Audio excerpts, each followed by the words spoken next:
Radio Biafra International, empowering the people.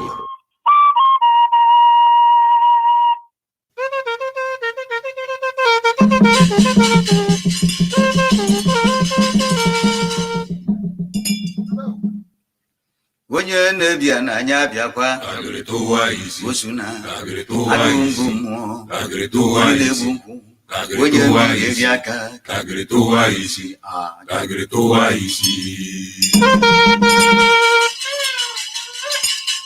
ọ na-eme nwambe ejeghị na n'igbudu ihe niile na-eselite na ọdụka okola anụ anọrọ yo ihe niile na-eselite na ndụ ukwu na-abịa ike n'orimiri ihe niile na-eselite na awanite azụ ka nri ka ọ ya ejipụ ihe niile na-eselite na ụkwụ na-eje walawala ihe niile na-eselite na anya na-aga awa n'ọfụlụgo ihe niile na-eselite na nwokenye nọ n'ụlọ egwu amụọ n'ọbụ ihe niile na-eselite na okwu ị na-asụ anya onye dị ya ekwu ihe niile na-eselite na ndị gbulala uliti n'ọsọ bụ akasi ihe niile na-eselite na rie m dala onunu na egwu emebe na ihe niile na-eselite na ọchụ nkụta ma na-ebuchi ụta ihe niile na-eselite na na dibịa gwọrọ ọzọ ọzọ ọgburu dibịa ihe niile na-eselite na ọkụkọ tụjụ anụ onu eṅụrụ ya ihe niile na-eselite na nwata dọla gbara ya na ife mewe ihe niile na-eselite na anyị abụ ochi ntị na-aga esu na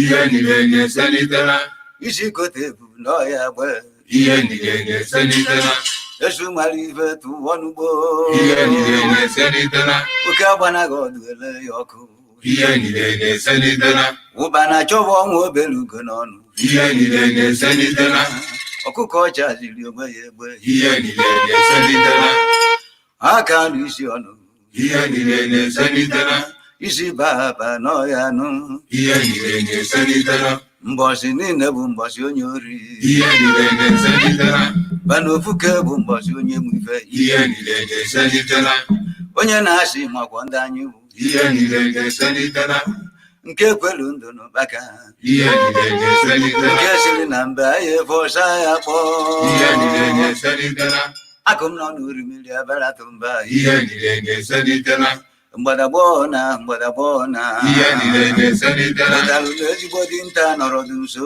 ihe niile na-eselite na bakashiwo mmiri nyiri enyi ihe niile na-eselite na iyi riri ụgbana n'ọka nkụ ihe niile na-eselite na ọ bụ osisi kwalụ nwada ihe niile na-eselite na a na-enwe ite ọgbọnyụ ọkụ ihe niile na-eselite na eluru bịa n'ọfịa mgbadawala ọsọ ihe niile na-eselite na agwọla ihe enu mgbere adaba enu ihe niile na-eselite na itebata ọba egwu atụba ji ihe niile na-eselite na oke igbo chụsasịla anụ n'ọfịa ihe niile na-eselite na ndesila anụ edolara ọbụla ihe niile na-eselite na n'ụlọ bịara bego na anọrọba ọnwụ ihe niile na-eselite na ma ndesi bakasi sere aka n'ọrụ ihe niile na-eselite na onogbu ndị adịsa achụ efi ihe niile na-eselite na ndị chọrọ ife ọma na ihe niile na-eselite na fụkwa ife ọma tire ya ọgbagara ihe niile na-eselite na ndị edemede ma ndị okwuchukwu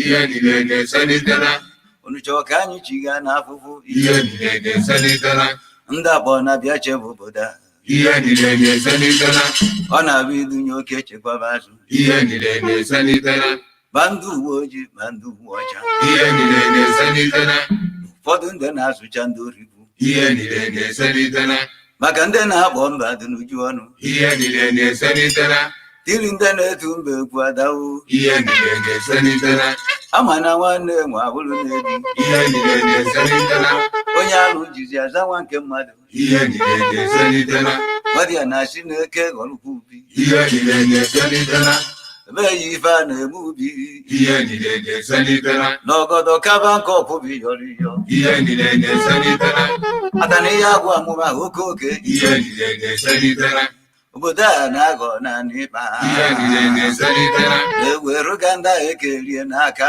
ihe niile na-eselite na esokwu ebe nwere ndị nkụgụ ihe niile na-eselite na ọ dụrọ njọ na enwere ndị nkụzi ihe niile na-eselite na okwu elighị izu na ahịa ebi Ihe niile na-eselitela. N'ọbụ osisi chọrọ ndụ buru n'ajọ ọfịa. Ihe niile na-eselitela.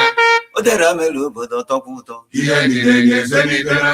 Ọchịla ọfụma ya chi ọzọ. Ihe niile na-eselitela. Igboloko ọkpa n'ịkwana. Ihe niile na-eselitela. Etielu ga-abịa n'ihi agba. Ihe niile na-eselitela. Ekwegu n'ite ọkiri ekwelu ya. Ihe niile na-eselitela. Ọbịa ka eji aja n'onye ọchịchị. Ihe niile na-eselitela. Ife ọganiru adị na n'ime. Ihe niile na-eselitela. Ọ na-enwe ndị ụfụ obi na ndị nkwutọ. Ihe niile na-eselitela. Ndị asịrị nri ka ọgbalụ osimiri. Ihe niile na-eselitela. Ndị atụọ n'iru agọrọ n'azụ. Ihe niile na-eselitela. Ọ bịala onye ọnụ ọ bụrụ ụjọ. Ihe niile na-eselitela. Egeji na ndị nna dị ntị n'onu. Ihe niile na-eselitela. Ọnụ nwoke na-ekwukwa onugbu. Ihe niile na-eselitela. Ọnụ nwaanyị na-ekwurugo. Ihe niile na-eselitela. Ọ bịala banye ego ọkazi enwe n'ọnụ. Ihe niile na-eselitela. Ọ kpakọta nya ata n'ọnụ ya. Ihe niile na-eselitela. Onye sịla na adụ na mma. Ọ naghị ego ego ahụrụ n'azụ ya. Ihe niile na-eselitela.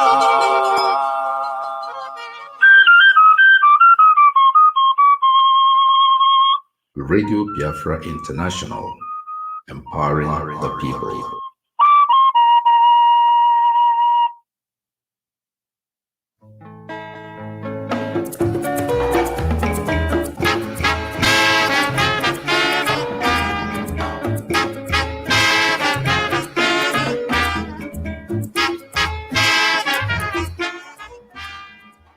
Radio Biafra is proud to launch its new mobile app. This app makes it easier for listeners to access live and repeat broadcasts at any given time. The app is available on Android and Apple stores and is free to install, so just search for Radio Biafra into all one word to get the app on your device. Radio Biafra International broadcasts are always anchored on well-researched information and not based on personalities, frivolities, and foul languages. The main objective of Radio Biafra International is to empower Biafrans and give them knowledge through professionally delivered information, education, and enlightenment towards the ultimate goal of restoration of the nation of Biafra. So don't forget, Radio Biafra into all one word. And join us during our podcasts, and you'll be glad you did.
Udo Chukwu, udo udo ka Chukwu dị mma, udo udo ka Chukwu dị mma dị mma, udo udo ka Chukwu dị mma, udo Chukwu, udo Chukwu, udo udo ka Chukwu dị mma, udo udo ka Chukwu dị mma.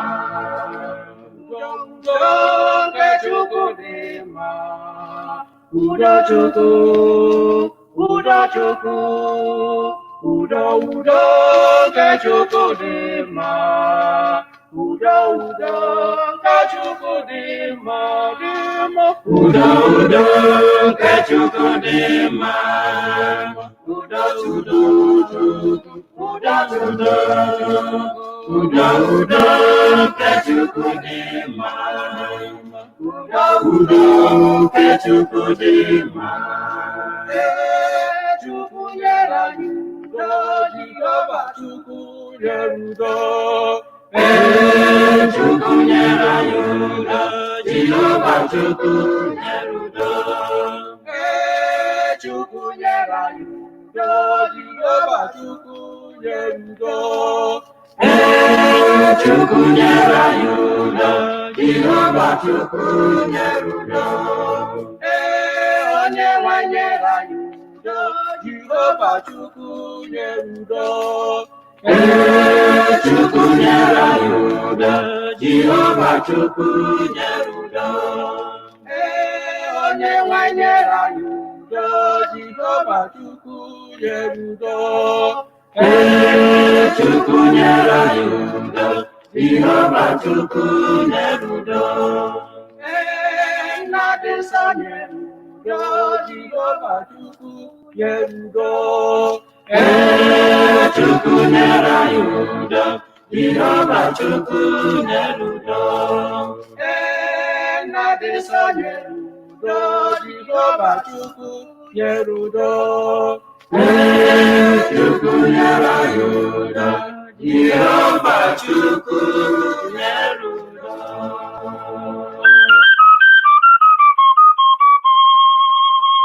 Radio Biafra International, empowering the people. Stop spending time with the wrong people. Life is too short to spend time with people who suck the happiness out of you. If someone wants you in their life, they'll make room for you. You shouldn't have to fight for a spot. Never ever insist yourself to someone who continuously overlooks your worth. And remember, it's not the people that stand by your side when you're at your best, but the ones who stand beside you when you're at your worst that are your true friends. Stop trying to be someone you're not. One of the greatest challenges in life is being yourself in a world that's trying to make you like everyone else. Someone will always be prettier. Someone will always be smarter. Someone will always be younger. But they will never be you. Don't change so people will like you. Be yourself, and the right people will love the real you. Stop trying to hold on to the past. You cannot start the next chapter of your life if you keep rereading the last one. Stop being scared to make a mistake. Doing something and getting it wrong is at least 10 times more productive than doing nothing. Every success has a trail of failures behind it, and every failure is leading towards success. You end up regretting the things you did not do far more than the things you did. Stop getting involved in relationships for the wrong reasons.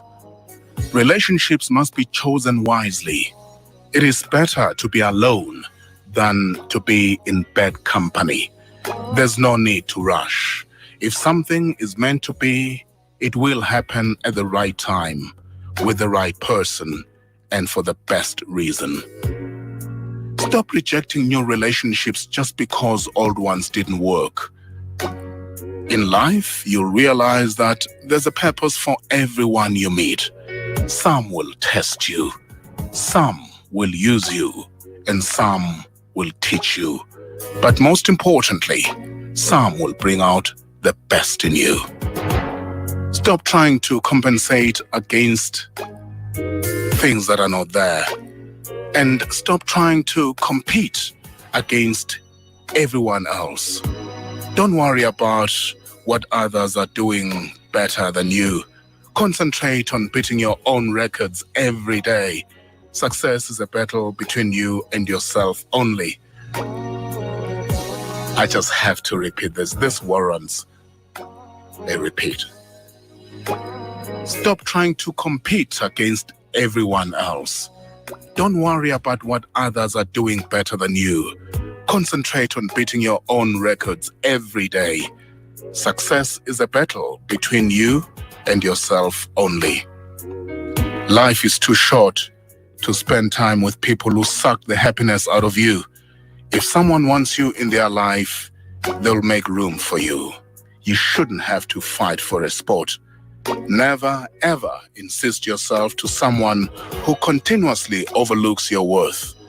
And remember, it's not the people that stand by your side when you're at your best, but the ones who stand beside you when you're at your worst that are your true friends.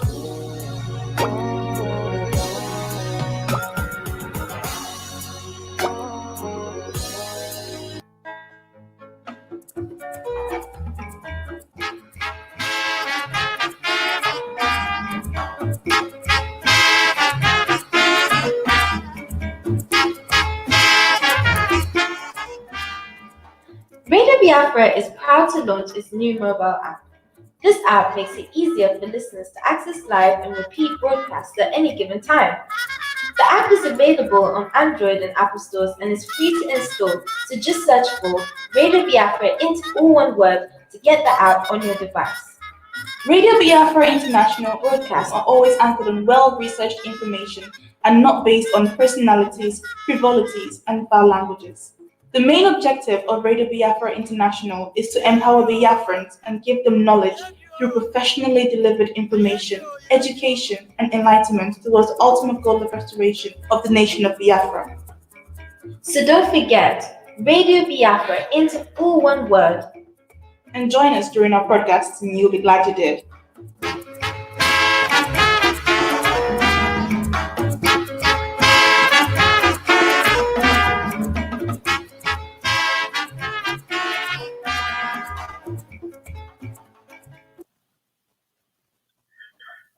Good morning, listeners all over the world. This is Radio Biafra International, brought to you by Biafran Restoration Movement. Today is Saturday, the 16th of May, 2020. And we are happy to come in live again to bring you the message of hope regarding Biafra. We are glad to bring you the message of actually victory over the struggles of our people. Today, as we always do, we will have some topics to discuss on, and we have panelists, experienced panelists, who will analyze these topics as we raise them up.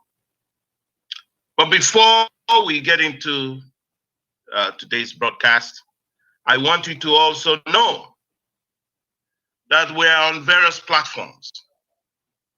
So you can listen to us via the internet at www.liveonradioonlineradio.net/Trinidad and Tobago/Radio Biafra International. And if you Google it, you can get through to it easy. Or via RBI app, via tuning app for RBI. And you can get us on satellite as well, satellite frequency. We are also, if you're in the United States and you're in UK, you can listen to us via the phone. If you're in the United States, you can listen via plus 1-701-801-1125. From the UK, you can listen by dialing the number plus 44 33 0606 1382. So these are the main sources of getting to Radio Biafra International. And before we go on with our broadcast today, we would like to say a word of prayer as Biafrans. Let us pray. Our Father and our God, we honor you. We exalt your name.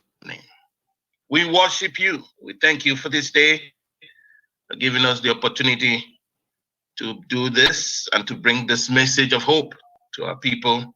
Hope that comes from you. Our Father, we pray that you touch the hearts of men, that they might turn from the heart of stone to the heart of flesh. Give them a heart that loves righteousness.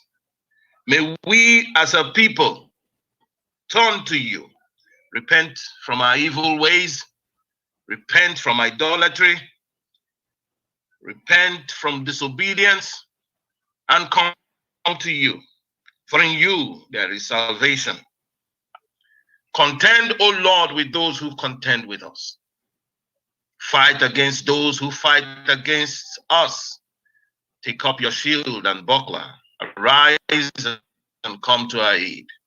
Brandish the spear and javelin against those who pursue us, and say to our souls that you are our salvation. May those who seek our lives be disgraced and put to shame. May those who plot our ruin be turned back in dismay. May they be like chaff before the wind, with the angel of the Lord driving them away. May their path be dark and slippery, with the angel of the Lord pursuing them. May your name be glorified. In the name of Yeshua HaMashiach, we pray. Amen. Amen. Thank you very much, listeners all over the world, for your tuning in this hour for this very important episode of Radio Biafra broadcast. And the panel, we have, mostly our usual panelists, our wonderful sister Ozememe, our dear brother and one of the pillars of the BRM, a veteran, a man of so many good deeds, an upright man. We have another upright man like him, Mazi Ejiofor Chinanwata. He's here with us today. And I know that most of you are itching to hear his contributions in the issues of the day. We have able veteran Amefulu Kando, whom you never have any boring moment with. And we thank him for joining us today again. There might be others like Chris Ikedigwe to join us, Chico Kolobo and others. When they do so, we will let you know. But today in Nigeria, we know what is happening. We know that the situation in Nigeria is tense right now. We know that there have been so many developments that seems to be leading that country to its Waterloo. It is the sins of that nation that will bring it down. For there is no nation or country on the earth where evil abounds and that it will not come down. The values of some of these Western nations have been very positive values that have helped them to develop as a people. But when the moral standing of any society becomes derelict and decays and becomes putrid, it's good for nothing other than to collapse and crumble as a state institution. This is what we see that is the problem that Nigeria has today. So we will go into certain topics which we crave your indulgence to follow topics of the moment that are very critical to our survival. This is a time that we must make decisions and make them quickly. If we do not make those decisions quickly right now, it may work to a great disadvantage. We've been talking about value systems in our society, and this is what guides our leaders, our political leaders, who are supposed to be the front lines to this issue.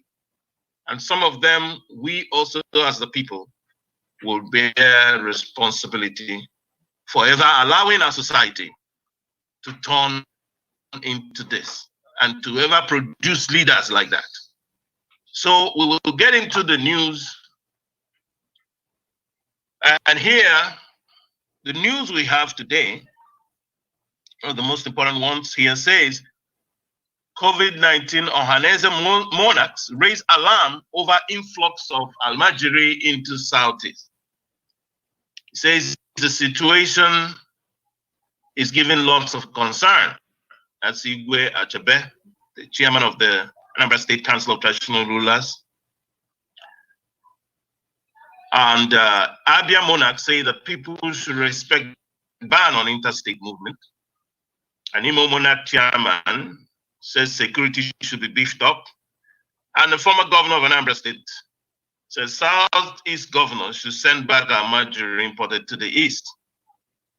Now, it goes that Apex Igbo Socio-Cultural Organization, or Hanes and Igbo, and traditional rulers in Anambra, Imo, and Abia, yesterday raised the alarm over the increasing number of youths from the northern parts of the country, popularly known as Almajiri, being dumped in Southeast, calling on governors in the zone to take a serious stand on the issue without further delay. Speaking with Vanguard, Ohanes and Igbo rejected the ferrying of northern youths, now Almajiri, in large numbers to the Southeast states, saying that their movement was not with good intention. The publicity secretary of Ohanes and Igbo, Prince Uche Achi Obaga, wondered why the large number of youths from the north are making their way to the Southeast, especially when interstate boundary movement is banned. This is the most difficult ridicule of the year. Most of the palliatives have been shifted to the northern parts of the country. While the palliatives were shifted to north, the people from the north are trooping in thousands to the southeast and south-south. I wonder what they are coming here to do. And the way the so-called Almajiri are loaded in vehicles and lorries are alarming. Who provides the lorry and fuels it? Who organized this? Because it is an orchestrated organization. It is not just that they saw a lorry on the road and climbed on it. It was a well-organized arrangement, and they are being pushed to southern parts without requisite food to eat. They push them inside Southeast and want them to go and earn their living from where so many of them will turn to criminals and herdsmen and begin to harass people, go to people's farm, maiming, killing, raping, and destroying farm crops, and yet government is encouraging people to go into farming. When people take the little they have to go to the farm, another person will come there to destroy the farm crops. So I don't understand what the federal government is doing with the lives of the people.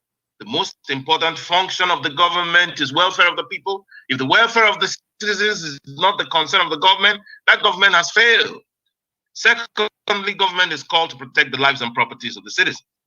You could imagine if the lives and properties are being protected at this time when people die in hundreds of thousands in the hands of herdsmen, criminals, and other names they are being called. They are changing the names from herdsmen on daily basis as if they are not the same persons they used to be. They are miscreants who masquerade as herdsmen, go inside the farms and destroy the foodstuff and kill the farmers. This thing is getting out of hand. What have the Southerners, more especially the Southeast, done to the people? Anything other states are getting from the federal government, Southeast will not be included. It was last December that they closed down the Akanu Ibiam International Airport, which was the only international airport in the Southeast, and up till now has not started functioning. But you can see that what they see as disadvantages turned to the advantage, because if the airport had been functional, many people from overseas, Lagos, Abuja, who were affected by the coronavirus would have filled up the zone. Because that one couldn't work out for them, they now want to flood people from the sea and road to make sure that Southeast is ravaged by the virus. It is unfortunate that this thing is happening to us, and I wonder what our people are doing. We have people that are ministers in the federal government who hold one function or the other, and this kind of thing is happening in their states, and they have no help to render, and they have no mouth to speak up. It is unfortunate that they are just there eating from the crumbs, falling down from the table of the people in charge of affairs. I just wonder that those people could be there and allow this kind of ravaging to happen to their people. Achioba lamented. Igwe Achebe, in a communique after a meeting in Oka, chairman of Anambra State Council Traditional Rulers and Obio Fonisha, Igwe Nemeka Achebe, said the influx of Amajiri was giving them a lot of concern. Others who signed the communique, including Achebe's two deputies, traditional ruler of Okuno, Igwe Sunday Okafo, the traditional ruler of Okaku Odepe, Igwe Chuma Onia. According to the royal fathers, the worrisome aspect of the situation was that many of the Almajiri might have already been infected with coronavirus disease before being sent to the Southeast. They urged the governors in the zone to ensure that the Almajiri were not allowed to enter the states, since the Almajiri would not fit into zone's economic, social, and cultural environment. The monarchs particularly called on Governor Willie Obiano not to relent in the fight against the long-standing menace of some cattle breeders known as herdsmen in the state. They, however, commended the governor for what they described as his exemplary leadership in the fight against COVID-19. Your prompt establishment of isolation centers at the Mbau, Umuawolo, and other locations in the states, including border closure, is exemplary, they said. Now, Abia monarchs. Similarly, in Abia monarchs, the Abia Monarchs Council of Traditional Rulers have urged people to respect the ban on interstate movement to contain the spread of the COVID-19 pandemic.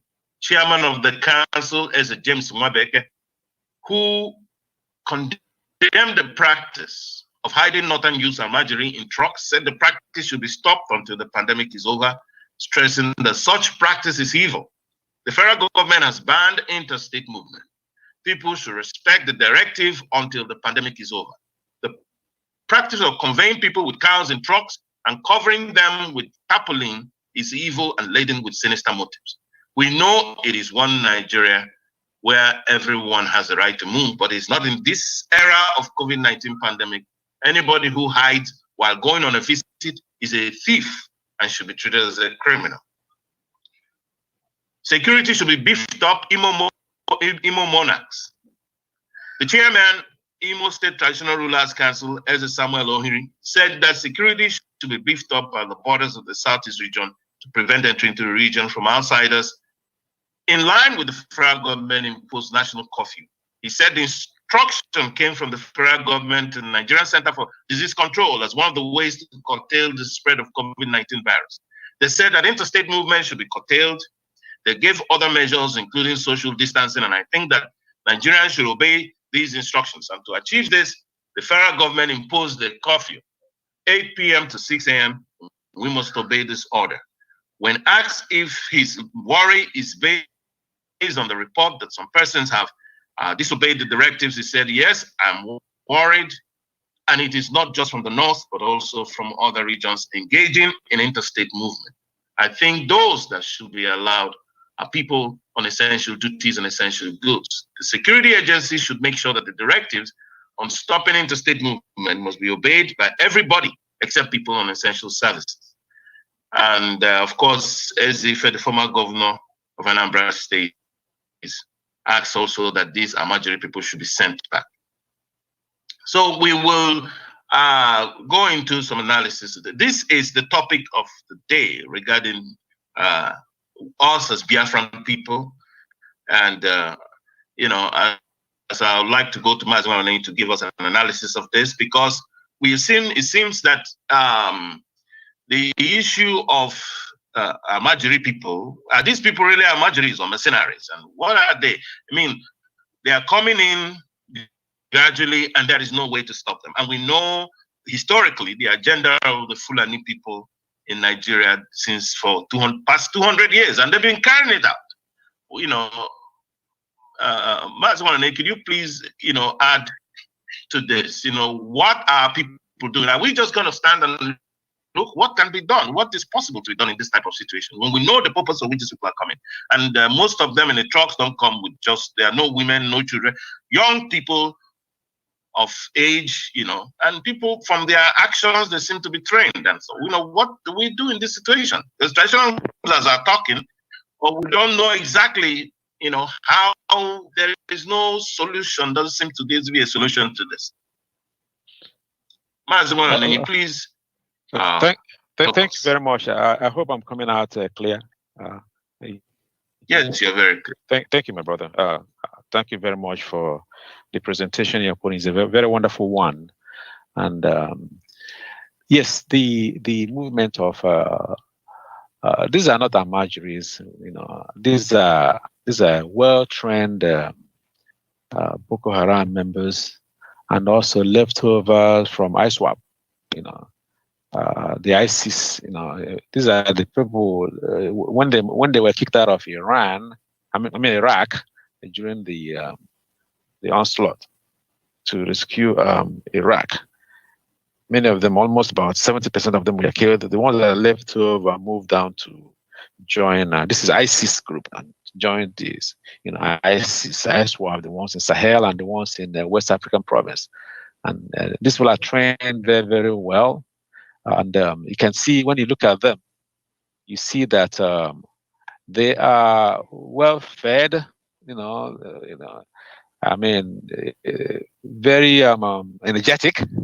They don't look like people who are Amajiris. We know how Amajiris look. They're dressed very, very well, and many of them have a small cell phone and a very small AM radio. And these are used for communication. Apparently, these people have already stashed weapons in different parts of Biafra land. But what is really saved us is the coronavirus has a good part and a bad part. Their plan for starting this thing in February has failed. So right now they're kind of getting confused now, because of the coronavirus and also the restrictions for the movement. There's a lockdown. So number one, they are violating the law. These people travel all the way from north. They're coming from Sokoto and Kanu and Kaduna, and they're not stopped. They go through so many checks, police checks and army checks in the north, So they are in cahoots, with the federal government and with the Nigerian army, because they don't want to do all this dirty deal by themselves, because it's going to be the world is going to blame them so much. So they're using all this non-uniform, the well-trained army, calling them Amajiris. If you look at the pictures, and look at these guys, very, very healthy, young people between age 16 to 30, There was one other one, they had so much, they had them and with all their Okada or bike, more than 100 bikes, for them to move around.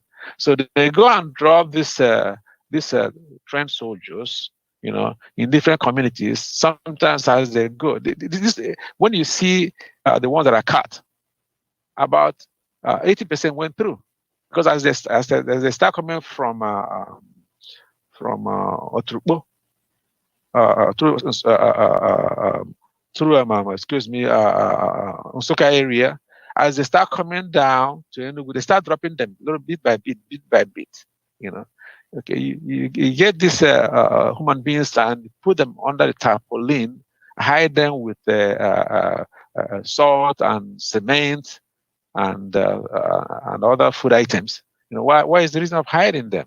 Because you have a sinister things to do, so they are being coordinated, and also you can see that most of them you tell that this is a part of the ISWAP, the ISIS group and the Boko Haram. Many of them, don't even speak Fulani, Fufuda, and you see one. Most of them are guided by one or two Hausas or Fulanis. The rest are probably people who are not even of Nigerian origin. Most of them from Chad and Niger. So they try to use these people to Islamize Biafra land, which is their main cause. Because all this pandemic has really, messed up their plan. So some governors are doing a very wonderful job to make sure that these things do not happen. They are well coordinated. They're well coordinated with the Nigerian army. They coordinate them. They know them. They know where they are. So we applaud governors who are really, fighting to make sure this people are either sent back. But my own opinion, I think when these people are caught, they're supposed to be, don't just put them back to send them back. Process each one of them, take their fingerprints and take their pictures, and search them thoroughly, before you send them back, or even lock them up and prosecute them. Let them come and answer to the court why they are violating the federal regulation by violating the lockdown. And many of them also are infested. You can't hear any of them, see any of them with masks. So they're infested. So they use this opportunity to spread the coronavirus. In the southeast. So our people should organize. Organize the following. Every Biafran community has they have local governments, and they have groups. They have age grade groups, and they can do combine in village by village, because most of them are hiding in the bushes right now. And this is the only place you're going to run when they strike. When they strike, the tendency, is you to run, to go and hide. But you're running into areas where these people are, then they'll kill you there. So people should organize combine. Combine is going through the farm areas and forests and thick bushes, and to make sure that nothing is, there's nobody there, and also to look for disturbed soil. Because many of them, the weapons have already been hidden. There are areas where some communities dug out and saw a waterproof with more than 100 AK-47 buried right in the ground. The only reason why how they noticed was the soil was disturbed. So they're wondering, there's no farming in this area. How come the soil was disturbed? So they started digging. So they have all these weapons snatched in. So they go to these bushes, uncover where they hid these weapons, and take them and just sneak into the bushes. So that's where they are. So we're urging the chiefs, the Ezes, the leaders of the communities, the ethnic communities, in Biafra land, to organize Kombi village by village, So they've dropped a lot of them along Enugu Onisha Road in Anambra. They've dropped a lot of them, and they're dropping some along Enugu, Okigwe, Aba Road. Then a lot of them, coming from Delta. Apparently, very few. Only about I would say 10% has been cut. So our people should organize a combine, like I said, and also, be vigilant, because there's a sinister move they're trying to do to make sure that, they Islamize us. Thank you, my brother. I will stand by. You cannot want to name.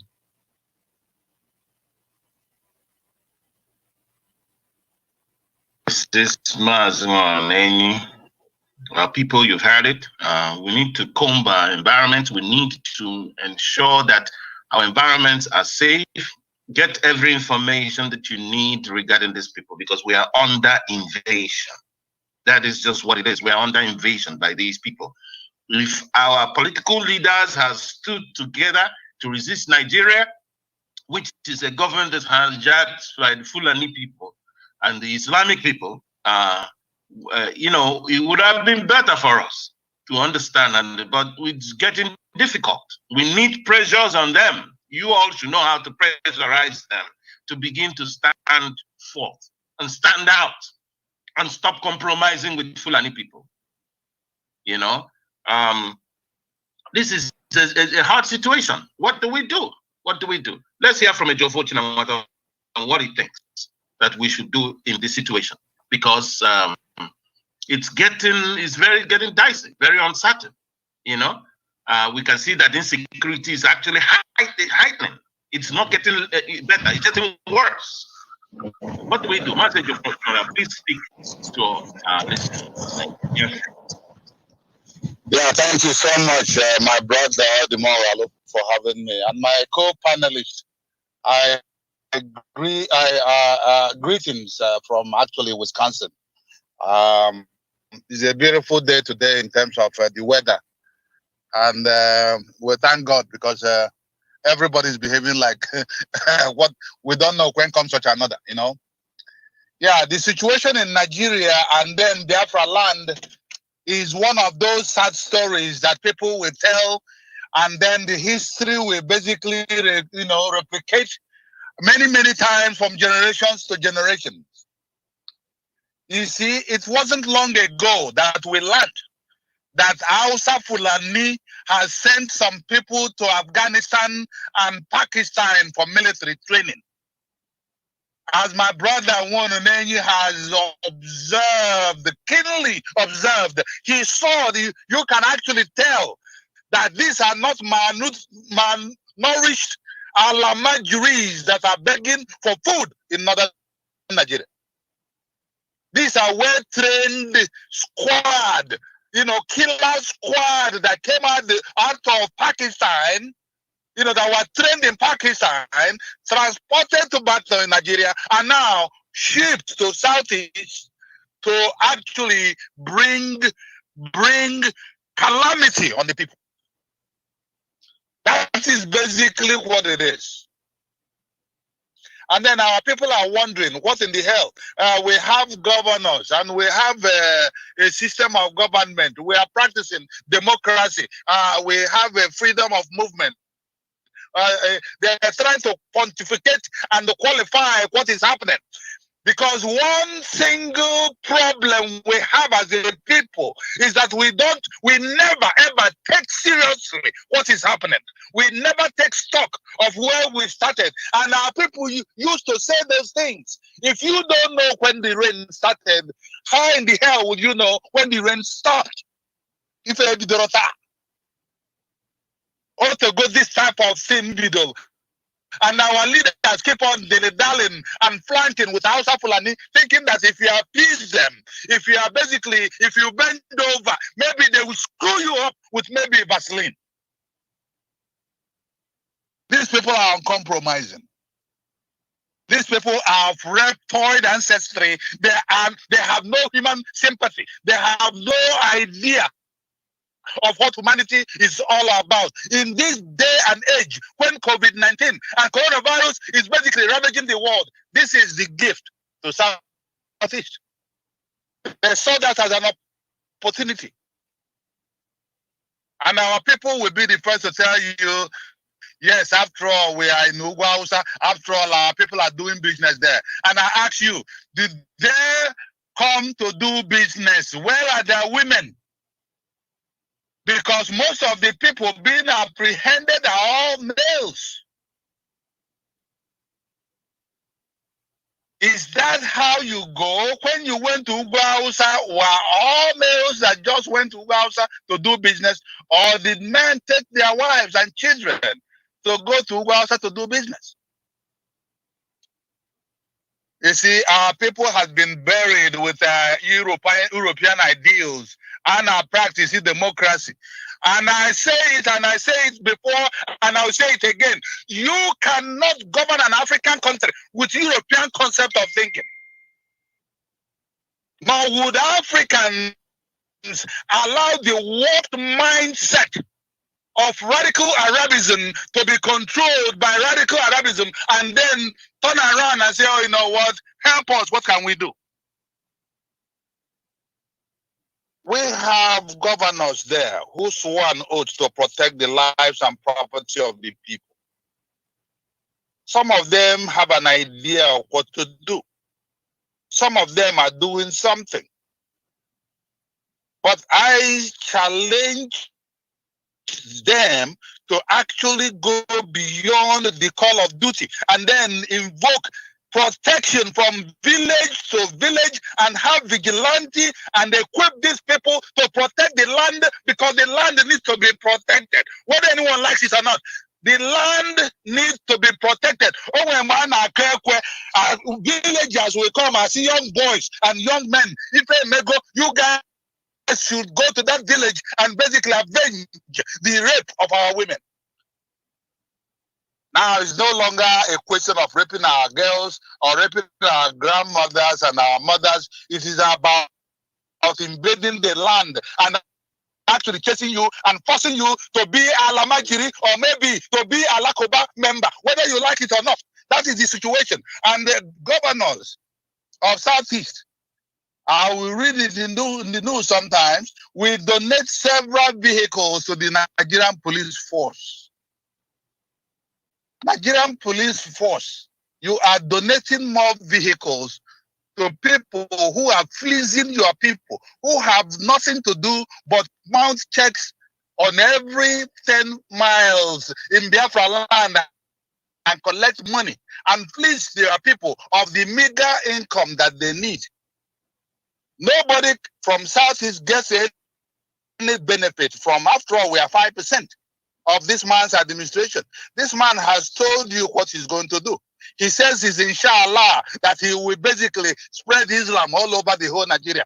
No, it's not inshallah. It is inshallah Igbo leaders. It is inshallah Igbo governors. It is inshallah the Igbo cohorts who are colluding with these people and basically can't see behind their nose that something is actually amiss and something is happening even before their very eyes, and they still pontificating. Now so Yibo, now I pontificate.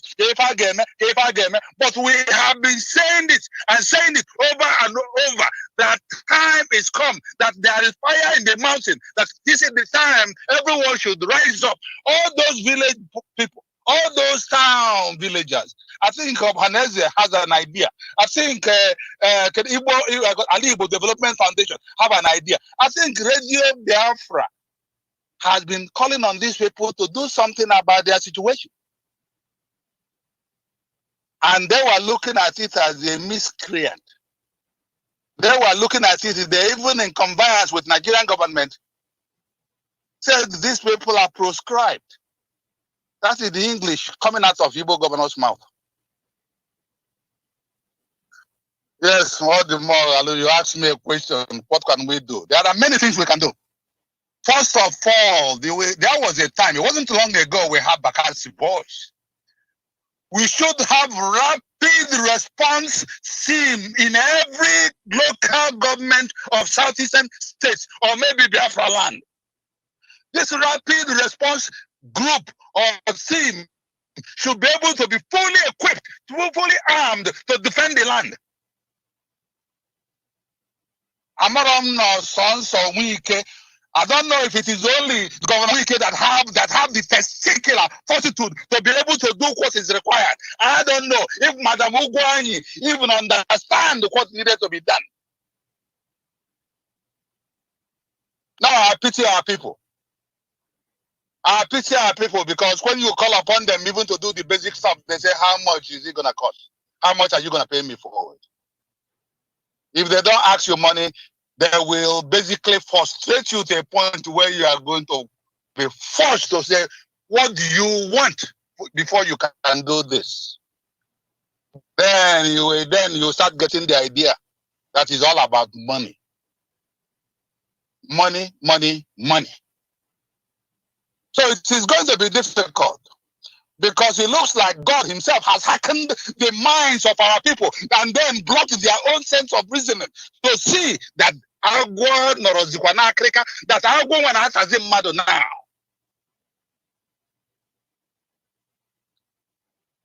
Yeah, it is a very, very sad thing because a great people like Igbo people, a great people like Biafra land, the John nation, a great people like Ishekiri and all these great warriors, the great people that actually fought the British for 32 years,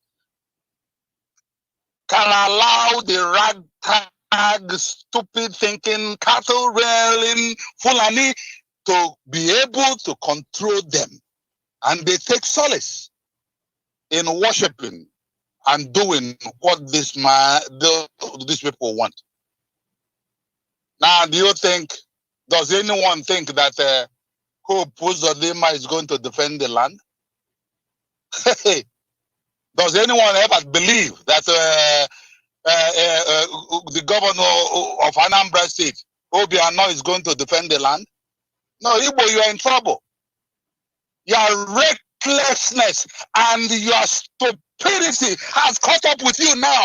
Your anger against one another, it has choked your neck now. Hausa Fulani is in your land, and we are watching to see what you are going to do about it. Thank you again, my brother Odimo, for having me. Ochidamata is standing by.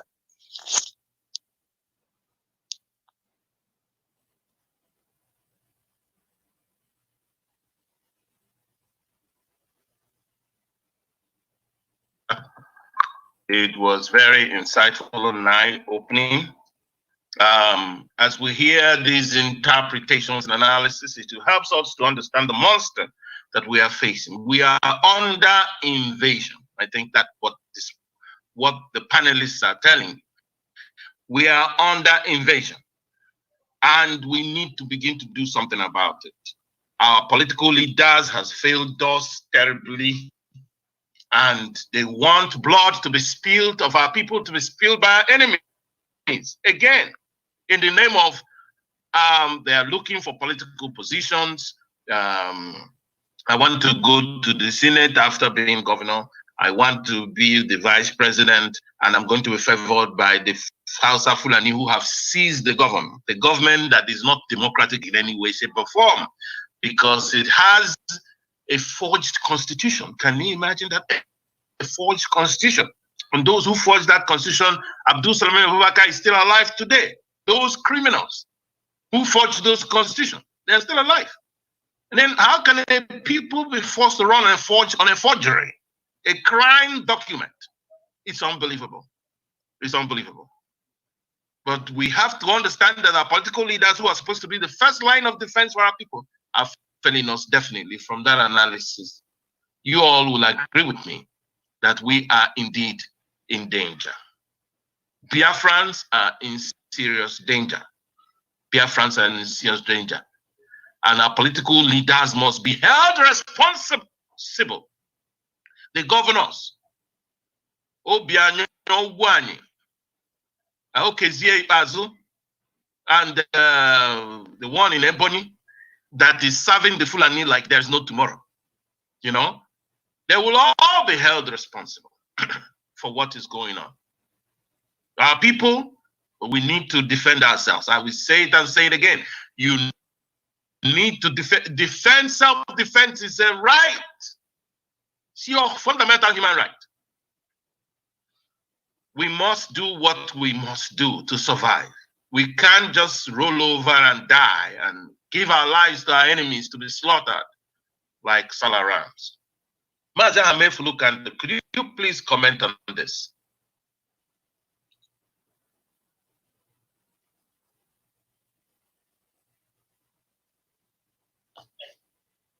Thank you very much, Amasi Mogalo.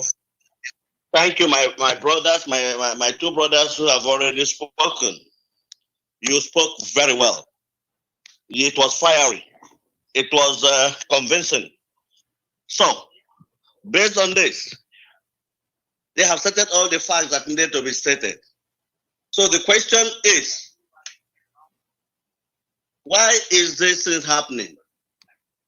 Because we have to re-emphasize this so that it will be sinking into our people's mind. Why is this happening? We have to go back to Sadwana when he boasted that they are going to dip the Quran into the Atlantic. We have to constantly remind our people. It is just like bringing religious facts to convince our people that we have to wake up to do what we have to do. All right? If we don't know the historical and biblical facts, we will not be strong enough to do what we have to do. Now, you know, there is none amongst us today who does not know how the North was conquered between 1884 and 1808. It's just the same strategy. The Islam has a constant strategy. Go into a place, plead with them to give you land. Once they give you land, by the time you know it, in a few months' time, you start getting involved in their politics. You use religion, present to them, and before you know it, you get their youth, put them into the military, indoctrinate them to fight their parents, kill their parents. That's what happened, and this is the result of what we have today, is the emirship we have in northern Nigeria. This is why we are letting our people know that initial mistake of talking about this Biafra thing, we cannot go on with Biafra thing without letting all other parts of Nigeria to know what we are fighting for. First and foremost, we must get back the former Eastern region to be together. Whatever the problem we had in the past, the former Eastern region have to come back together under however we're going to do it. Once we get that, then the Yorubas, we have to get the Yorubas to buy into what we are about to be doing. Then the Middle Belt people. Then some of the Hausas now who are now knowledgeable of what the Fulanis did to them. Because to summarize it, the problem of Nigeria is the Fulanis. And as such, the Fulanis must be dealt with appropriately. So it's not a fight that one person will engage in. And that's why some of you, or some of our people who are believing, oh, it's only Biafra, Igbo, it is nonsense. We are far above that. The people that sold the idea from the beginning made terrible mistakes because they didn't do their homework very well. That is why we are still in this predicament. People who wanted to join the issue about the Nigerian situation, everybody fell asunder because it was not properly planned, it was not properly consulted, it was not properly put in place, it was not properly had the necessary force to challenge and effect whatever indoctrination or policy you want to put out there. And that's why I'm telling you all today, with what is going on with the Almajiris coming down to the east, I want you all to understand that this is a call for war. If you don't know, a few months ago, one of the Hausa governors was talking about how if they bring their people out there and anything happens to them, that it's going to be war. And what the hell is holding us from saying, bring it on? And while we are doing this, we must make sure we should start doing the necessary plans. About a year ago, I've been talking about our vigilante group. Let every member of every village in America, in US, or in diaspora, make sure that every month you send $50 or $100 to your people. Tell them use this for the vigilante activity. We said it with her. I'm assuming it's happening. It should be happening. These boys who came as Alamajiris, I was watching this. There was one my wife said to me, oh my God, I said, what? These men who are trained, look at the way they were jumping down from the truck, and somebody is telling me they are Almajiris. It must be a dummy people. But those of us in the diaspora, we are not dumb. The reason why what is going on today is that most of the intelligentsias who are supposed to be taking care of our villages at home are overseas. It is the dummy ones. Those of them who are not smart, even in class, we are in classroom with them. They are not smart enough. They are the ones leading. They are the big boys.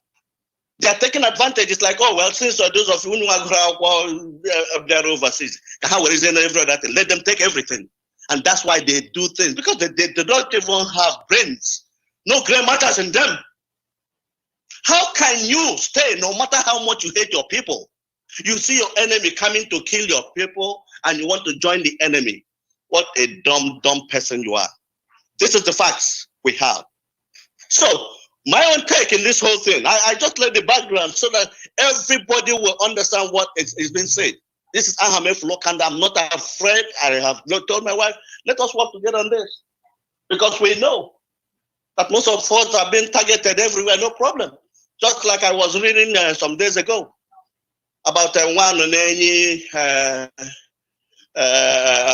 Anemena and so on, who are being targeted to be killed. What an irony.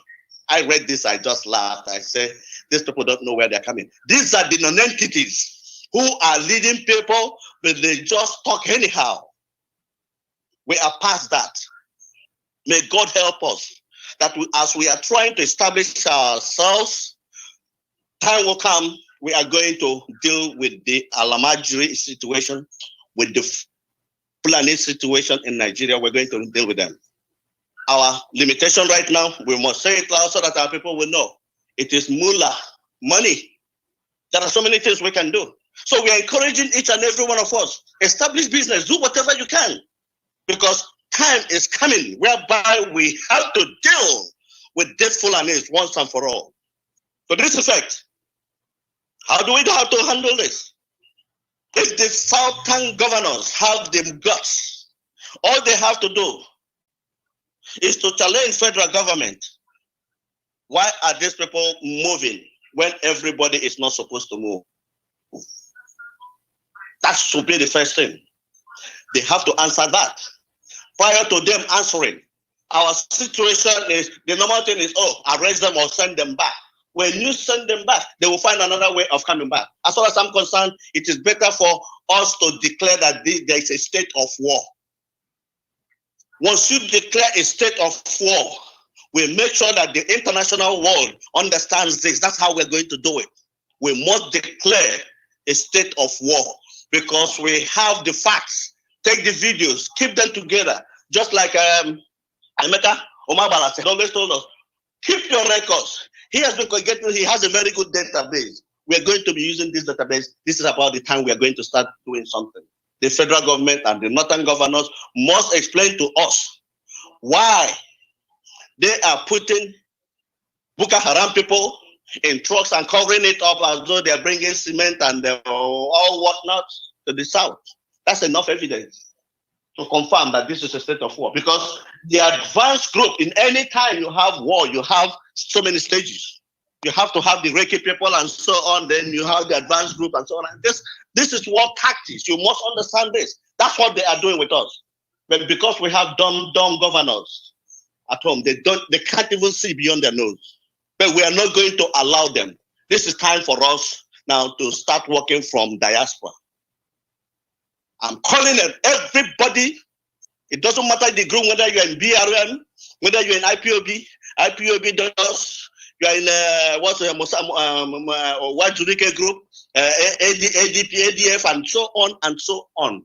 Whatever group you are in, make sure that you are sending money, $50, $100. I'm telling you, don't send it to IPOB again because they have embezzled and they have made blunders of what we are supposed to be doing. Send it to your village. The vigilantes, they should be able to be taking care of them, protecting themselves. That is the best way, I believe, that will curb this suspicion of people saying, oh, no, I mean, some of my friends, they know me anyway, they know me, but they say some of us. But whatever happened to some of us affects you also.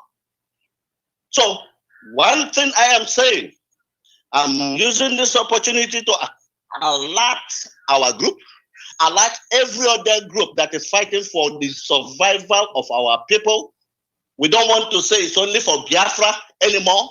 It is for the survival of the whole former Eastern region and the entirety of Nigeria, because the Fulanis deceived our forefathers, all of them, across Nigeria, across Africa, because they have their Islamization agenda, their Fulanization agenda. They have it in place. They are working it. And I'm calling upon you that from today, there is a state of war that has been declared. I want the governors to declare it, yes.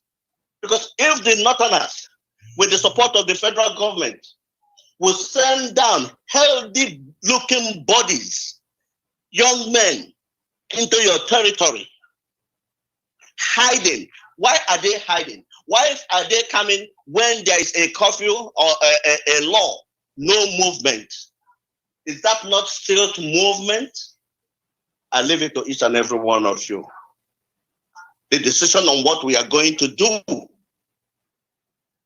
will be a collective decision. But as to feed these Fulanis, these Alamajiris they are bringing to us, no, we don't have enough food to feed them. So what do we do with them? Send them back?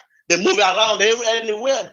So it's a big decision for us to do. Thank you very much, Mazi Moghalu, and God bless each and every one of you. And may God give us the wisdom to make the decision and let our people bring out money. People like Innocent and all the other ones who were giving money to federal government when your people are suffering, I don't know. I think we need to have people to send to them, to teach them, preach them to them, because most of the people don't even know the historical and biblical facts that surround Biafra, Nigeria, Africa, and the black man. Thank you. God bless each and every one of you. Thank you so much, our own able veteran, for that advice. I hope that those who are listening, our fellow Biafrans, that you take it. I know you will. You are wonderful people. And I know that you will hold on to the truth at any time and walk by it. Everybody must now begin to support their local security outfit, which is their vigilante. Support them and support them through people who are honest, people who are transparent, people who are accountable to you, not people who you send money and then embezzle it. Then it makes people disheartened.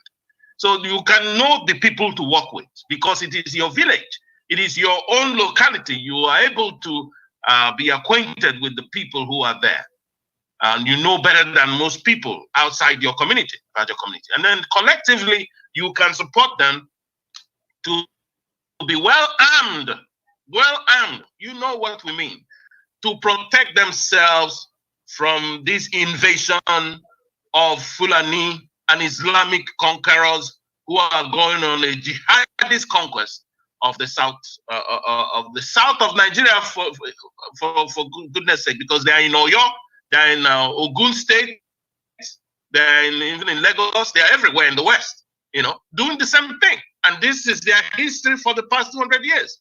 We're not to talk about the Middle Belt, what they're doing in the Middle Belt. It has been slaughtering people over there for the longest time, and nothing is done about it. And we claim to have a government. What type of thing is this? And people are talking about Nigeria. No, you get together and decide how to divide it, how to go on your own. Because that Nigeria you're calling, the Fulanis and Islamic people have hijacked that Nigeria. Nothing says, the constitution is their own constitution. They just wrote it themselves. So they're running it. Why do you allow yourself to work under that constitution, under their own will, rather than the will of the collective? There is a problem with that. And we must act as people who are intelligent, people who are knowledgeable, people who know the difference between right and wrong. Because so many people have died already in that landscape, in that land, in millions because of this. Because people do not know where to stand. It's time to join and work together. Village to village, community to community. Be in contact with your neighbors. It's very, very important. Contact is very, very important. Be in contact. We know that we are autochthonous people, that we act independently sometimes, but there are circumstances where we need to work together, and this is the time. This is the time. This is the time to work together. And those of us people who are in the middle belt, it is time for you to look down south and form alliances with your people who have the same faith as you are. As you can see, these murderers, mass murderers and genocidists, or genocide days, however you want to call it, they are actually driven by their religious belief. And you must be able to make a choice where you seek to stand in this ideological war, because that ideological war has translated into a physical destruction of lives and properties, as we can see. So we must fight hard to defend ourselves. And our brethren, the Efik, the Bibio, the Anang, you've heard us, the Okobo, the Ayala, the Doma, the Gede, the Gala, all of you, you must form your own vigilantes and begin to protect yourself. It is very, very important. Otherwise, everybody will pay for this. It will be terrible. It's important to make that choice right now. So I thank you very much, Mazi Hamid Fulukando. I will go, before we shift over to the next topic, which is to discuss the appointment of COS, the Chief of Staff, the new Chief of Staff, after Abba Kyari, who died of COVID-19, Mr. Ibrahim Gambari. I would like our dear sister Oziomeme to give us a commentary regarding this insecurity, constant insecurity that we've been in, because we have had a relationship with people called the Islamic Fulani people actually came in and began to conquer everybody and impose their own emirates and sultanate on everybody else. And it's a big problem. What do we do about it? Please speak to our people, however you can, briefly. Sister Oziomeme, please, if you're there, to comment on this. Thank you.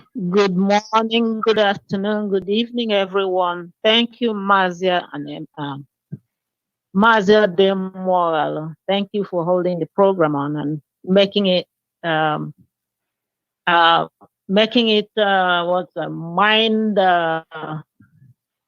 mind kind of reventing your mind. I'm hoping that the listeners are getting the same thing that I'm getting, because and I thank all my fellow panelists that have been along, Mazi Wananenyi, Mazi Ochinawata, and Mazi Kando. Thank you guys. You all have already expounded on this topic, so I'm not going to do much on it. What I'm going to say is that we have said enough already, that our listeners should be able to, their mind should have been turning all this time on ideas and how to. Now it's not what to, it's how to, because the snake is right there trying to wrap around your leg. What do? You let it wrap around and strangle you to death? So it's time for action. Time to stomp on the neck, on the head of the snake. It's past time for that. And for those of them that are aiding and abetting the snake, should be in that group too. I really don't give a hoot now what happens to those that are helping the Fulanis. I really do not, because they don't mean us well. And it's not just us, it's our generations to come. So anybody that is not with us is our enemy. You all have to get it straight. And then you don't include them in their plan. There's no point going to them for permission anymore, because they've lost that privilege. They have lost the privilege, period. I don't care who they are, whether they're governors or senators or whatever. They have lost that privilege. For them to let the snake to come to your door, get in the house, and is eating up your food now, is like strangling your children, and you're just sitting there trying to get permission from who? Excuse me? It's time to move and move fast. Move fast. The previous speakers have already said what to do. Get to work, get it done. It's very important and it needs urgent action. If you have to comb the forest, go do that now. If you have to get a group of friends together, go do that now. Time is now. God is a now God. So let's get going. Let's get moving.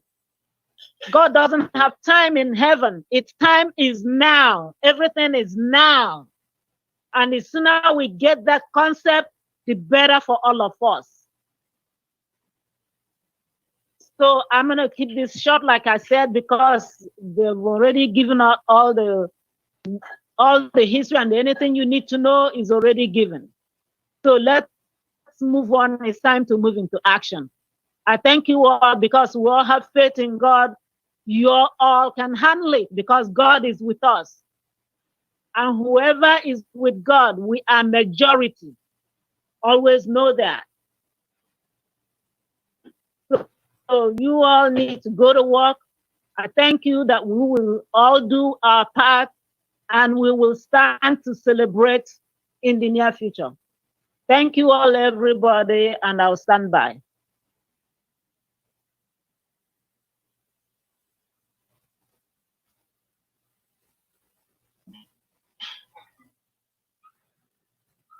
Thank you so much, Sister Ojema, for that analysis. It was important that all the panelists speak on this because this is a very urgent issue. It's an issue that is very serious. Actually, it's priority to us as a people. We will like to raise another topic, which is current, which is the appointment of the CEO, that is the Chief of Staff, Mr. Ibrahim Gambari, as the Chief of Staff. Remember that the previous Chief of Staff was Abba Kyari, who died of COVID-19. And here we have Chief of Staff, new Chief of Staff, Professor Ibrahim Abola Gambari. And the news here says the Professor Abola Ibrahim Gambari has been appointed as the new Chief of Staff to President Muhammadu Buhari. He will be presented during the virtual meeting of the Pharaoh's Executive Council. I think that's been done already. That was done on Wednesday.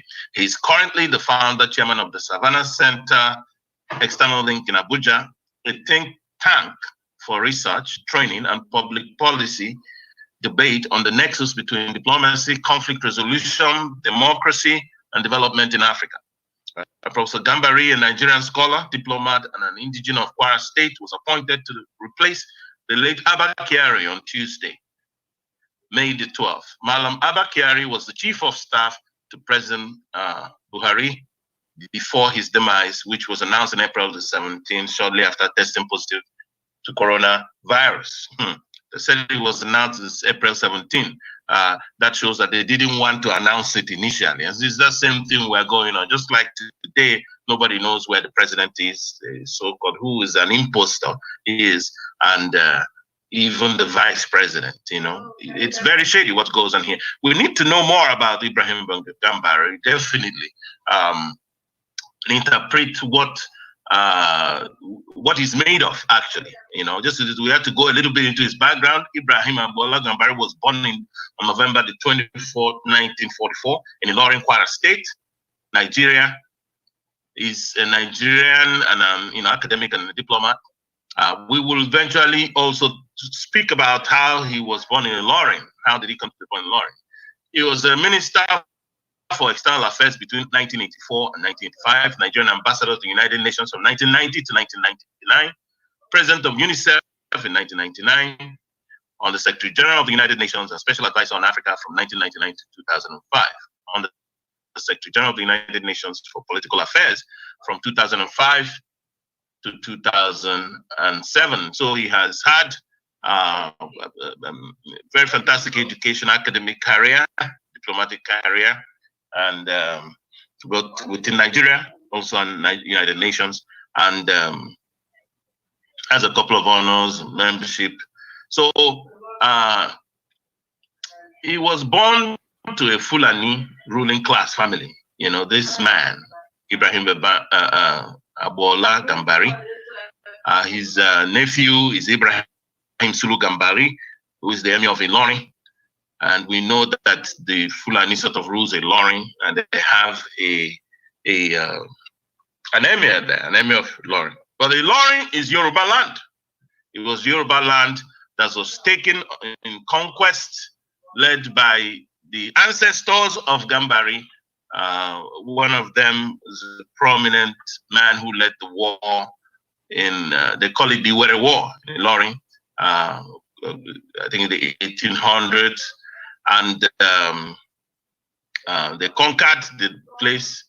There was the treachery of Afonja, who was sent by the Alaafin of Oyo to defend Ilorin. Eventually ended up siding the Fulani. The Fulani, after using him, eventually killed him and his children. This is what we are telling our political leaders, that these people cannot change. They are just the same thing. And that same thing is going to happen to all these people working with them. So Gambari has a very, now this is an educated Fulani man. But does education change them? Does it make them think differently? Let's check out that. By the way, Gambari attended King's College, Lagos. He subsequently attended the London School of Economics, where he obtained the BSc Economics degree in 1968 with specialization in international relations. He later obtained his MA in 1970 and PhD in 1974, degrees from Columbia University, New York, USA, in political science and international relations. So Ilorin division was once part of the territory of Alaafin of Oyo. The Alaafin Oba Awode. His representative who was in Ilorin was Afonja, was invited Fulani and Hausa forces to help win independence from Oyo. And finally, you see, they told him that they have to come and win his own independence. You know, that's what Fulani does. They offer you something that you think you want, and you go and, that's like the devil himself, isn't it? Yeah, they offer you something you think you want, and then because of it, you sell out on your own cost. And before you know it, they finish you off. They use you, and then, you know, just like they are using some of our governors, our political leaders today.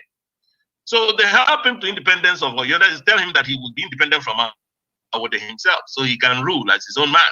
You see, that is something that people will want if you're not careful.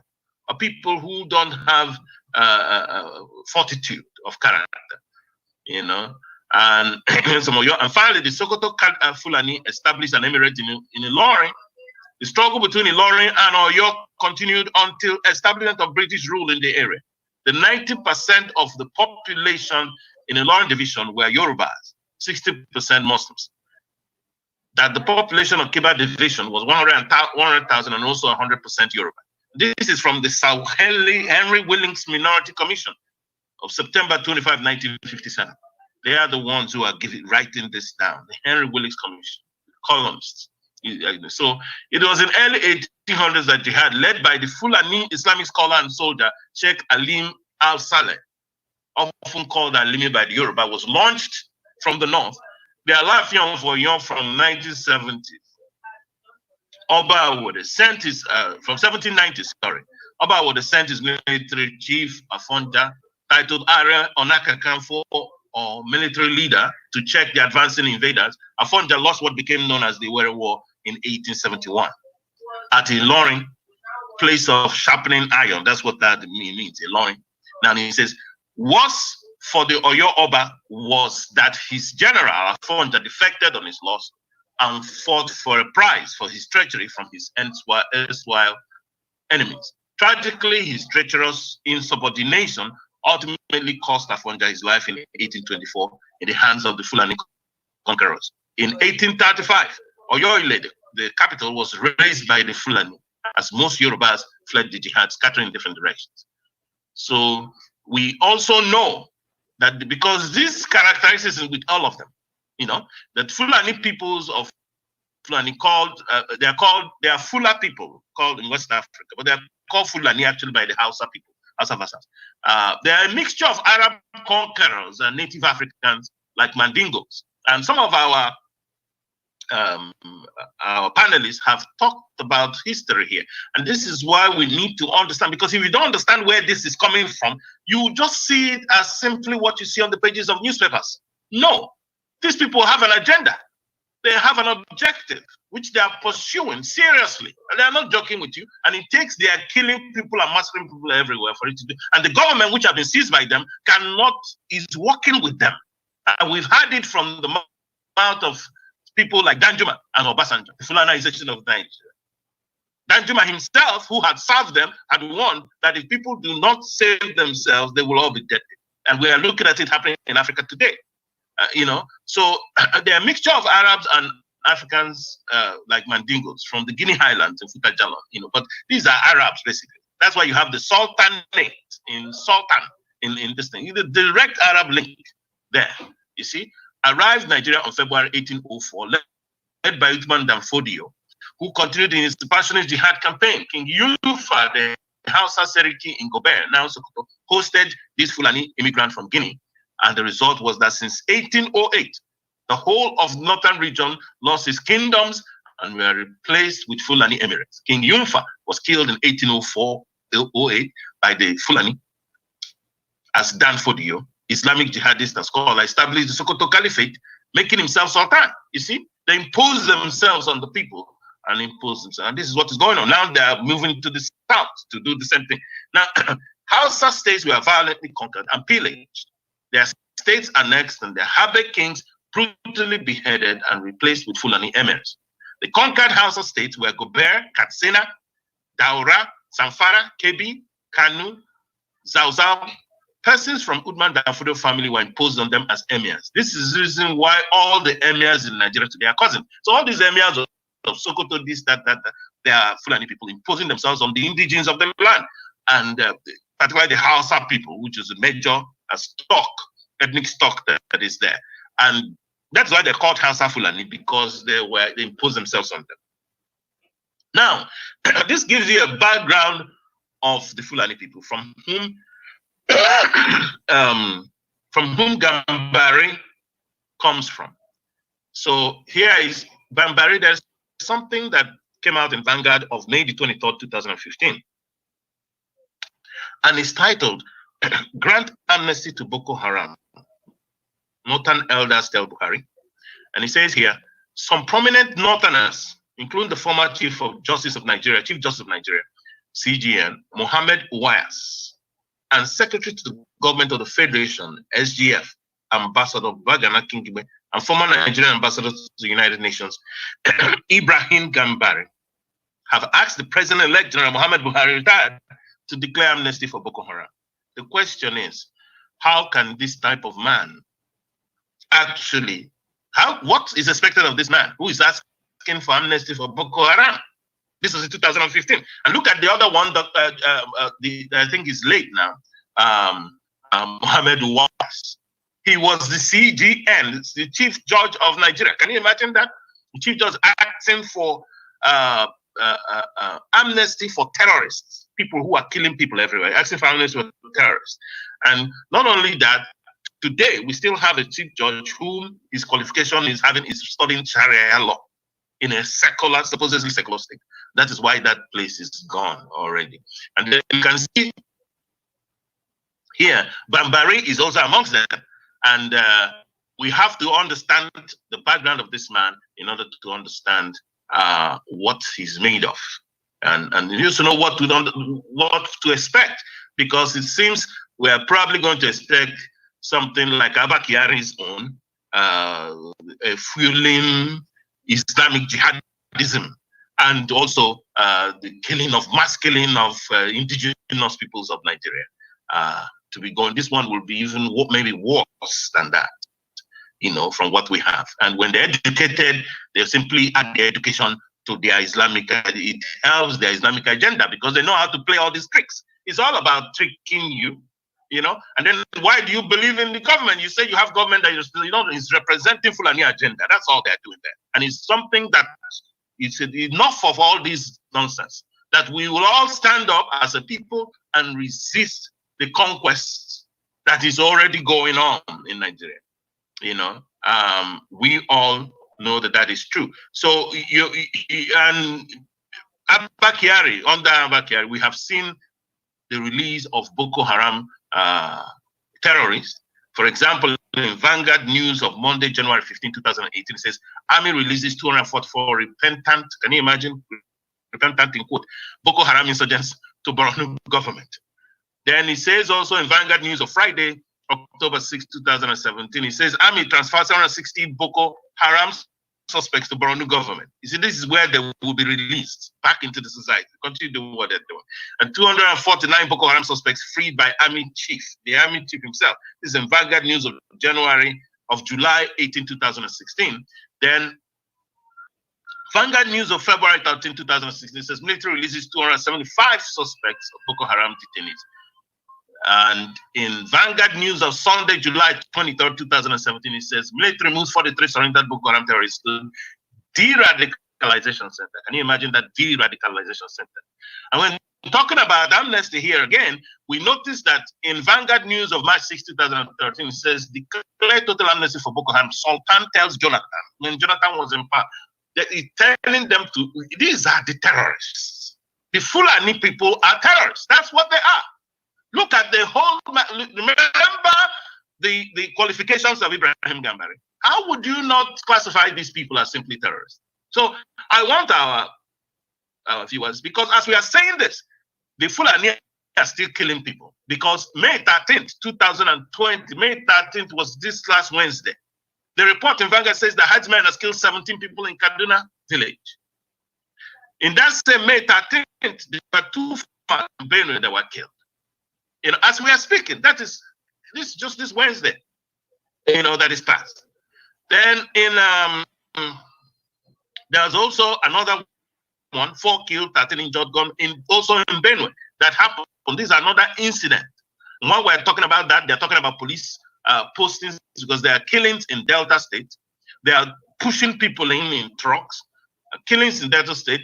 They are talking about moving southern policemen to the north and bringing northern policemen to the south. And these people who are going to command the genocide, the main massacre, to work with them. So because we have seen that the police and the army work with them, there is no way you can say that these slaughters are going on for all these years and the police and the army could not stop it. So we know that the police and army collude, just like Anjuma has said. So it leaves us with, what do you do in this situation? We are faced with a very tough challenge, and I would like my brother Ken Awananenyi to speak on this, on what does he think, should be done? Where is this going? With the appointment of Gambari, could it make anything better? Do we think Fulani has had to change? For people who would think otherwise, should anybody expect Fulani to act otherwise or think differently? Mazi Awananenyi, please, if you can comment on this.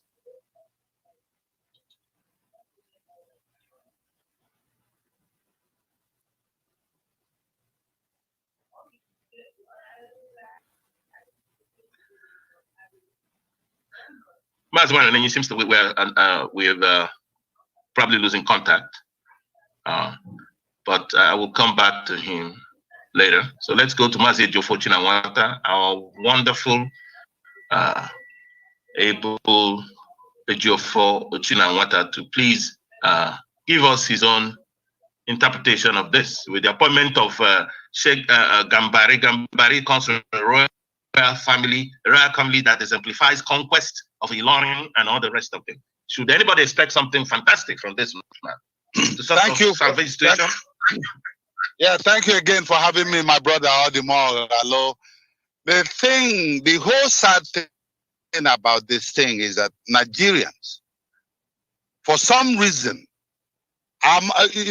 sometimes you will say that somebody did witchcraft, or maybe something like voodoo, or something that actually cloud the judgment of the entire Nigerian people.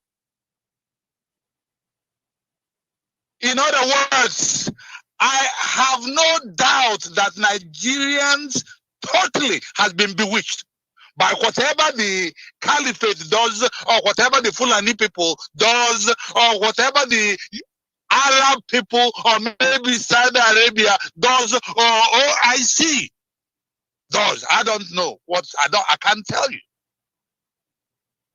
Jonathan convened a conference in 2014.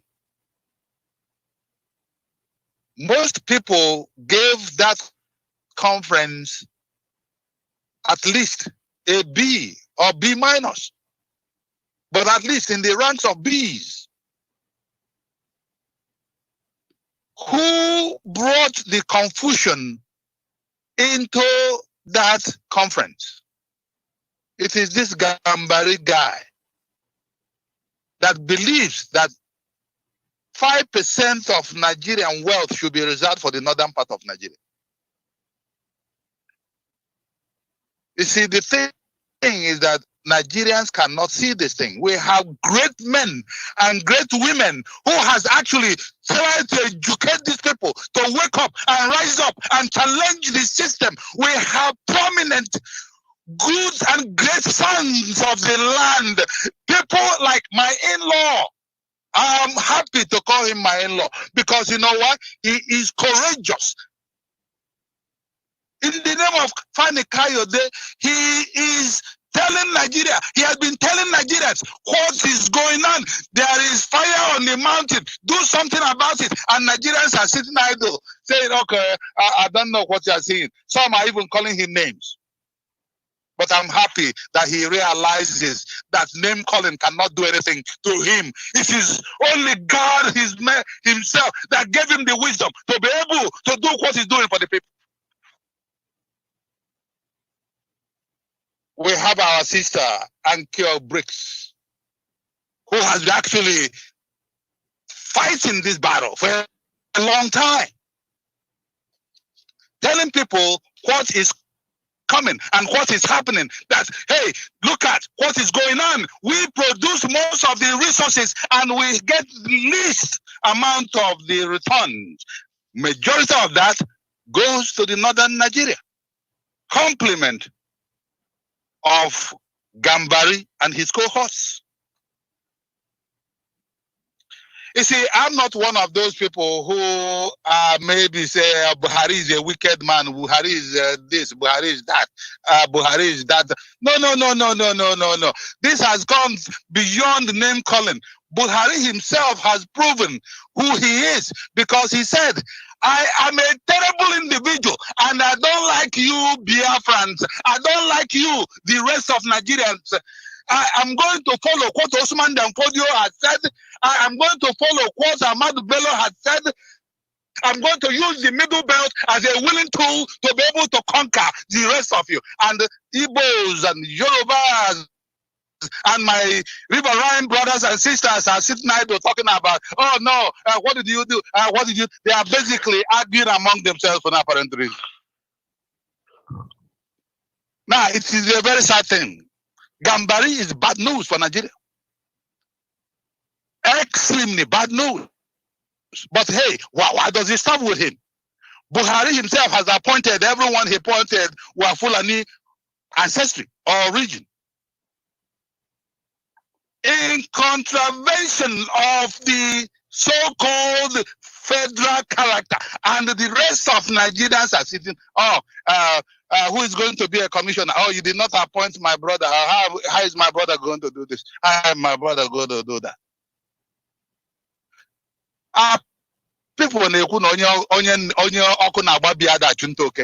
house is on fire, you don't run around running around chasing rats around. You wake up to basically quench the fire that is actually engulfing your house. But no, what are we doing?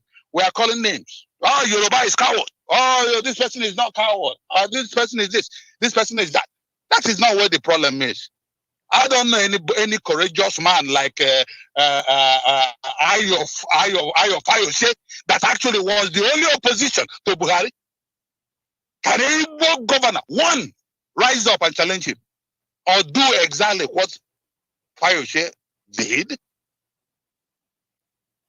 Can Can anyone, any woman rise up and speak honestly and tell Nigerians what is happening? Like Fanikayo there? Can anyone? But we are quick to point this thing because we look at them as these are weak links. These are, we must, challenge them because the air is free, and after all, we are. We have this mercantile, that mentality that gives us money, and because we can afford air even to talk, then we are challenging these people. That is why people like Gambari was appointed, and the rest of Nigeria are keeping quiet.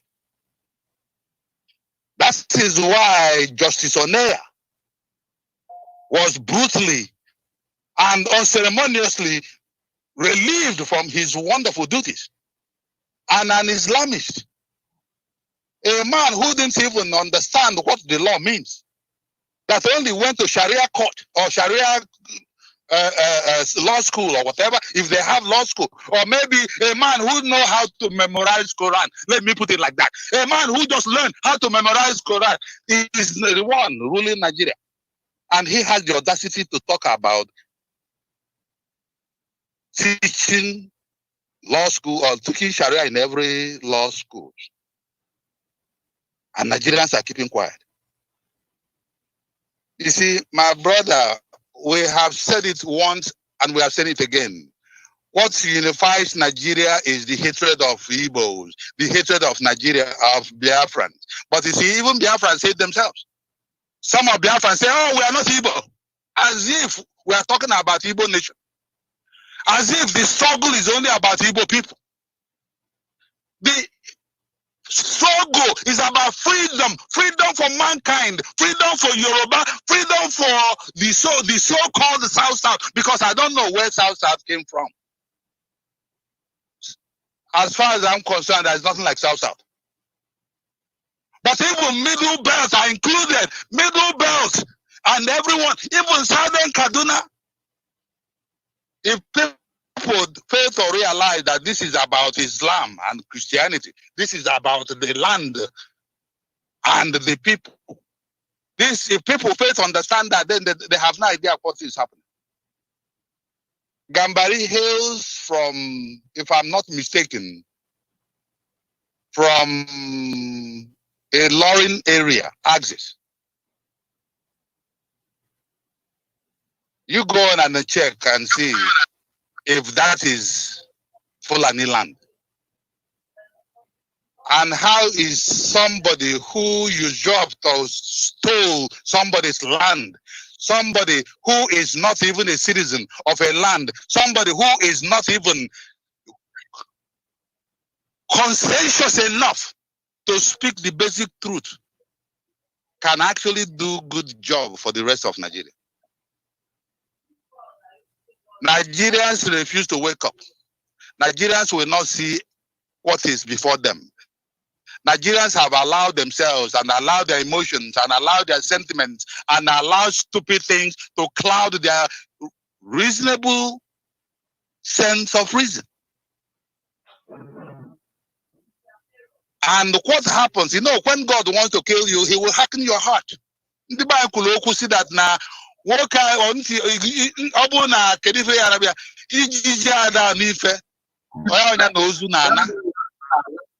if you refuse to hear, okay, when the time comes, you are going to hear by force, because the Fulanis now are no longer only after Biafrans. It is no longer 1967. It is after the entire part of Nigeria. And the rest of Nigeria still believe it. That, we have a government, and this government is basically going to maybe change. Maybe it is the leadership. Maybe it's this, maybe it's that. Instead of calling a spade, these people are doing what they wanted to do. They said they don't want the southern part of Nigeria to have a future. They don't want the southern part of Nigeria, not Igbo now, not Yoruba now, not Ijo now, not even Middle Belt. They said they're going to use the Middle Belt as a willing to conquer the rest of Nigeria. And Nigeria is going to be the estate of their grandfather, Osman Danfodio. And the people think they are joking. It's like how many signs can God give? I don't want to take most of your time. But there's a man of God. There's a man of God. We've said it in this forum before. There's a man of God that trusted God so much. He loved God that he believed that God will always save him. And God have actually indeed saved him many, when he found himself entangled in a situation, he will pray to God and God will send help. And he's usually always rescued by God. So this time around, you know what he said? There was a warning in the city. Flood is coming. This flood is going to take everyone in the land. Everyone. So we are issuing an emergency order. Everybody must evacuate. Everyone. We must save the life of our people. And everybody really did evacuate, except this man of faith. This man of faith said, I'm not going anywhere. God is going to save me. I know my God. I trust my God. My God is a wonderful God. He's a God that rescues me all the time. And sure enough, when the flood came, took over the entire community, engulfed even his house, he went on top of the roof and said, no, I'm here and I'm waiting on my God to rescue me. The governor heard about this and said, no, I cannot allow it. We must rescue this man. Nobody's going to die in my community. And he sent the helicopters. And he said, no, no, go away. God is going to help me. He sent even the police. He sent the National Guard. He was sending people constantly. And people came on a boat. Say, come on, get in. We are going to die. He said, no, go away. God is going to save me. What are you talking about? The president heard about this and said the Army Corps of Engineers said, go in there, rescue this man. I don't care what it takes. We cannot allow anyone to die. They came and he said, no, I'm not going anywhere. God Almighty, I trust. God Almighty is my savior. God is going to save me. And soon after that, his house basically gave in. And the man drowned in the flood and died for sure. When he died, he got to heaven. And when he reached heaven, he looked God in the eye and said, God, what happened? You failed me. I did everything you wanted me to do. You have always rescued me. You have always done everything I asked. And if I need you, I always call upon you. This time around, I hoped on you. You were going to save me. And God looked at him and said, my son, I even made the governor send his help to you. And you said no. Even the president, I made him send help. And you said helicopters came. You said no. Army Corps of Engineer came and you said no. Your own self, your will is the one that rejected you, not me, because I sent you the help you needed. That is the lot of Biafrans. Because we have enough time and enough information to be able to challenge the system. We have enough information. We have enough people who has actually tried to educate our people, who has actually tried to let people know that danger is coming. And Buhari is, even Fela himself called him animal in human skin. And yet Nigerians refuse to listen. And now Buhari is there. I can tell you that the appointment of Gambari, he has upped the ante, because the worst criminal is an educated one. Buhari has decided now to raise the bar.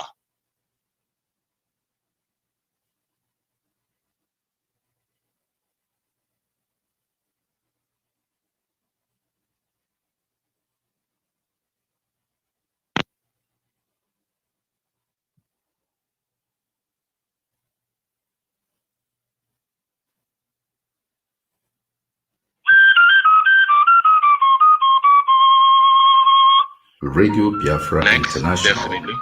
empowering the people. No matter no matter what the forces against this broadcast is doing, by God's grace, we will reconnect eventually to Mazi Ejiofor Chinawata to finish his thoughts. I will go to Mazi Wanenyi. Wanenyi can hear me. Yes, I his can hear you. thoughts on the idea of having COS who is advocating for the amnesty, to grant amnesty, Boko Haram, Northern Elders, one of the Northern Elders, this is in 2005, May 23, 2005, published by the Vanguard. And this Ibrahim Gambari is there, fighting for amnesty for Boko Haram, for terrorists, basically. What do you think about his appointment? Thank you very much, my brother. I hope I'm coming out clear. This is Ken Wanenyi. Yes, go ahead, yes.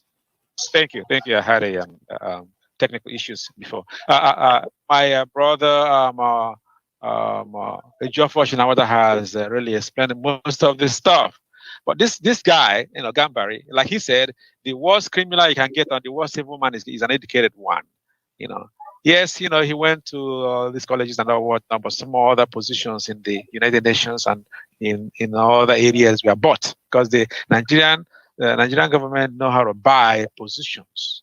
They know how to, in the international community, by giving them some perks.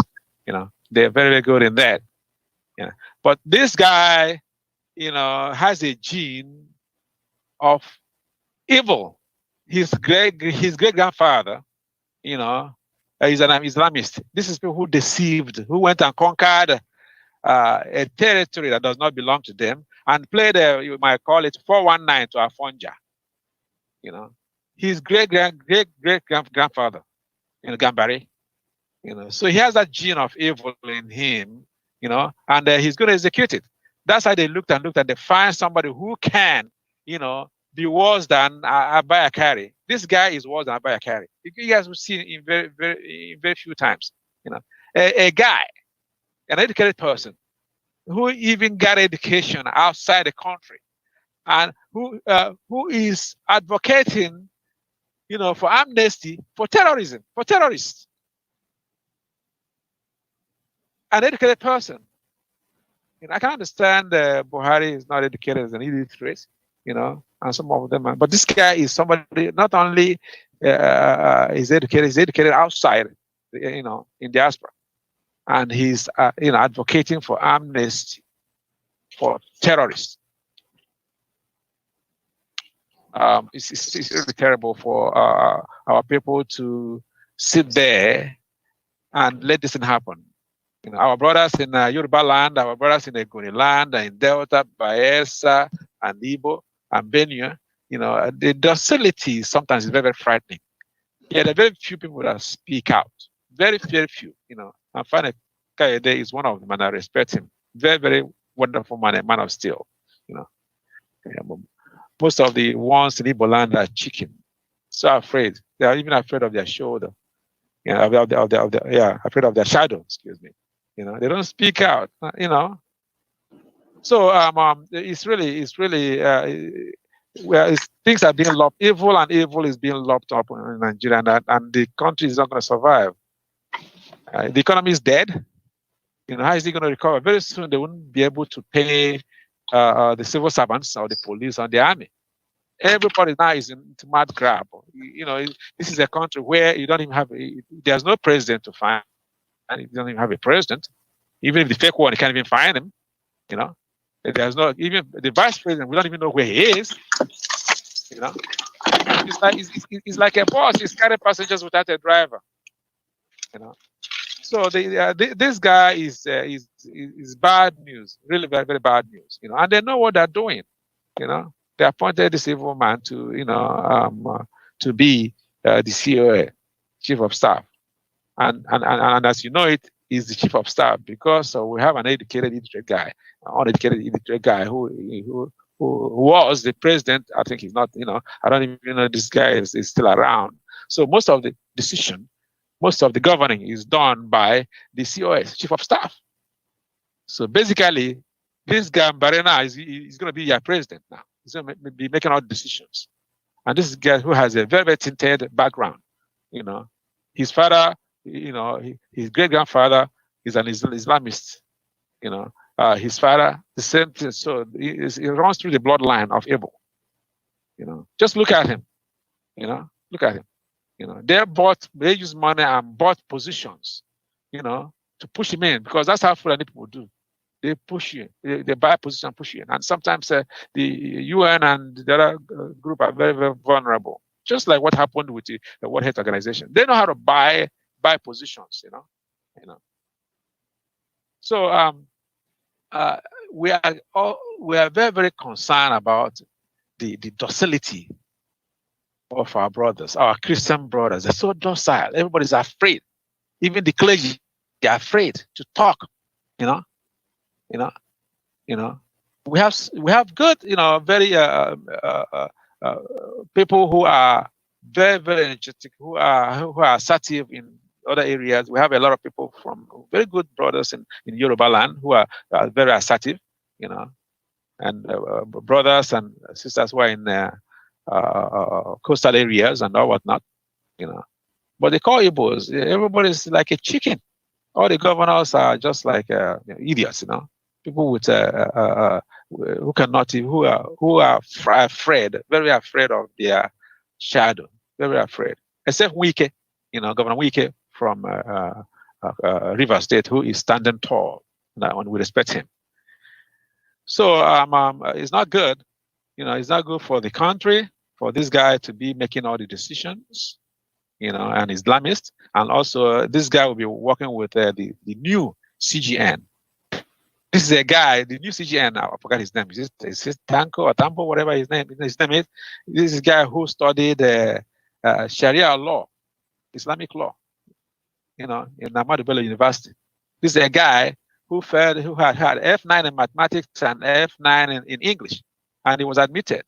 He is the person who is now the Chief Justice of Nigeria. Basically, this is people who are, most of them got into the university by having low scores. People from the South usually have, when they go to JAM, they have to make a minimum of 120. The Yoruba nation, about 120 something points. The Igbo, the same thing, But Hausas, 10 points, 15 points, they put them into Ahmadu Bello University and push them up, and get them graduated. These are the people who are really you. And everybody is not saying anything. I don't know the fear. I mean, people only die once. But the people from the southeast, most people from the south, from the Biafra, most people in the Biafra area, they are very, very afraid to talk, especially the so-called leaders. They're so scared. The governors are so scared. I don't know what they're scared of. So we are in for a very hard time regarding all these things going on. And all the this people, they are really very, very ready and planning to deal with the South. When I mean the South, is the Southwest, South, and Southeast. Even there's nothing like a South in the cardinal points, but this is the mechanization of the Fulanis. They know how to go into you, eat your nucleus, then you die. They give you names, that unfounded names, and you accept them. You don't even question. Somebody will come to your home. Most of the wealth, in that contraption comes from the South. But they will take that wealth. They take, do whatever they want with it, and give you just peanuts. It's just somebody coming to your house, take your pot of soup, take your rice and everything, and then give you about 1 spoon, and he won't say anything. The ones who are speaking up, they will be attacked unnecessarily. So this guy is going to be exposed more. More information are coming out. But even if that, what will people do? They don't do anything in Nigeria. Even the educated ones, just very, very few that really stand up tall and talk. So Yes, Mazi Jofor has really explained a lot of stuff regarding this guy and also the behavior of people. Things are really gonna get really bad. The whole system will crash very soon. It's a failed state. And the only savior will be, they let the South go, both Southwest and South and Southeast go. Then let the North stay and do whatever they want to do. But they are fighting it because if this happens, they don't have any they don't have any people who can handle things over there. The only thing they are master of is killing. The Islamists and the terrorists, moving them into the Southwest, moving them into the South, moving them into the Southeast. That's what they're doing now. And nobody is keeping quiet. The CGN trying to put a provision that you're going to have, you're going to study Sharia law in all the universities. You're going to study Sharia law. You're going to study Arabic language. What kind of nonsense is this? So I'll back to my brother, wonderful guy, Odimo, for all you're doing. And this is Iken Nawaneyi. I'll stand by.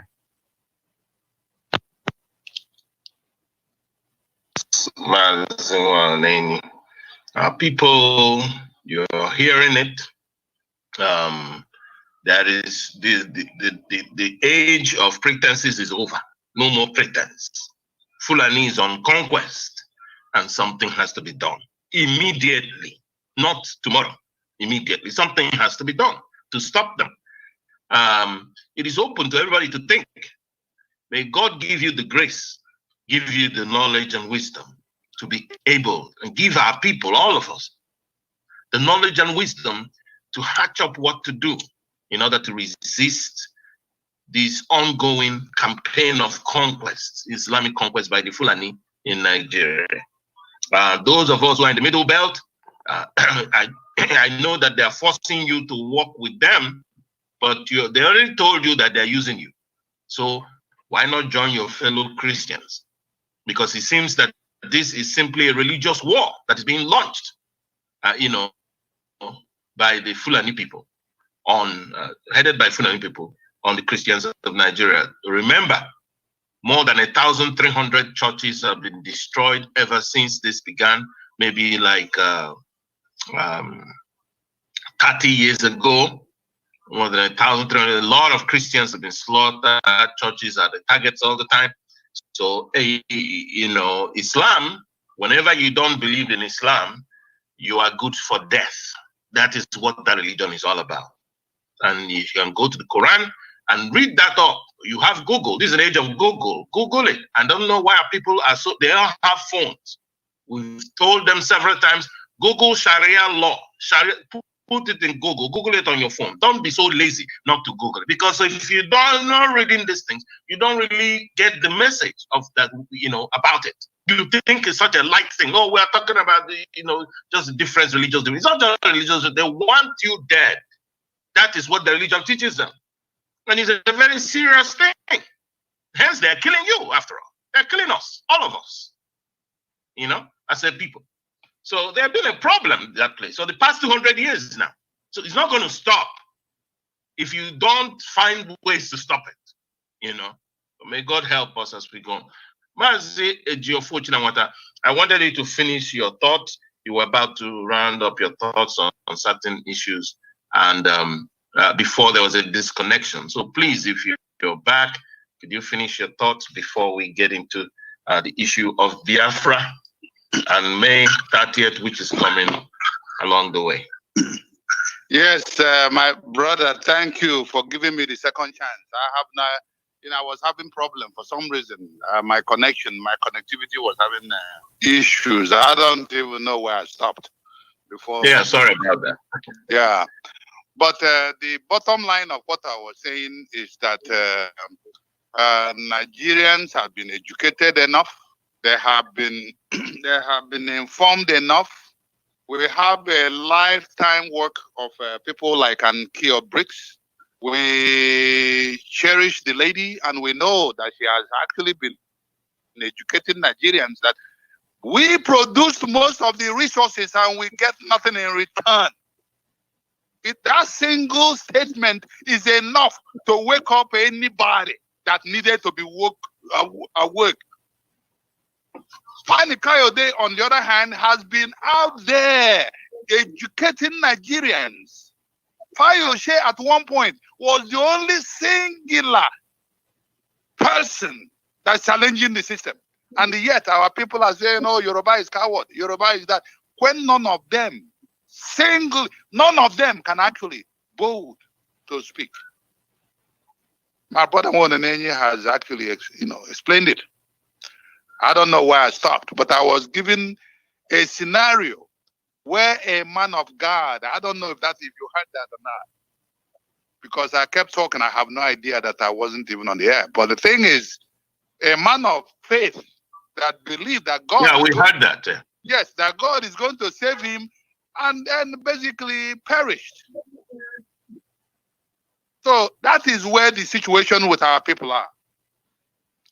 If our people don't understand that this Gambari now is the new president, and this Gambari now is going to be able to show them pepper, if people now don't understand that Gambari is educated, and the worst problem you can have is one who is educated. If you basically don't understand that now by dealing with the British and see all the atrocities that the British people perpetrated all over the world, still, people, no country has ever pointed any bad or any finger to the British government.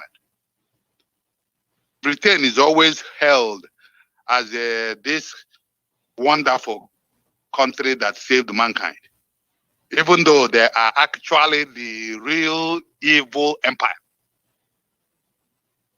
So that is the point I was trying to make.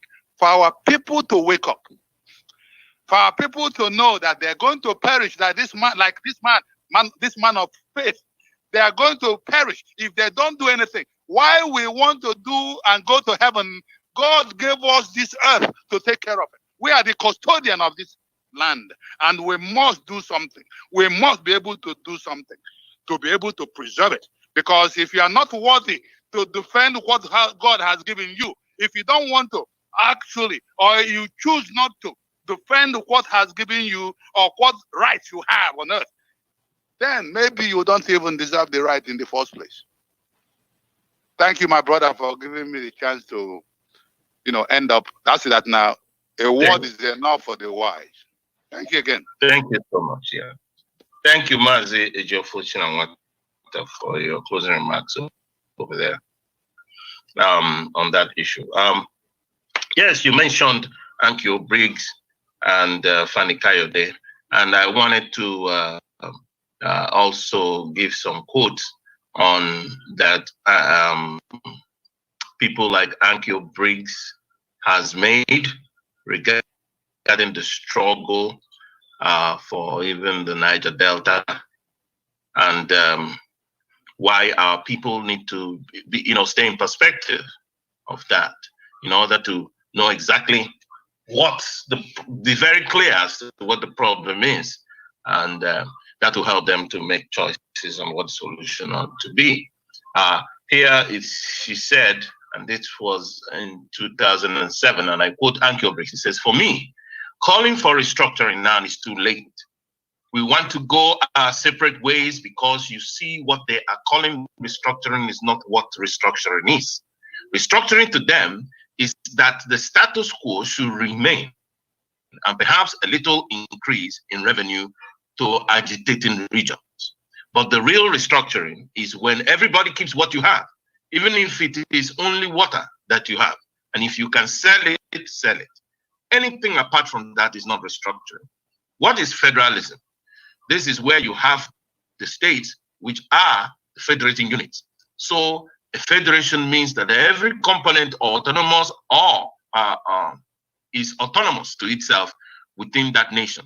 So how can the federal government be interested in building hospitals in Abia State or building a university in Rivers State? Nigeria is a good example of how impossible to run a government.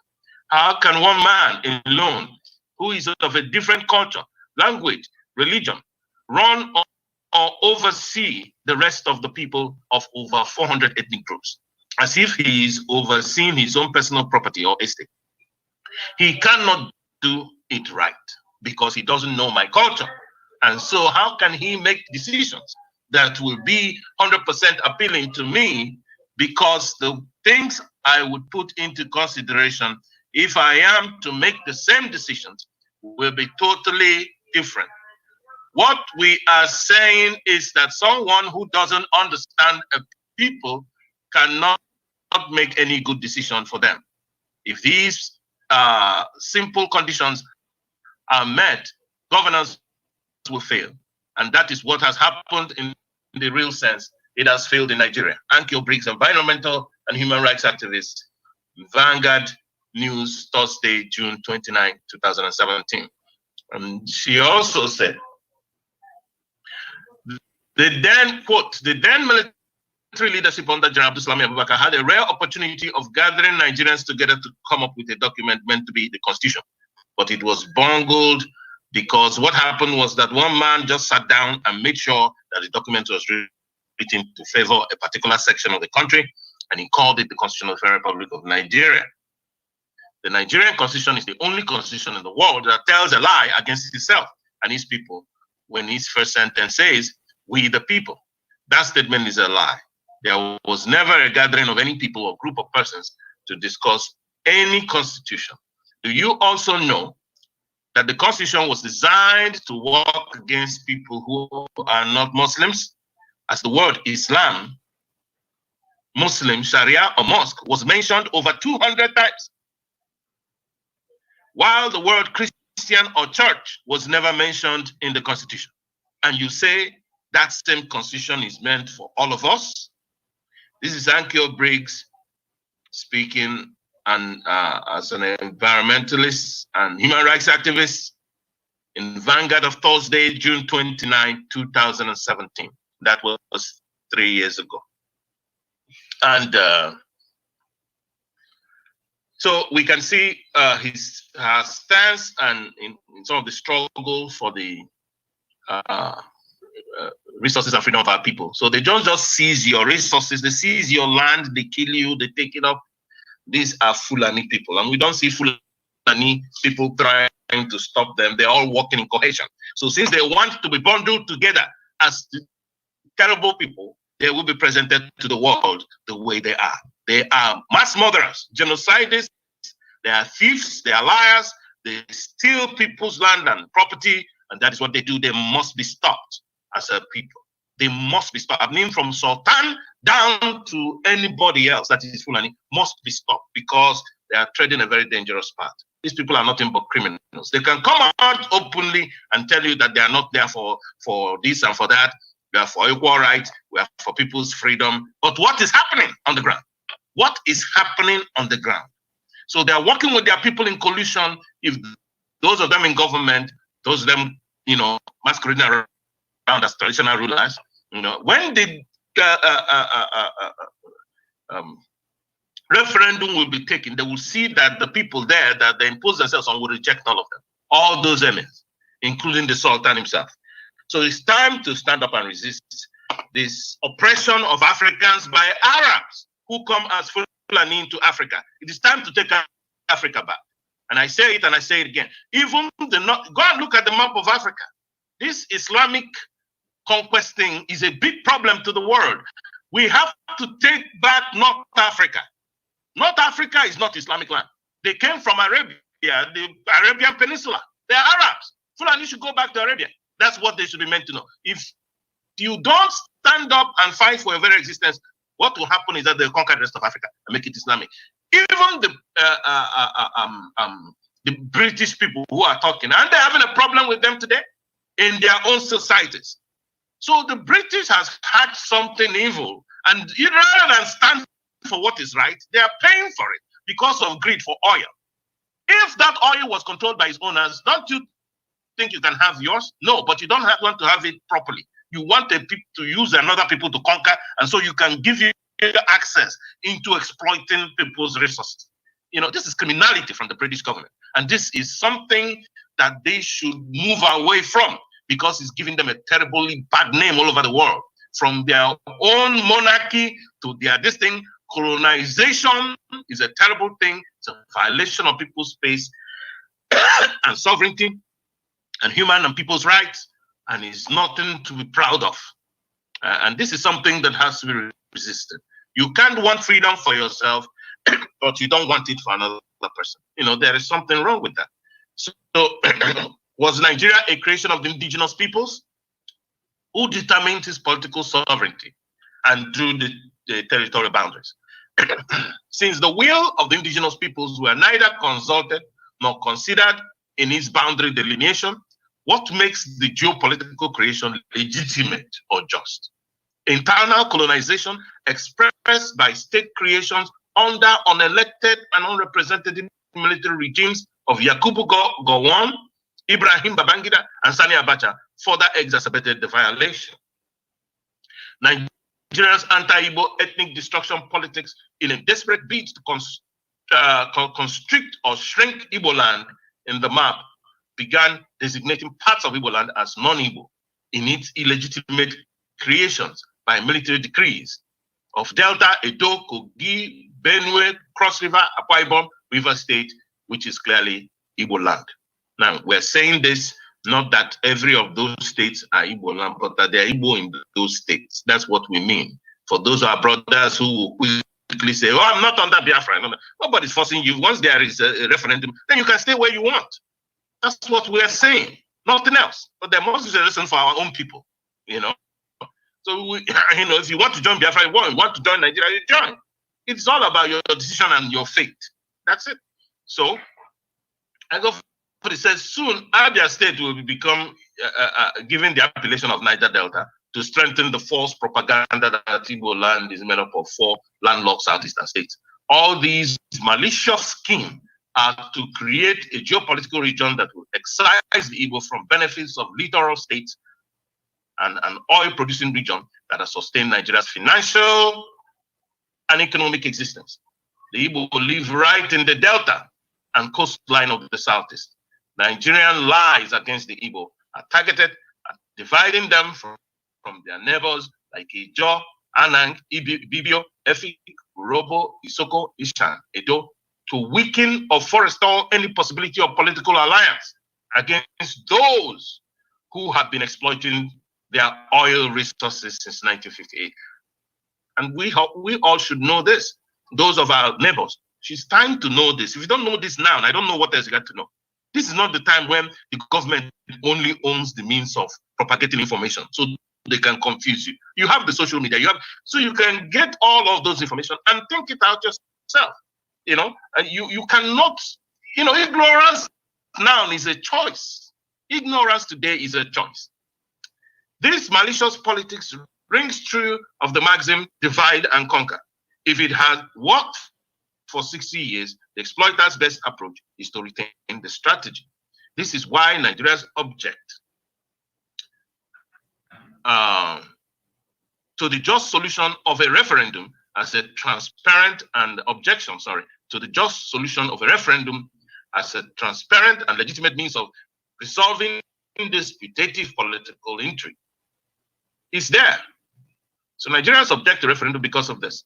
Nigerians want peace without justice. Those are people who come and tell you about peace. Let's live in peace. It's okay to live in peace. If he's not talking about justice, know that he is the problem. These people who don't talk about justice, do giving somebody what he owns, what is his. Somebody comes to you and take what is yours, and he tells you, let's have peace. And then you complain about it, he takes another one and tells you, look, let's have peace. Once you complain, these people are devil incarnate. There's no point listening to that person. Know that they are a problem. All these people who talk about peace without justice. Anybody who talks to you about peace without justice is a problem. He is the problem. And then they tell these people who ask for justice that they are causing war. The person causing war is the person denying that justice. These are the people causing war. Do not accept anybody telling you you're causing war because you're demanding for what is your right. There is something wrong with that. It is unacceptable. It should be unacceptable to all of us. So they are the ones causing war. Just like see Fulani causing war everywhere. They haven't launched their own war. They're killing people everywhere. The Islamic North has gotten their Sharia law. They have almost basically excised themselves from Nigeria. They want to impose Sharia law on everybody else. So who is causing war, really? These are people who are their idea. In fact, Islam, how does they spread? How did they move from Arabia into North Africa all the way down to West Africa? Is it not through war? So their own history is war. So stop accepting this thing when people tell you that when you demand what is your right, that you are causing war. That is a mispresentation of what is the reality, misrepresentation of what is authentic, and it should not be accepted at all by anybody.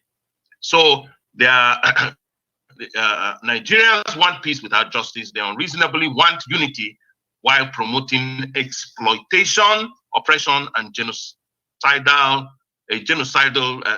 nationhood. Their idea of unity is that of the prey in the belly of the predator, unity of the prisoner and the dungeon, unity with the wicked's violations and his victims. This is Nigeria's unjust philosophy. We must get that. We must let people know so that can stop. Now we are in May. We remember May. May is a day, is a month of remembrance, where our dear country, nation Biafra, not a country but a nation Biafra, was declared over 52, 53 years ago. May the 30th of 1967, Biafra was declared. Biafra has always been, because Nigeria was a British creation. So Biafra has been there for more than 500 years. So it is just interesting that foreigners can come into somewhere and begin to create a place without those people approving of it. That is why it's such an illegitimate. When you talk about you being a Nigerian and all that stuff, it's not illegitimate. And that is why the stuff is not working, up to now, because it's not organic. It's so artificial. It's an artificial political creation, which is not done actually to serve the purposes of the people who inhabit the land, the indigenous people who inhabit the land. It was created to serve the interest of the foreigners who came and conquered the land.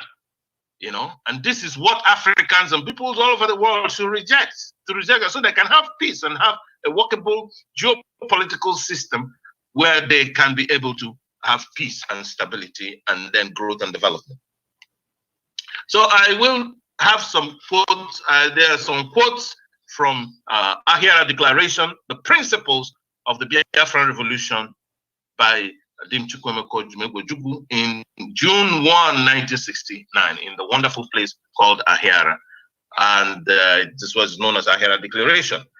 This declaration was also worked on and added by Biafran elite groups, people like Chinua Achebe and so on and so forth, that pieced together these principles of the Biafran state and the principles of its revolution. The Biafran revolution continues.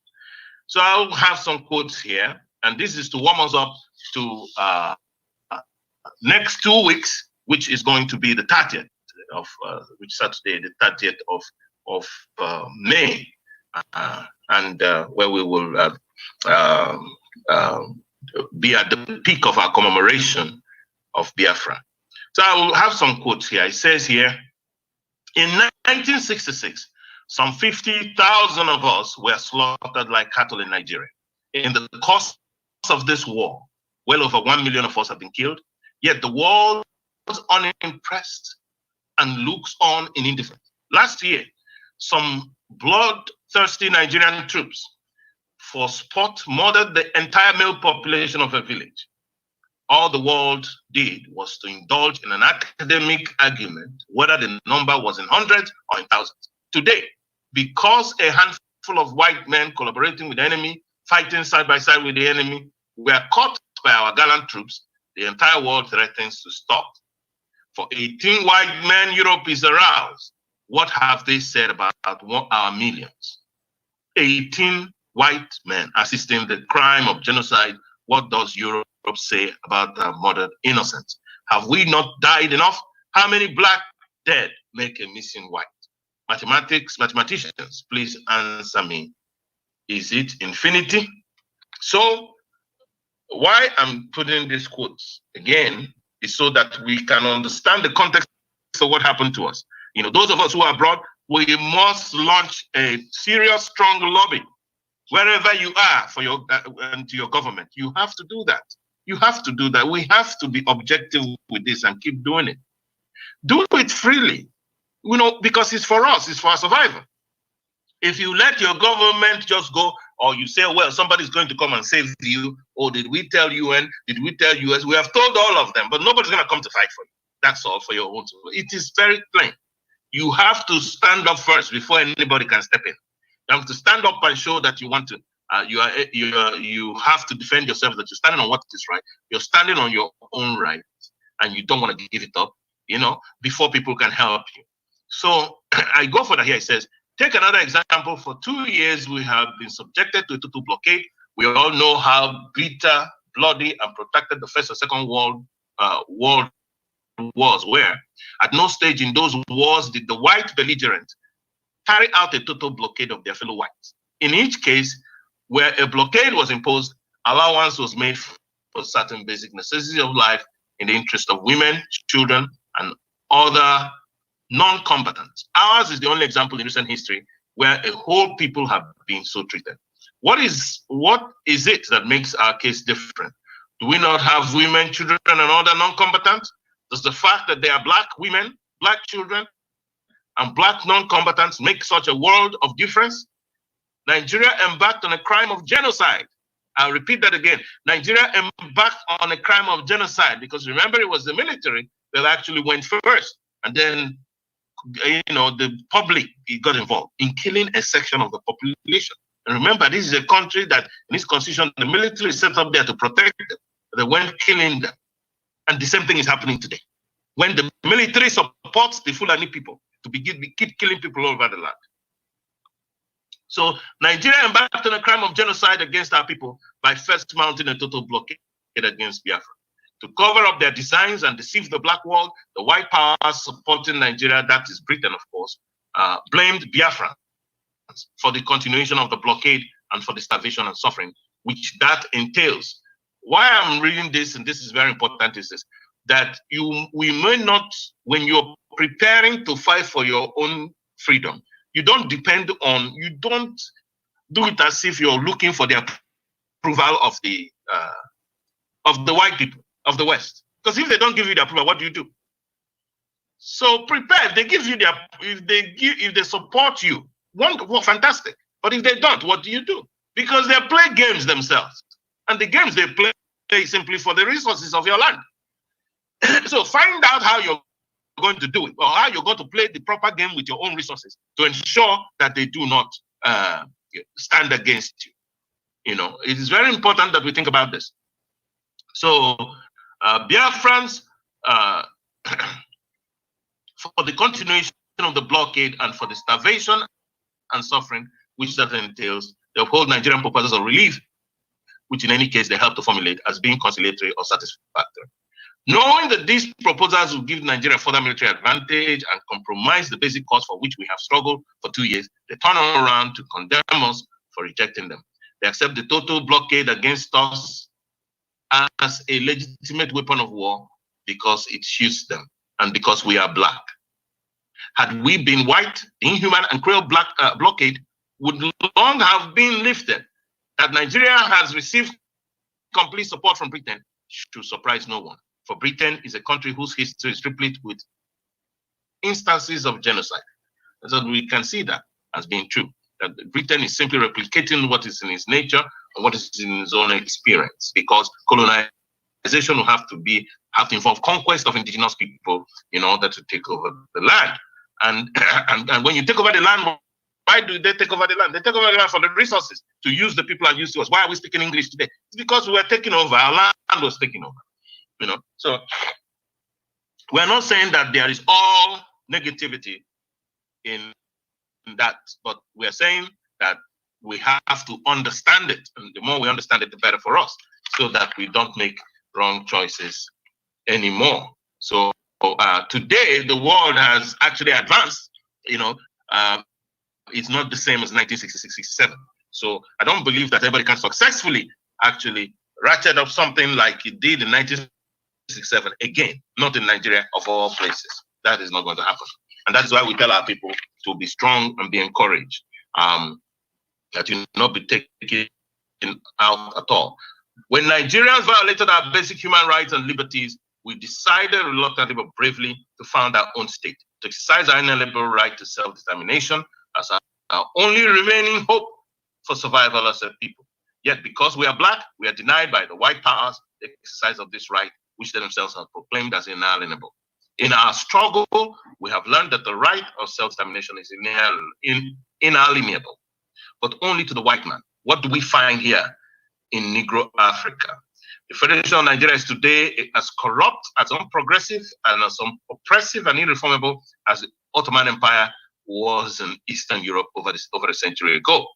And in contrast, the Nigerian Federation, in the form it was constituted by the British, cannot by any stretch of imagination be considered an African necessity. Yet we are being forced to sacrifice our very existence as a people to the integrity of that ramshackled creation that has no justification either in history or in the freely expressed wishes of the people. And we can see these excerpts from their heraldry creation as being even true even for today. So there are racial components to it, which I believe will play much less today if anything ever happens, because the world has changed greatly. The people are much knowledgeable. There is better communication.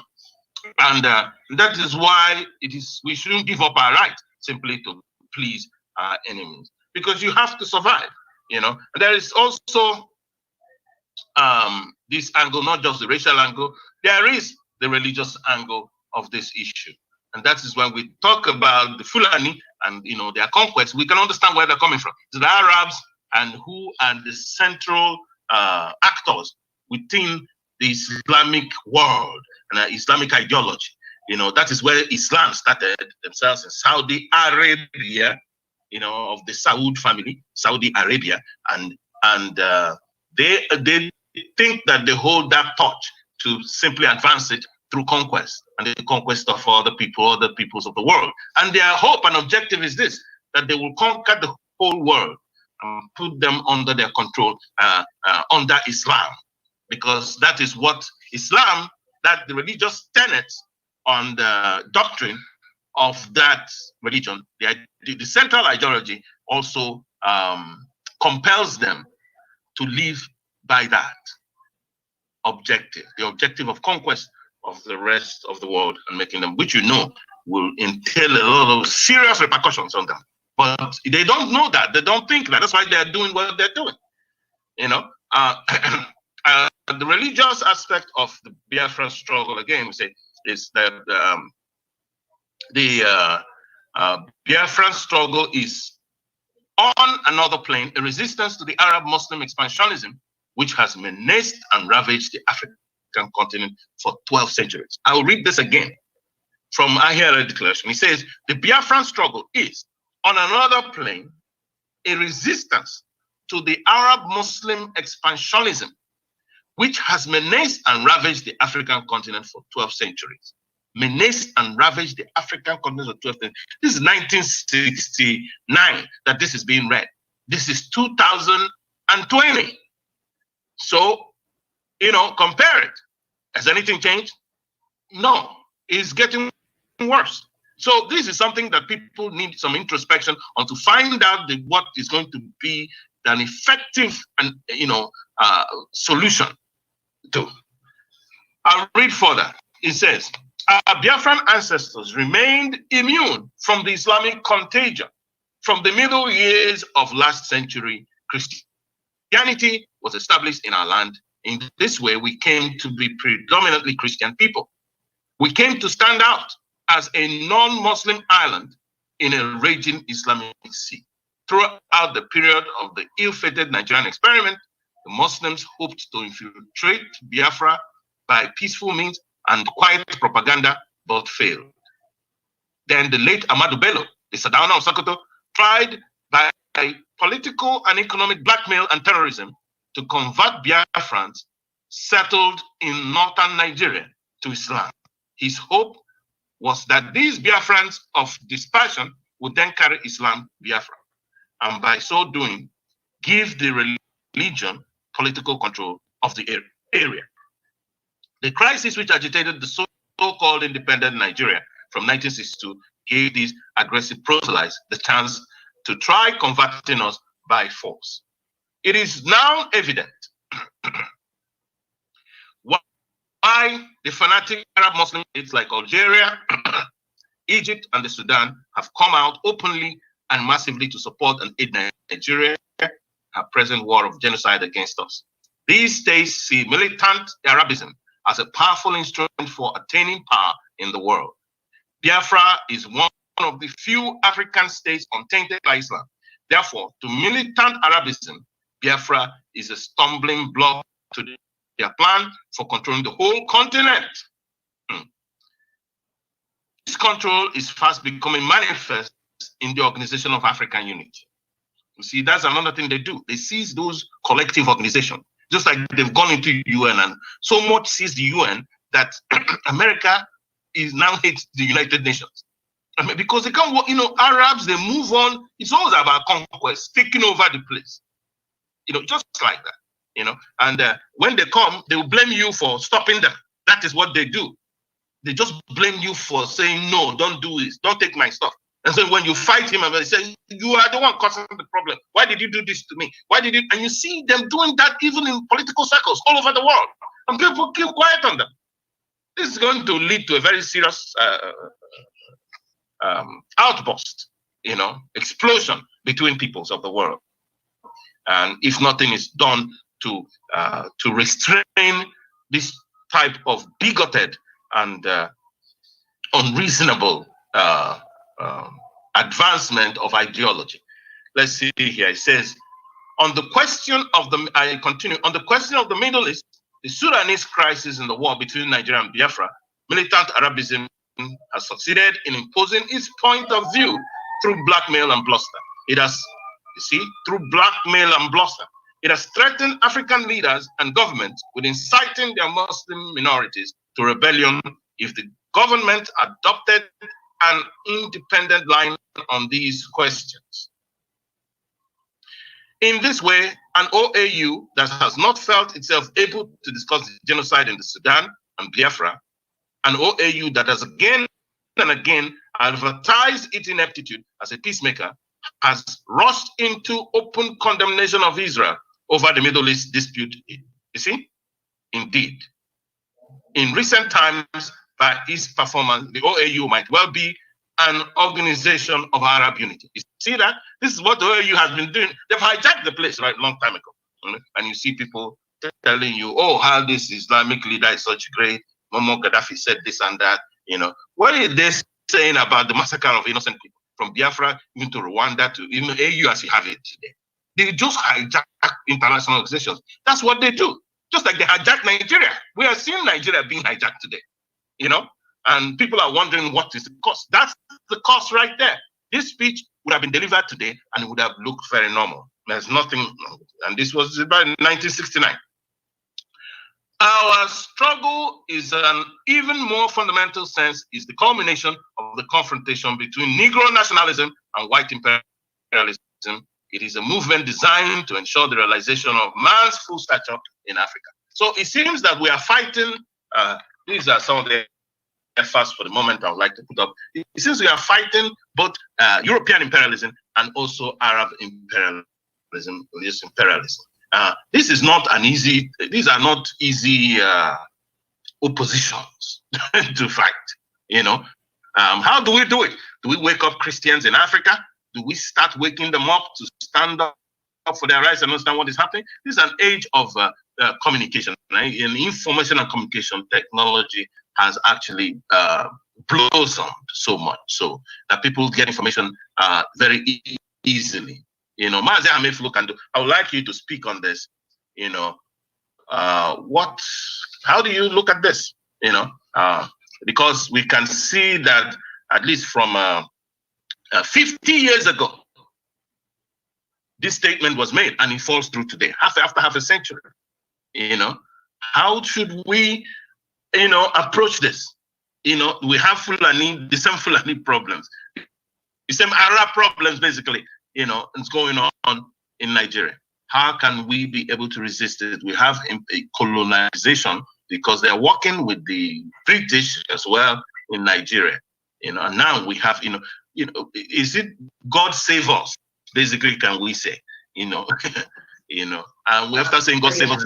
What do we do? Yeah, thank you very much, Mazi Moralo. You are bringing such important topics that I believe by the time everybody in Nigeria, in Africa, and Black listen to what we are talking about in this station, Radio Biafra International, then they will come to realize that we are on a mission of saving mankind. When I say mankind, I'm talking about everybody, because truth and justice will establish itself. What is going on today? You have read the Ahera Declaration. I'm so glad, man. I am so proud of you, the way you bring out things. Mazima and Emin, I really taught you very well. I'm very pleased with both of you because you are looking at the most important things, which other people are not even paying attention to. But that's why BRM and Radio Biafra International, we are different and we are proud of what we are doing. And we will continue doing that no matter what happens, even at the point of death. Because it's no question of saying it's either Biafra or death. No. Truth and justice must be established. We'll continue saying them and we will be ready for whatever will come out of it. The important points you are raising are very, very critical. If we don't know the origin of our problem, the mistakes made along the way, we will not be able to solve them. Gradually, we are building it. As a matter of fact, we wanted to start writing it. I said, no, it's not yet time. Let the people first speak, because we believe in the power of the people. Let the people speak. And if there are areas to correct things, we correct them before we start writing. That is the essence of our broadcast. We consult. All the things we are doing is to share views, listen to varied views, so that we'll be able to now settle down with the core matter, which will then now sending out to our different groups that we have today. Because all I have been watching, because I listen to so many groups, I'm part of most of them too. And we write. And we cause confusion there. And after some time, most of them will give it and say, we can see what you are writing. That's okay.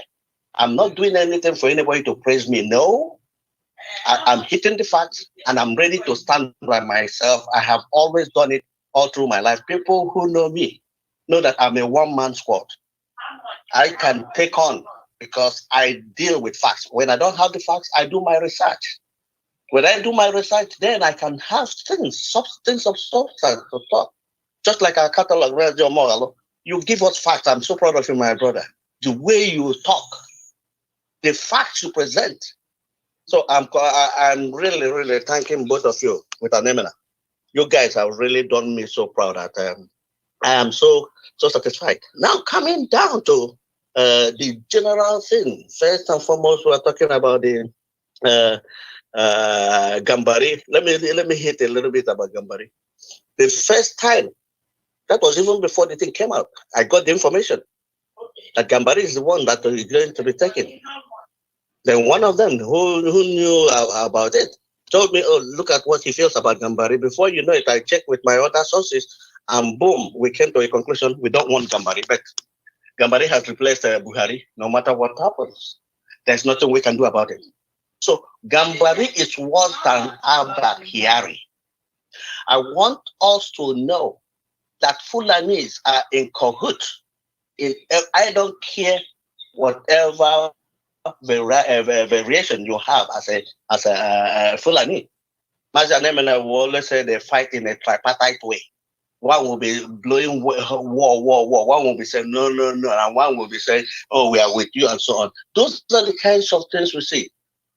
But because our forefathers have gone through this, and unfortunately, up to recently, we have not even come to understand who the Fulanis are. That is why we're constantly having this. They know how to sow seed of discord amongst people so that people will continuously fight for them. That's what they did in Nigeria, in northern Nigeria. They used the youth of northern Nigeria, made them alamajiris. They don't go to school, but their own children will always go to school. So as we are fighting for Biafra, I want us to now start modifying that word Biafra in a way that will encompass everybody, especially people of the former Eastern region and part of the people from west of the Niger and part of the people up the north, up to the TVs, the Taraba and so on. Those are Biafra lands, but we cannot impose it on the people. We have to educate them. Let them be part of it. Then as we are moving along, we must identify the mistakes we made or the mistakes that were planted on us by the British and the Fulanis to be able to make every other person around to hate us. Those things we must correct.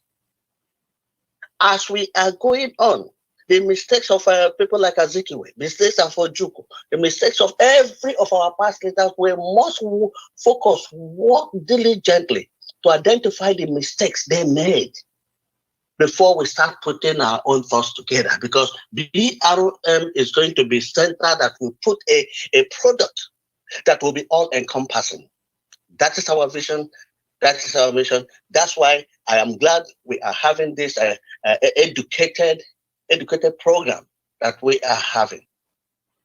So to summarize, Gambari is what an Abakari. We are not interested. As a matter of fact, the first article I wrote immediately, when I got that message, I told them we are not interested in Gambari. We are not interested in anything that has to do with Aso Rock. All we know is that Fulanis are the same no matter where they are. So as soon as we have that understanding, we can never be fooled. It doesn't matter who is there. I don't think we can have anybody worse than Abakari and Buhari combined together. But because Gambari is educated like Mazi, Chinawata and Mazi Mogalo had said already, because they're educated, they're most dangerous. So we have to be at alert, be ready to challenge the things that are coming up. We are ready. We know these things. That is why I personally suggested about a year ago, strengthening our vigilante group. Let us not mind our governors and all the other leaders. They are playing their own games, and most of them are not strong enough mentally, educationally. I'm sorry to say that. It doesn't matter. You can still be educated and you don't have what it takes to defend your people. Okay? So once we have all these things together, let us move on. Educationally, religiously, because you are doing a very good job with presenting the educational aspect of our problem and also the historical facts. Once we put these things together, we are okay. We don't care about who is going to help us. You know, the world does not like Biafra, or yes, let me say Biafra, or the blacks, because Biafra has shown to them that we're equal to the task. But because the Fulanis are not blacks, and it's important that people understand this, they saw in people from the from Biafran area, the Biafran region south of Nigeria, that these people are tough, are educated, they know their stuff, they are religious, they know politics and all this is what. All combine these things. That's why they decided, okay, that they are going to put us into enslavement. That's what happened if our people don't know this. Because the British know us long time ago. That was why when they came and saw our spirituality, they went and twisted and wrote down the Bible with all our philosophies, our religious philosophies. Those are the things that are contained. Go and check the Old Testament. All the things you see there are the things we do in our Igbo land or Biafra land. So let us be ready. Let us be ready, and let us be ready. Thank you very much, Mazimo. May God guide you and help us to be able to reach our people so that they will know that we are people that have values. Thank you, and God bless. Bye-bye. Okanda. Yeah, thank you so much, able veteran Mazu Kandu. When you speak, it stirs my memory and it stirs my interest also always, and the joy of what so many of you had done to defend Biafra. That you are so precious to us, and you and the panelists, I think everybody in this panelist is a veteran, one way or the other, and I applaud your sacrifices to ensure that our people existed today. And we honor all of them that went out there to fight for our existence. Those who are dead, we must honor them. Our 30th of May comes. We must understand that no greater love has a man for his friend that he gave his life for him. And this is the word from the Master himself, our Lord Yeshua HaMashiach, whom you call Jesus Christ. So we can see this happening within Biafran experience. And this is an issue that shows the background of actually what we are fighting against, that Islamic onslaught into Nigeria, into Africa itself. It started in 641 AD, when Islam has started in 610.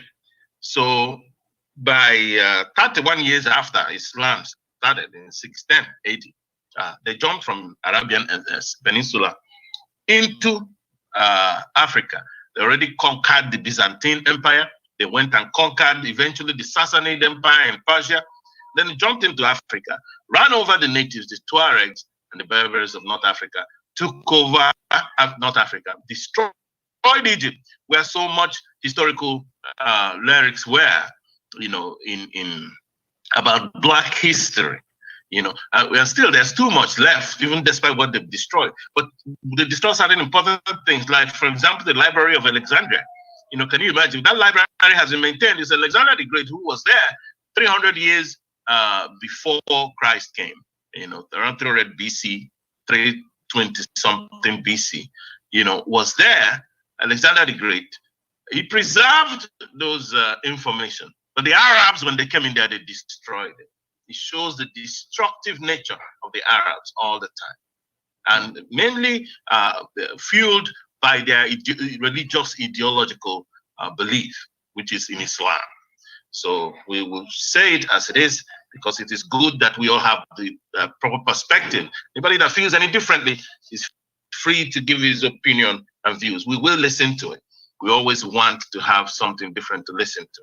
So our background based on religion, we can see it. We like our sister Uzomeme to please comment on that, on the issue of this is our Hillel declaration, and 50 years after, we are still having the same problem.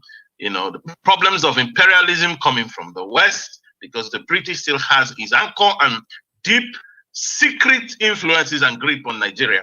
And then we have the Fulani, who are Muslims, who also having the grip. This is like Fulanis having an internal colonization of our people in Nigeria, the natives of Nigeria. That's what is going on.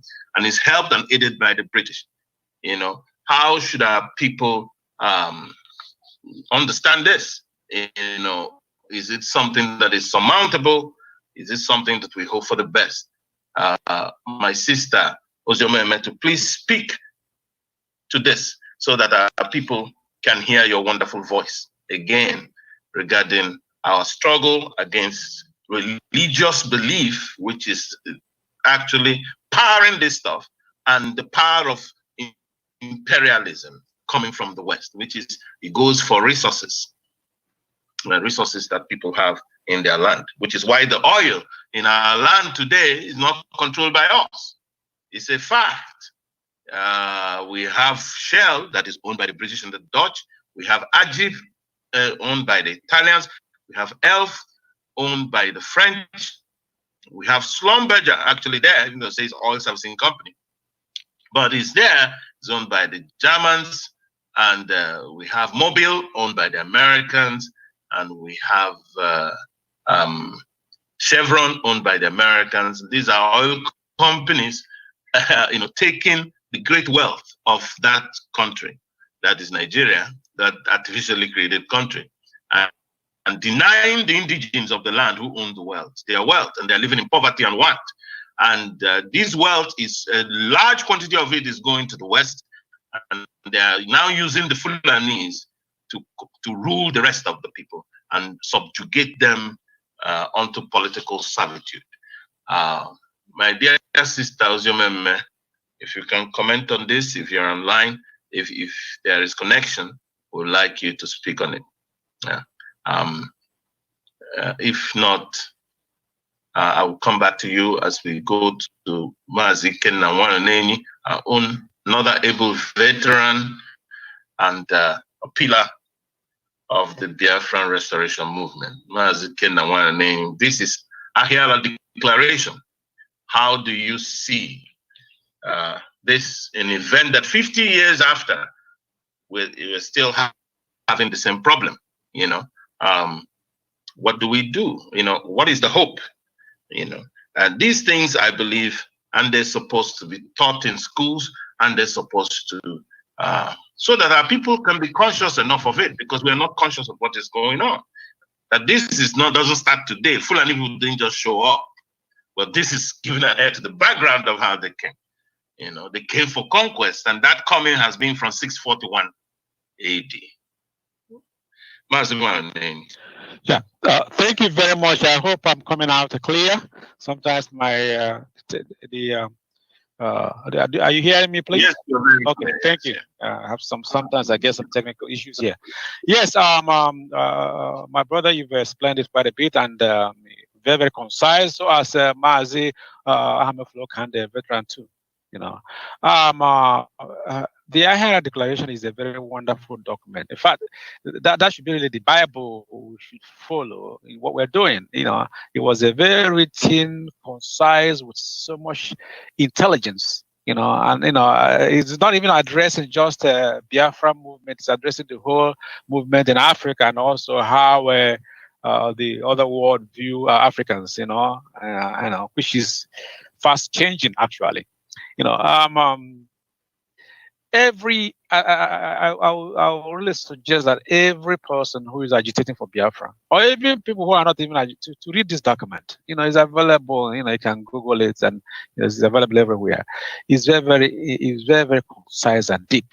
It was a master plan by our able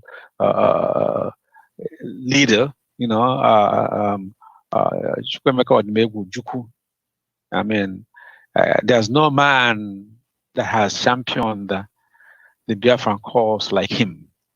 A person who was raised by silver spoon and who has sacrificed most of his father's wealth to make sure that that we live, that Biafra live. Most of us that participated in the Civil War could see the way the Nyoguju handled this thing. And the offshoot of the Ahara Declaration, which was made in Mbise, in Imo State, is a guideline to actually what we are doing. Like in Biafran Restoration Movement, BRM, is one of the documents we are embracing, and so as the trilateral agreement put up by George Ottoman and some other group. What is happening now is that many people have forgotten. If you forget your history, you forget how you come up. You can't go any further. You can't go anywhere.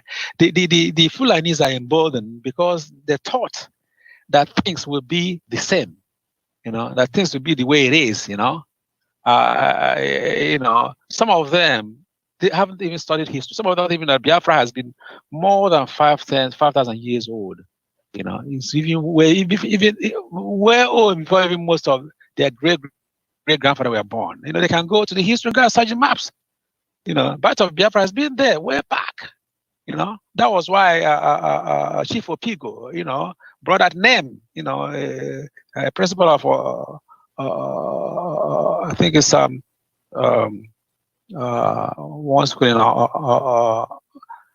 I think Okrika Grammar School. I think he's either the principal of Okrika Grammar School. And when Ojukwu approached him, said, "What are we going to name this new emerging country?" Pigo, who is not even an Igbo, said it's Biafra, because he himself researched more than any other person else in that area through his research and through his knowledge and also his intelligence. He was able to look very, very deeply into the history and found where Biafra is. And if you go to old African maps, towards Nubia and the Cameroon area, you see the word Biafra. Actually, some of them say called Biafra, which is actually Biafra. And then part of Biafra, most of us who are a little bit older, know that there is a part of Biafra and part of Benin, which the British, this contraption went and extricated, not knowing that history is history.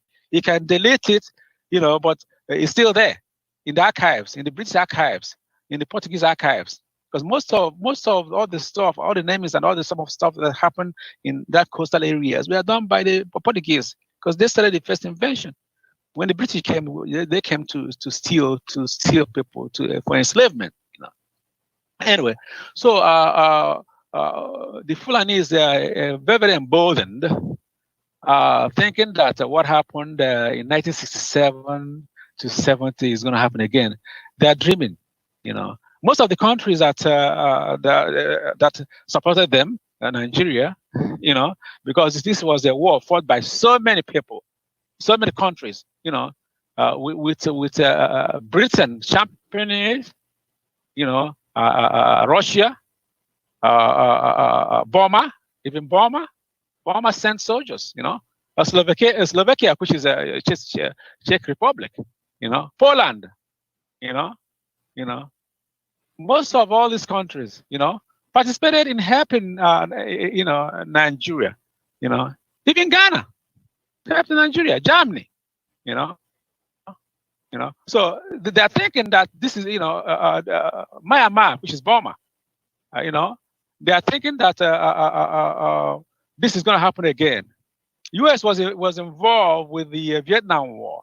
So, Britain told them, okay, it's our baby, that's our colonial country, we'll take care of it. So it was later, towards the end of 1969, when Kissinger and whatnot investigated and found out, exactly what was going on, because they were focused on what was happening in Vietnam, so they intervened later on. It was late, But all these countries, let them check all these countries. None of these countries are going to support you. None. Ghana is not going to support you. Maybe UK will support you. Germany is not going to support you. Norway is not going to support you. USSR is not going to support you, which is former, Russia. They're not going to support you. Poland will not support you. Czech Republic will not support you. Myanmar will not support you. Egypt will not support you. Cameroon will not support you. So some of them don't think, they still have that mentality. Oh, we won the war. We didn't win the war. This is a war where 10 million people fought against the whole incursion of the whole world, which is going to be remembered on May 30. This is not going to happen again. Yeah, dreaming. Because that time there was no social media, there was no radio. There was a very, very small radio Biafra, that Okokendon was handling, was a movable radio that was in a Volkswagen to drive back and forth. It hardly goes, about, sometimes 1,000 to 2,000 miles.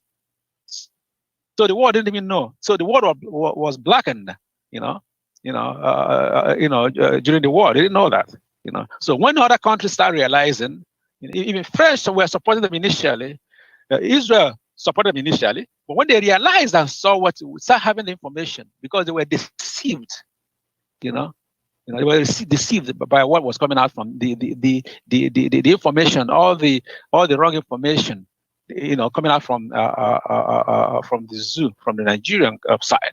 They didn't know exactly what was going on, So many British journalists went down there, even Nigerian even US journalists went down there, and saw exactly what was happening, and they published. The Getty Museum played a lot of parts They expose most of the stuff. The Getty Museum here in Los Angeles here, they send a lot of journalists and photographers. Most of these photos you see about Biafra War was taken by the Getty Museum right here, down here. It's about 10 miles from here. So all this is archived. So most of them think that this is going to happen again, that this country is going to come and support them. No. Now we have so many social media, and so many agitation groups. There's no part of this earth now we have not fed information about what's going on. So in May 30, we're going to remember all our fallen heroes who have suffered, who have put all their, to make sure, we weren't slaughtered. If not for the blockade of the British Navy, the war could have continued. So, we gave up because there was no food and many children were dying out of starvation, no food, and all that was how we gave up, we congratulate countries that, some countries in Africa, Haiti, in Caribbean, Haiti, even Cuba, Gabon, Ivory Coast, I think Tanzania, and some other countries in Africa that supported us, But it's not going to happen. Now, US knows exactly what's happening. That time they didn't know. I mean, they were bogged down with a war with Vietnam, and many Biafrans are here in US, and they've spread information. The CIA, the FBI, the NSA. All the intelligence group know Nigeria, know exactly what they are and how they are. So they're not going to get support. The only thing we need is have cooperation with our people. We should stop, using some innuendos and kind of aspersions about other people. We have a very good, friendship with Yorubas. Don't stereotype people. Our people should stop stereotyping people. Like I always say, in this world, there's always good people and bad people, and it's in every area. There are the good Igbos, there are bad Igbos. There are good Yorubas, there are bad Yorubas. Even houses, good Yorubas are houses. The Fulanis I cannot. There are some good Fulanis. Some of them who are well educated, who have been abroad, have stayed abroad for a long time. Some of them are more, more understanding of what's going on. It's all these illiterates, who are very gullible, who are fed by the emirs and all whatnot, and giving all these insinuations. And also some of all the dangerous countries, that hate Christianity, like Saudi Arabia, Iran, Iraq, they're egging all these people, they're supporting all these people. They are sending weapons to all this. They're encouraging because they want to Islamize. They want to convert Africa. This is a dream. They're dreaming on what is not going to happen. It's not going to happen. If we can come together, the people in the South, people from Southwest, people from South, which I don't even know what South is, people from Southeast, and the Middle Belt, and the Christians in Kaduna, to come around, be together, and get these militant bloodsuckers and murderers who thrive in killing people. Nigeria is the only place where all these animals, I call them animals, settle to have a seat in government. There's no other African country they have. They were chased out of CAR, Central African Republic. Ghana chased them out. Guinea chased them out. It's only here. Now this guy came in, who's either dead or alive. I don't know whether he's alive. He's dead. The so-called Nigerian president, which we don't even have now, inviting people from Chad, people from there are good Chad people. The Sharia government, they are very good, but most of them, all this trained by ISIS coming in, and they are being pushed to the south, especially the southeast and southwest. But the only thing we need to cooperate with each other. We need to cooperate with the southwest. We need to cooperate with the south and the southeast, and also some of our brothers who don't think who don't have any good thing to say about Igbos. Let's leave those things aside.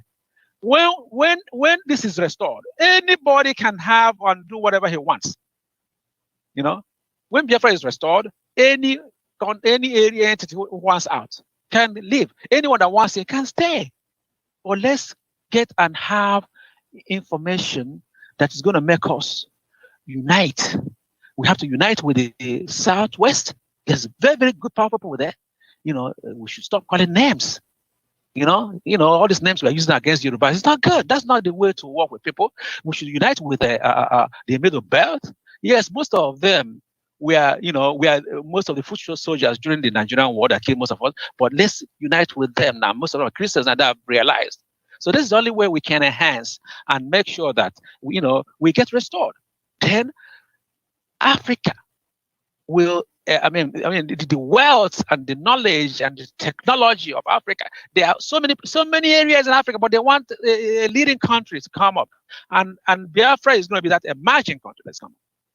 Look at our people. Our people are very, very tenacious, hardworking. Anywhere they go, they thrive. Anywhere they go, they thrive. People giving 20. This has been. It hasn't happened in history. $20, 20 pounds. Head of household, 20 pounds. Head of household. If your wife is working, your mom is working, they only give you. If your mom is working, your dad is working, they'll pick the dad as the head of household, and they only give to your dad. Because my dad was in civil service, my mom was a teacher, but they gave 20 pounds to my dad only. They didn't give anything to my mom. So, but look at how they've thrived. Look at how they thrived. So we have all the ingenuity, we have all the knowledge, we have all the expertise. We have the only place we are lacking is to be able to unite together for a common purpose, even if we don't like each other. When it's achieved, people can go their separate ways, so that people can have the idea, the knowledge to use their intuition, the God-given, gift. There's no other area on this world that has such gift, because that's a blessing God has given Israel. That's a blessing. See how they're thriving. The same thing overflows to us. There's nothing we cannot do. There's nothing we cannot manufacture. Nothing. And look at now. Despite we are marginalized and starved, we're doing good. Go to any country in this earth. Go to any country in this earth. If you count 10 Nigerians, 8 are Igbos, or 8 are Biafrans, and they're doing very good. It's in real estate, it's in engineering, it's medicine, whatever, count it. It's not because of us, it's because of the way we are created and the way the blessing, because we worship the true God. So we should embrace everybody. We should embrace our brothers in South. We should embrace our brothers, Akwa Ibom,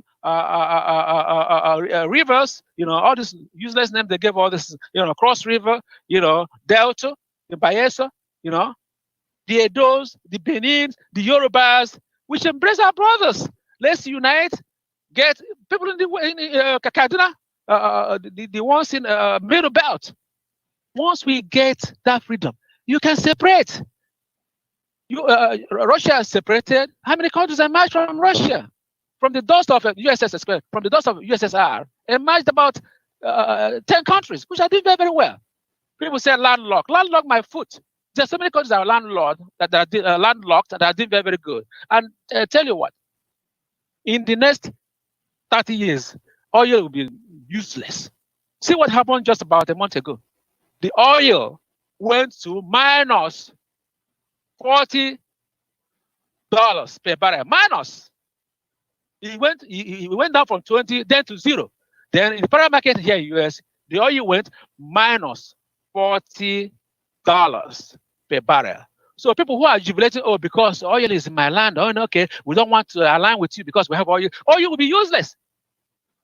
Very soon, the only people that are going to be using oil will be the industries. The main consumer of oil is vehicles. And now they are inventing these vehicles. Look at what Israel has just invented. A car that uses air and water, which is overabundant. So your oil will be useless. And even to reveal to you, most people who do not like people from Biafra, who say they're not the Papa Biafra because they have the oil. Listen, once all the oil that is being drilled in most of our brothers' areas in South and the coastal regions, they leave vacuum there. Here in US, after drilling, you fill it with water. So in a few years now, there's going to be tremors and earthquake down there because all these holes are sucking out the oil and leaving it blank. And also telling you, oil does not have map. They don't have demarcation. You don't put oil in Bayelsa, then the oil is, okay, I'm not going to go to Yoruba land, or I'm not going to go to Igbo land. There's oil in Mbidi. Mbidi is Imo State. Mbidi is 3 miles, from us. There's oil in Oka. There's oil in Ihioma. There's oil in Okigwe. There's so much oil in Uguta. That of Uguta, they're doing private. So oil is everywhere in Biafra land. But we don't even depend on oil because oil will be very, very useless in future. It will only be industry that be using oil. Most cars, which is the 80% of the oil consumption is done by cars. Most cars will be electric or hydrogen. Israel just unveiled last week. Israel unveiled last week a car that uses water and air. If you go to Radio Biafra International website, it's there. Facebook is there. So my brother, we have to honor our people. We have to go by and read. Everybody should read. Let's be a homework. I had a declaration put by our able leader, General Chukwuemeka Odumegwu Chukwu. This man, has not been rivaled in the movement for the restoration of Biafra. Thank you very much, my brother. And thank you all the panelists. This is Ken Wanane. Thank you so much. Thank you so much for that. Mazi Wanane, it is very delightful to hear from you and your deep and incisive and insightful analysis of the event in our land. I want to read some few excerpts if I come to Joe Fortunawata, whom after his speech, we will start rounding up from closing remarks. It says here again, ever since the 15th century, the European world has treated the African continent as a field for exploitation. Their policies in Africa have for so long been determined to a very great extent by their greed for economic gain. For over 3.5 centuries, it suited them to transport and transplant millions of the flower of our manhood for the purpose of exploiting the Americas and the West Indies. They did so with no uneasiness of conscience. Wow. They justified this trade in men by reference to biblical passages violently torn out of context. This brutal and unprecedented rape of a whole continent was a violent challenge to Negro self-respect. Not surprisingly, within half a century, the theory and practice of empire ran into stiff opposition from Negro nationalism. In the face of the movement for Negro freedom, the white imperialists changed their tactics. They decided to install puppet African administrations to create the illusion of political independence, while retaining the control of the economy. And this they quickly did between 1957 and 1965. The direct empire was transformed into an indirect empire. That regime of fraud and exploitation, which African nationalists aptly describe as neo-colonialism. This will help us to understand what actually is going on. And most governments in modern Africa were installed by the colonists, and those who would go against them, I guess most of the presidents were assassinated, like Patrice Lumumba and Kwame Nkrumah. Now we see here, it says further, Nigeria was a classic example of neo-colonialist state, and what is left of it still is. The militant nationalism of the late 40s and early 50s had caught the British imperialists unawares. They hurried to accommodate it by installing the ignorant, decadent, and feudalistic Hausa Fulani oligarchy in power. I'll read it again. I'll repeat. They hurried to accommodate it by installing the ignorant, decadent, and feudalistic Hausa Fulani oligarchy in power. For the British, the credentials of the Hausa Fulani were that, not having emerged from the Middle Ages, they knew nothing about the modern state. and the powerful forces that now ruled men's mind. Owing their position to the British, they were servile and submissive. The result was that while Nigerians lived in the illusion of independence, they were still in fact being ruled from number 10 Downing Street. The British still enjoyed a stranglehold on their economy. The crises which rocked Nigeria from the morrow of independence were brought about by the efforts of progressive nationalists to achieve true independence for themselves and for posterity. For their part in this effort, Biafrans were stigmatized and singled out for extermination. In imperialist thinking, only phony independence is good for blacks. The sponsorship of Nigeria by white imperialism has not been disinterested. They are only concerned with the preservation of that corrupt and rickety structure of Nigeria in a perpetual state of powerlessness to check foreign exploitation. Fellow countrymen and women, we have seen in proper perspective the diabolical roles which the British government and the foreign companies have played and are playing in our war with Nigeria. We now see why, in spite of Britain's tottering economy, Harold Wilson's government insists on financing Nigeria's futile war against us. We see why the Shell BP led the Nigerian hordes into Bonny, pays Biafran oil royalties to Nigeria, and provided the Nigerian army with all the help it needed for its attack on Port Harcourt. We see why the West African Conference readily and meekly cooperated with Gowon in the imposition of a total blockade against us.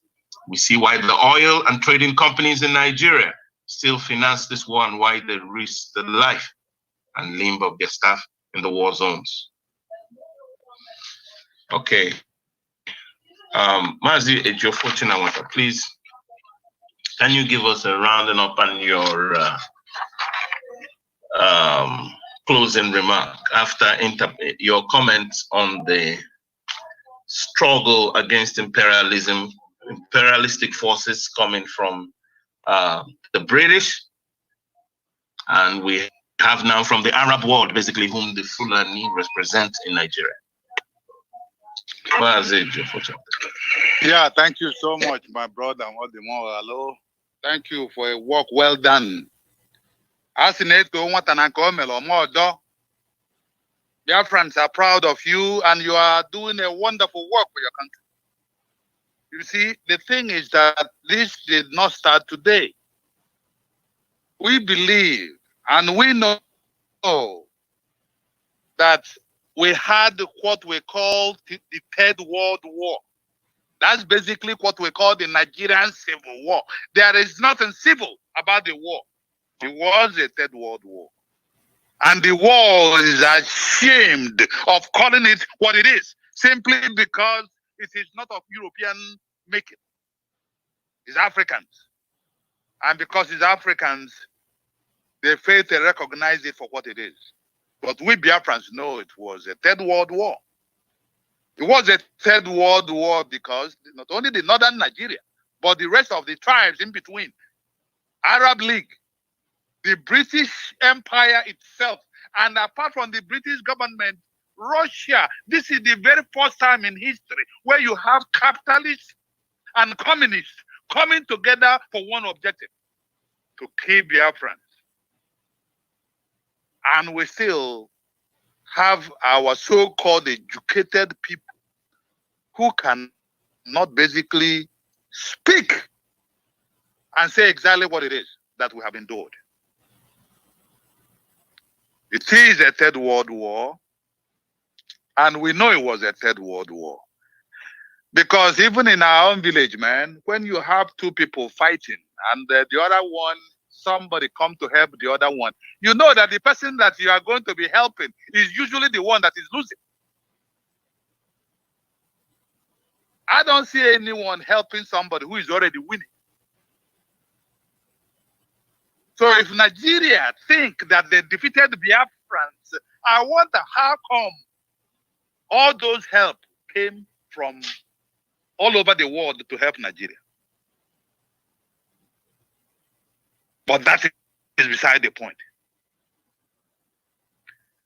That is basically a cause for another day to discuss. Some people believe that Ahara Declaration was the mark of the descent and the defeat of Biafrans, because Europeans were able to see that, you know what, the veil had been left out of the Africans' faces. And now if we allow this tiny little African to come, we are not going to be able to tolerate another Japan coming out of Africa. They spoke their minds,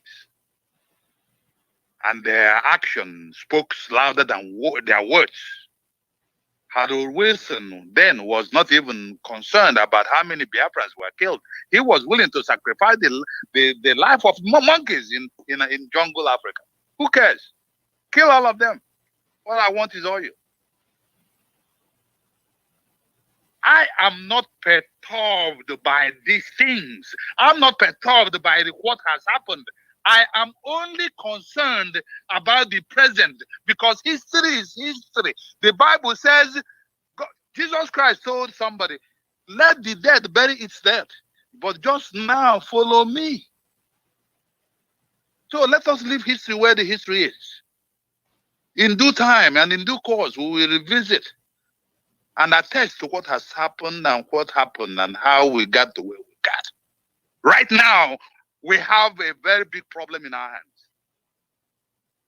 And that problem we have on our hands, our people are still not able to see reason, to use their God-given common sense to analyze things and see practically what it is that they're supposed to do, or what is their responses.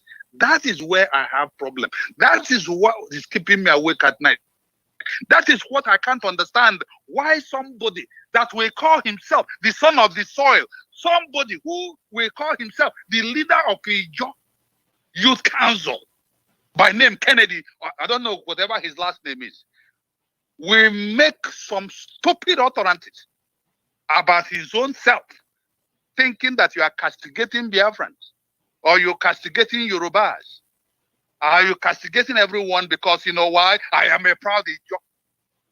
I say you are daft and you are stupid, because if you fail to recognize what is happening to you, you will never wake up. You know, in primary school now, we read the history where Banquo, I think if you remember correctly, Banquo and Macbeth were traveling and they met 3 witches. And Banquo was speaking, and he said he neither beg nor fear anyone's favors nor hate.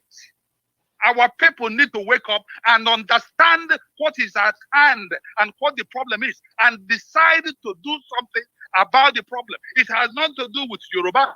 It has nothing to do with Igbo. It has nothing to do with Ijo. It has a lot to do with all of us, and we must fight to win the enemy.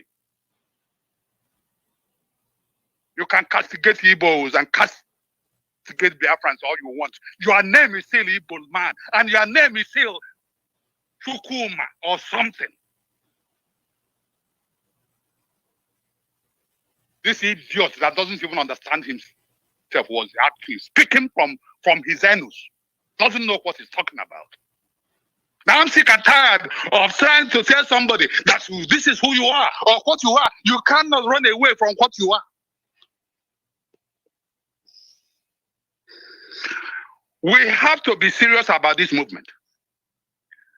If we cannot confront the enemy, well, maybe all of us should just pack our load and go home and allow Fulani to take over our land. It's very, very disheartening when you read the comments and see these things, these stupid utterances coming from these people's mouth. You have the so-called Olu of Warri, Oba Ogayeme, or whatever his name is, congratulating the so-called Chief of Staff, Gambari, as a piece of good news. You see, our people believe that when you appease these people, maybe they'll cut you a slice of this bread. When you appease these people, maybe when you befriend them, maybe they will invite you for a dinner. And when you go to that dinner, You're gonna come back to tell your people, oh, I was with Emir of Sokoto, I was with Gambari, the chief of staff of the president. And that is enough supposed to be them. That is not enough for Biafrans, and that is not enough for the Biafran restoration movement. What is enough for us is what we want, and what we want is freedom, freedom, freedom, freedom. Totally and totally. That's all it is. For some reason, the same mentality the so-called governors have is what we have in all over Biafra land. It's like most of these people, are you not listening? Are you not seeing? Is Igbo man attacking a job? Are Yoruba people attacking a job? Why is these people making these stupid mistakes and thinking that that's the solution? If they are peace Hausa Fulani, it is better to lie in the same bed with Fulani than to lie into your bed, or maybe make your bed with Igbo, or make your bed with Yoruba.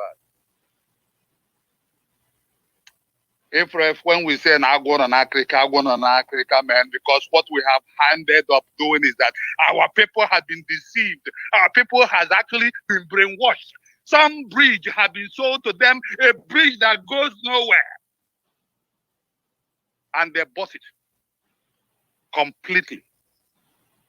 And they think their savior is coming from Futajelon. And you have a so-called professor from Ife University talking crazy. You're a doctor, a psychologist, and then again you answer Peter O.S.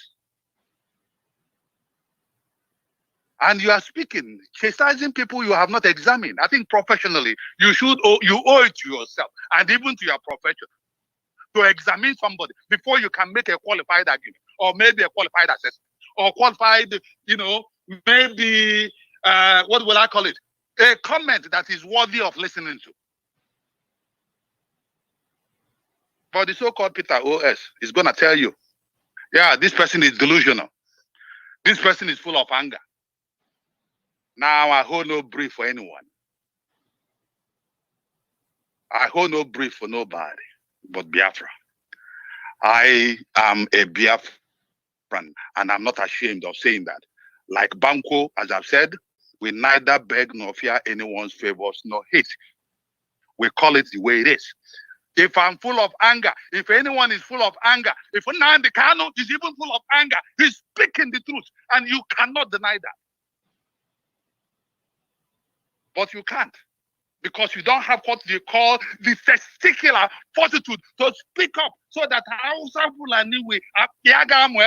What are you talking? They will deal with you now. And with DSS and SS, they pick you up and lock you up. Then you go and call one nagi or one negi. That is why you can answer Peter O.S.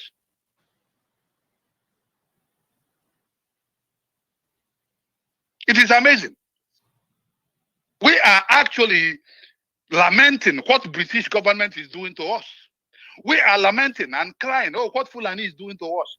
But we have failed to identify that we are sleeping with the enemy, that our enemies are not really the Hausas or the Yorubas or maybe the British government. Our greatest problem we have is among us. We are sleeping with the real enemy. That is our own people who can't even understand what is going on. So if I speak with anger, oh yes, he's speaking with anger. He's upset. As if what is happening or what is on ground is not enough to make me upset. You are going to sell my heritage and sell the future of my children. And I'm supposed to be happy about it. I'm supposed to glorify you and say, hail, Governor, hail to thee. You are a king. You are a king of nobody. Because Fulanese, I can tell you, Oba, Fulanese don't recognize Oba. And when they come, they will throw you out. They are the first in the line of those that are going to be quenched. Those who are going to be killed. And they're going to replace you with an emir. So if you think that if you appease these people and speak well of them, if you show that you are loyal and this and that, they're gonna send you money. Go get in China. When you decide to sell the land that God has given you and given your forefathers, if you have sold it for pittance, may God help you in hell or heaven or wherever it is that God has decided to send you. I think maybe devil will then oblige you to rule his kingdom. So, my brother, that is where the problem is. Because if we fail to help ourselves, help is not going to come from anyone. Help is not going to come because, this thing did not start just with you, Britain, brainwashing people, or maybe helping our Fulani to conquer the rest of Nigeria. Remember that Roman Catholic actually went ahead and formed Islam and brought Islam in order to what? To weaken the Eastern version of the so-called Orthodox Christianity. If you understand that history, I know that we lost the entire North Africa. That's to Islam, complement of the Vatican. You know that Africans have suffered enough. They have sacrificed so much in dealing with the British or in dealing with the Western world. So they do this and they walk away and they hide and see how you're going to handle it. We had problem with the Europeans. We called on Arabs. Arabs came. It became worse. And then we started looking for help again. We go into Europeans and say, oh, we need help again. And Britain and the cohorts of the Europeans came. Oh, we can help you. And then they chased Arabs away. And then it became worse again with the Europeans. Now we called again on Arabs. You see, that is why we maintain that you cannot do anything good or viable in Africa with neither European concept of thinking nor radical Arabism. None of that will work in Africa. You cannot allow it. Africans must actually wake up and then realize that they have the system. They developed the system. Democracy started in Igbo land. We must understand that the superior to what they have.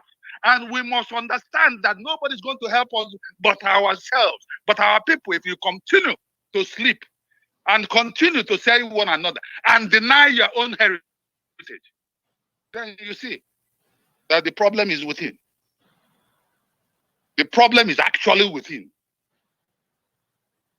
And then if we are going to actually solve the problem, we have to call a spade a spade. Nobody is saying do not join. Radio Biafra International is free for everyone to call in.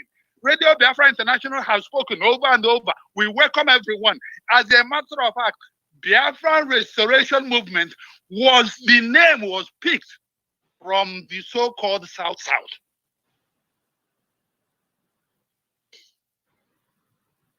And nobody is forcing anyone. I am in my 50s. And I'm yet to see when I heard Igbo people attacking Ijo or Yoruba people deciding to attack Ijo. I'm yet to hear when there is a force or maybe a gun pointed on any man's head or any woman's head. You must join this movement. But Fulani herdsmen with AK-47 are chasing you out of your farmland, raping your women. The 80% of the oil you so-called claim to have is in the hands of the Fulani, but you rather leave it there. And you pick fights with your brothers and sisters, and you think your salvation comes by doing the bidding of the enemy. It's not going to work. So this is a bridge again to nowhere. We have to be really serious about this and angry about this, because nobody is going to tolerate all these useless people who have no idea on what is at stake, making comments and leading our people into astray.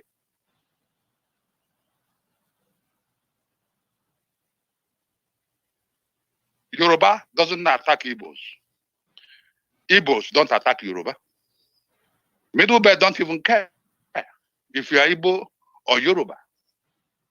I think the truth is in is obvious.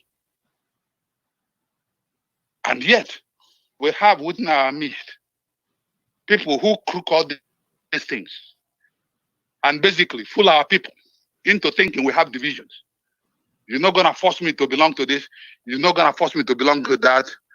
Yes, we are going to force you if that's what it takes, because if you want to sink, you can single-handedly sink yourself. You're not going to sink everybody because you are selfish or because you think that the money that they gave you is enough to basically sell the entire future and generation of everybody else. It's not going to happen. So if people are actually going to make a comment, they should make a whole comment, a holistic approach on how to save everyone from this fire that is about to engulf everyone. And if everybody is going to be able to understand what is at stake and come from that angle, then we can actually begin to talk on how we are going to live as brothers or as a sister or whatever it is. Thank you again, my brother Mwagalu, for having me. And Uchina Nwata is still standing by. Thank you.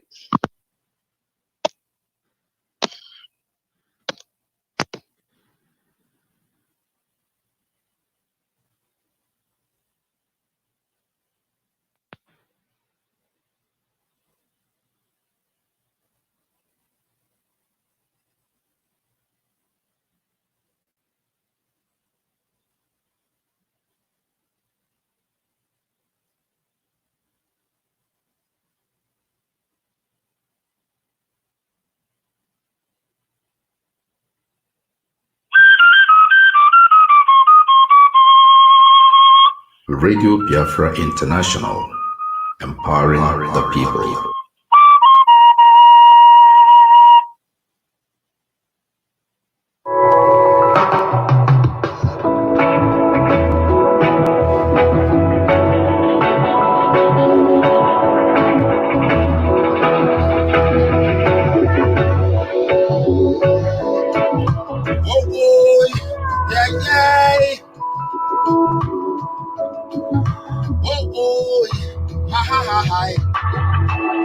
I say what you been waiting for is on your doorstep.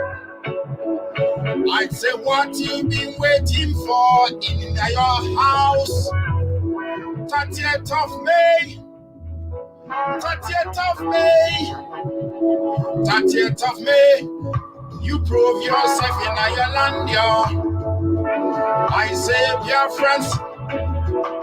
I say, dear friends. 30th of May is the time to prove yourselves. Imagine what they want to do right in your land, yo.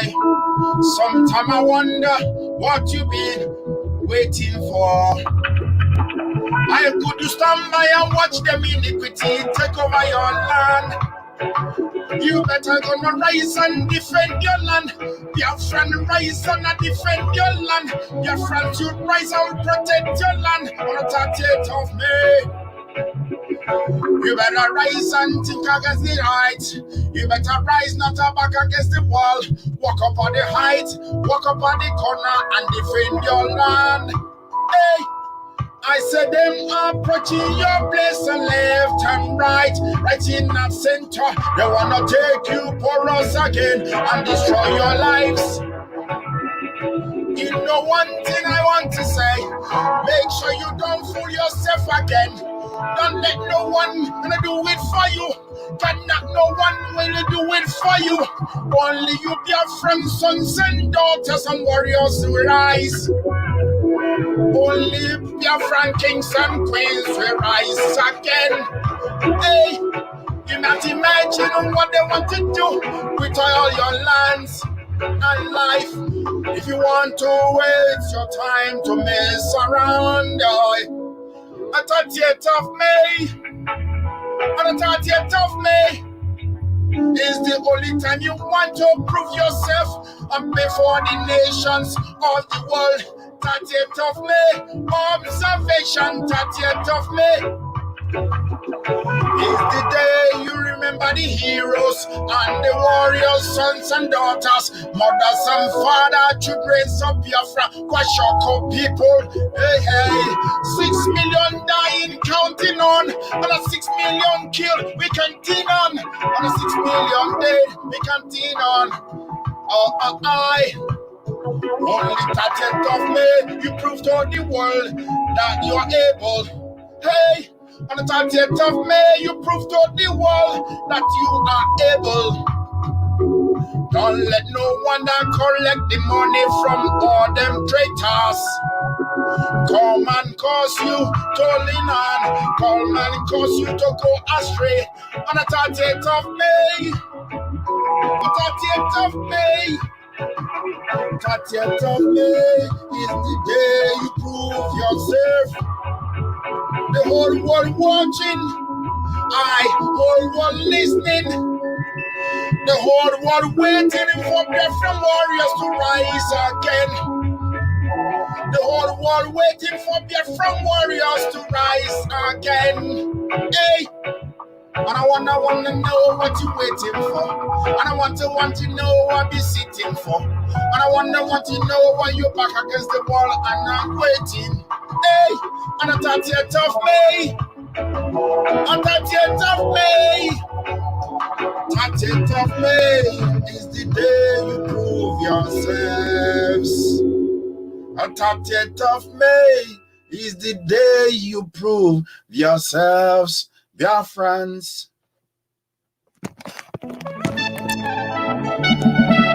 The bad news is that everyone is a potential victim, but the good news is that everyone is a potential solution.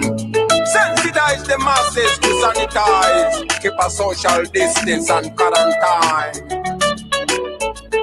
Stop!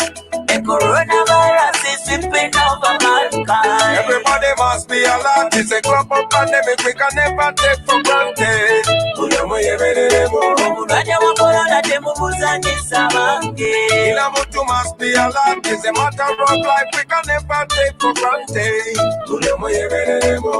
Discipline and personal hygiene, and make sure you regularly wash your hands. Keep a distance from everyone. Report anything like a symptom. Serious fever is a symptom. Dry cough is a symptom. Walkway tamula is a symptom. Itchy eyes and flu is a symptom.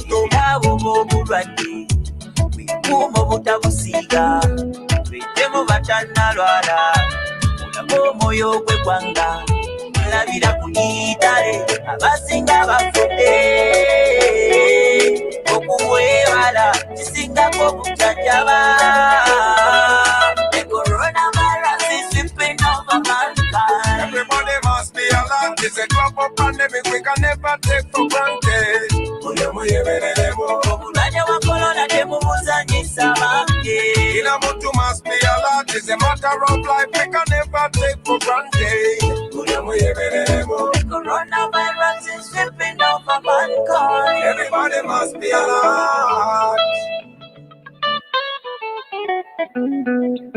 The more we fight together, together, together, the more we fight together, and stronger we shall be. The more we fight together, together, together, the more we fight together, and stronger we shall be.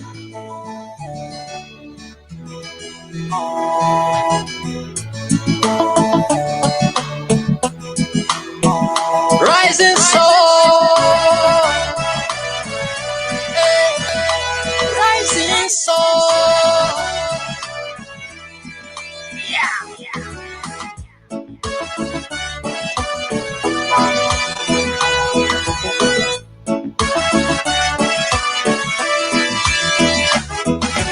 Biafra is the only hope of Africa.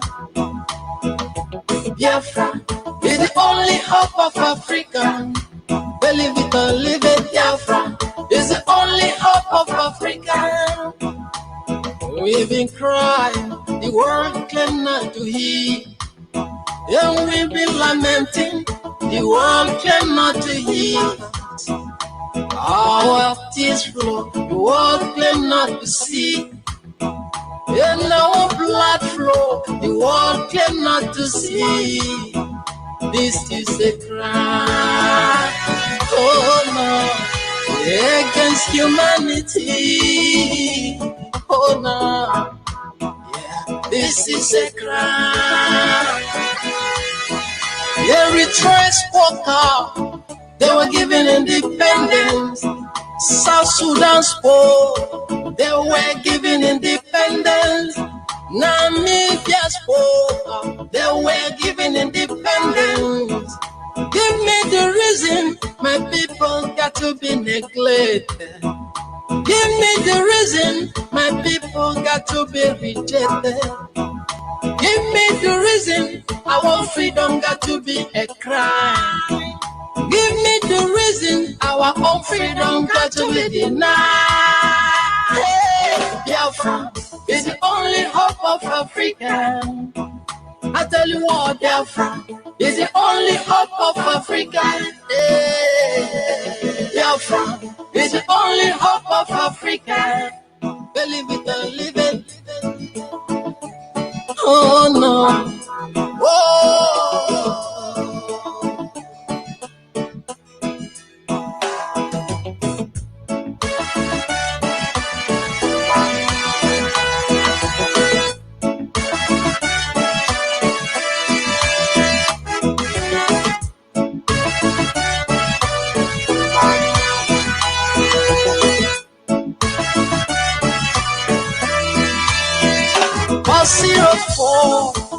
That was physical battle, and we're betrayed by the people them trust. Today heroes are fighting. This is a spiritual battle. Let us unite and give Biafra a meaning. If we don't take time, we got to remain in this land. No freedom of speech, no freedom of expression, no freedom of worship, no freedom of religion. Justice denied. Oh, my own very people. Hey. Justice denied. Hey. On the rising sun. Hey. Justice denied. Oh, my freedom fighter. Yeah. What is so bad? My people wanna be liberated. What is so bad? My people wanna be independent. What is so bad? My people wanna be alone. This is the time we will make it known to the world. Hey, Biafra is the only hope of Africa. Biafra is the only hope of Africa.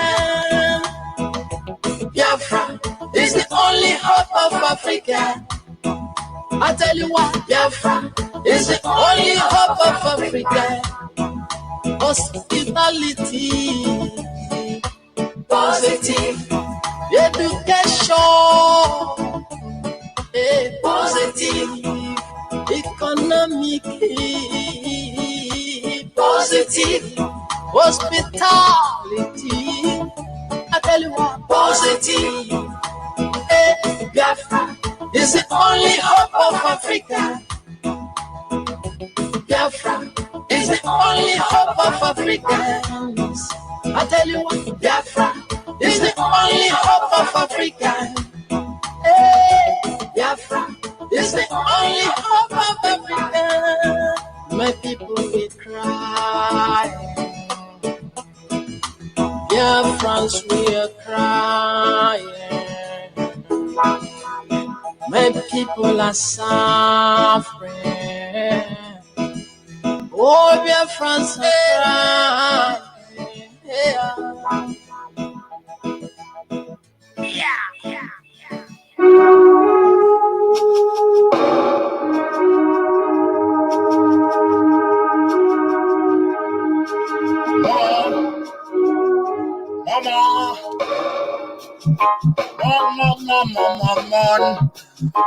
Man.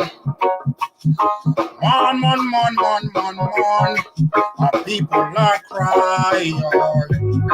Biafrans are crying, Biafrans are crying, and no one listen.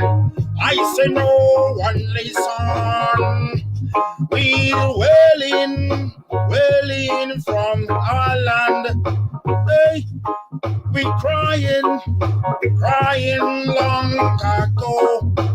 50 years after war against Biafran people.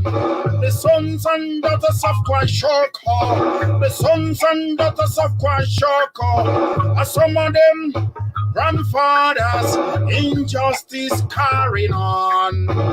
Dear friends, oh, dear friends, how long you shall waiting for you? How long you shall be waiting for them UN? I mourn.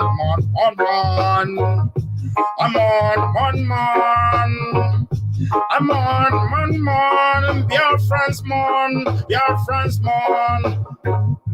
A 30th of May is the righteous day, and day you prove yourself before international community, before international silence, before international dumbness, before UN and blindness, before AU and quietness, yeah, hey, mon, hey, mon.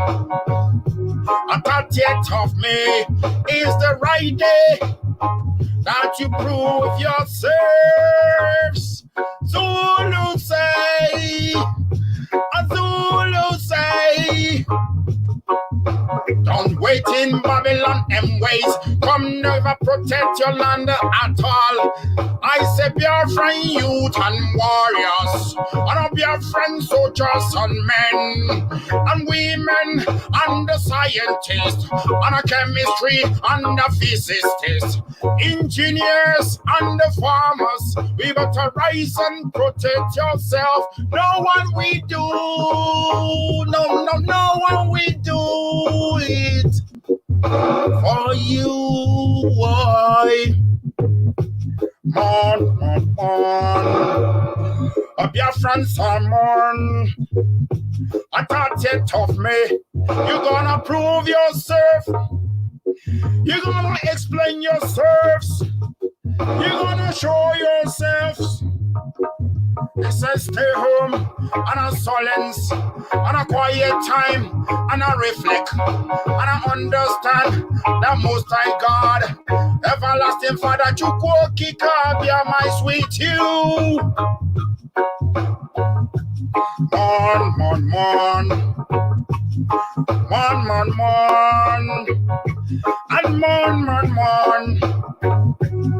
30th of May.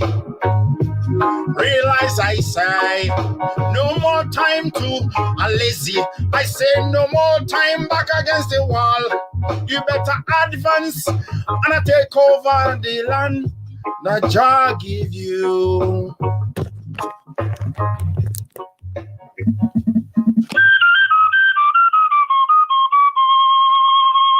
Radio Biafra International, empowering the people.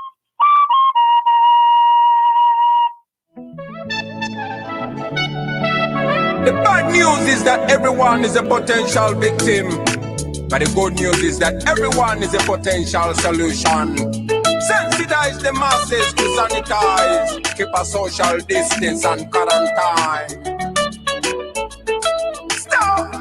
The coronavirus is sweeping over mankind. Everybody must be alert. It's a global pandemic we can never take for granted. Kila mtu must be alert. It's a matter of life we can never take for granted. Discipline and personal hygiene, and make sure you regularly wash your hands. Keep a distance from everyone. Report anything like a symptom. Serious fever is a symptom. Dry cough is a symptom. Walkway tamula is a symptom. Itchy eyes and flu is a symptom. Mumo butabusiga Twitemu bachanalwala Mulabo moyo kwe kwanga Mulabira kunitale Abasinga bafute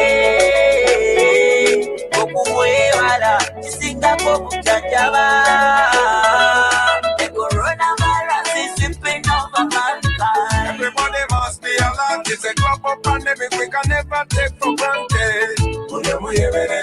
Omulwanya wa corona temubuzanyisa bange. Kila muntu must be alert. It's a matter of life we can never take for granted. The coronavirus is sweeping over mankind. Everybody must be alert.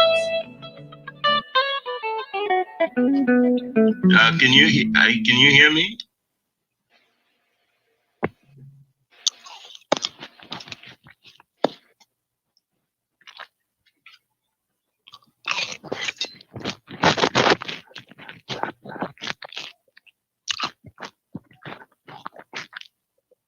If not, we'll go to Mazemefulu. Can you hear me? For your closing remarks.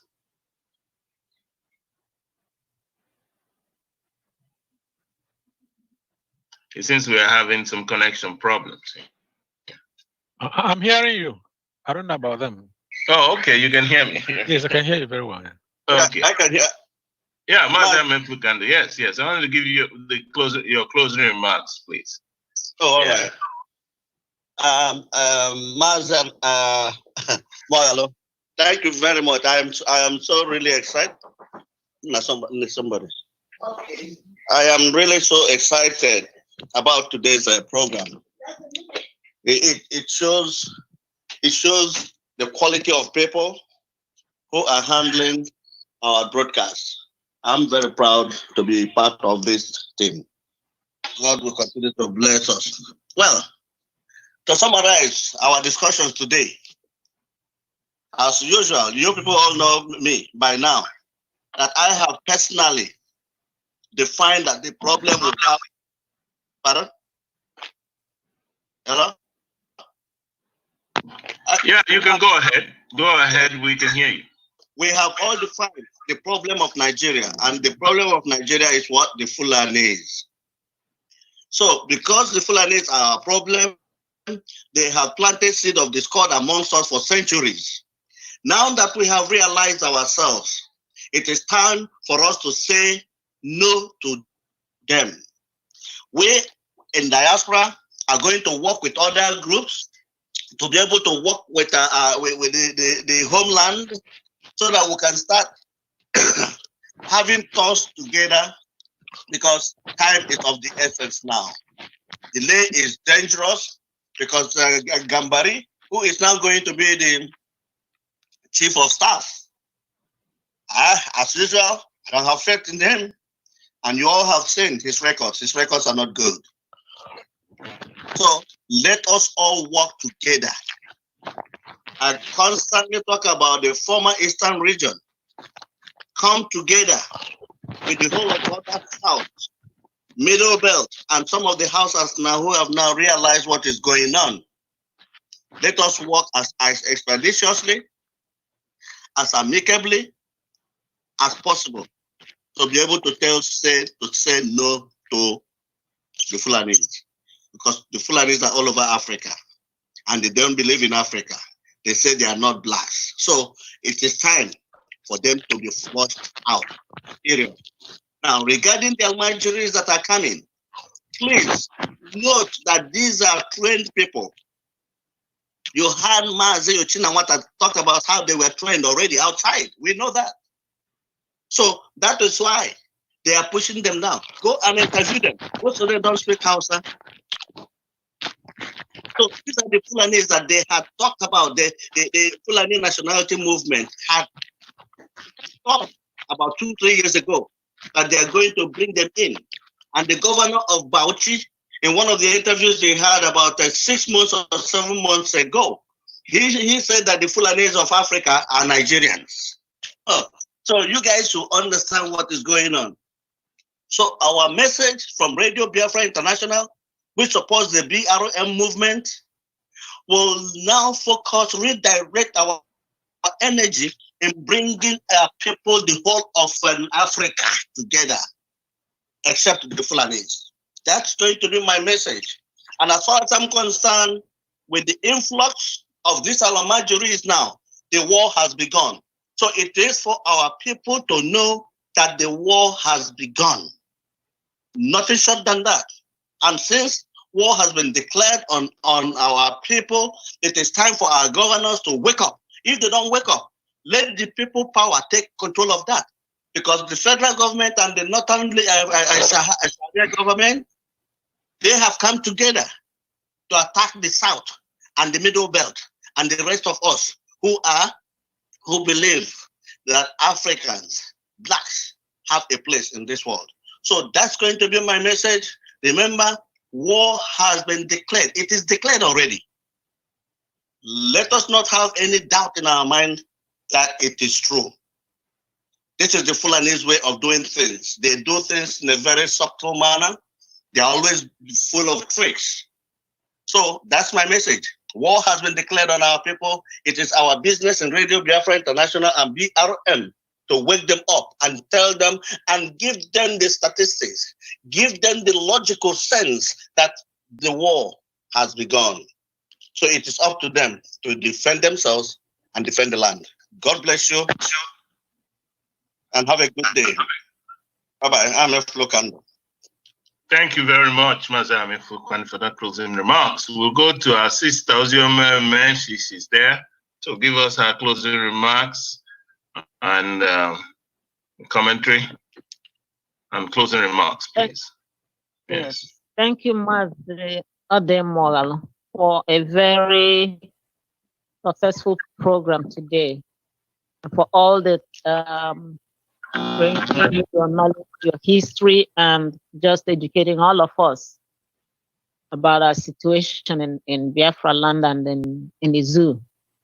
I mean, I'm hoping that our listeners by now would have known that it's not anymore whether the houses are coming, is that they are there, and that it's time for the fight. The fight is already started, with or without you. So now you need to get your act together, and we need to work together, as our able veteran Mazi Okando has stated. So I'm not going to belabor the topic. You all already know what to do because we have said a lot. I'm just going to say that as long as we all realize that we have God with us, and then understand that we're not in the minority, we just need to do things the right way that it's supposed to be done, and run away from anything that's evil. Then we'll be ready for our salvation because God is there with us. So I thank all the panelists that have done such an awesome job with this program today.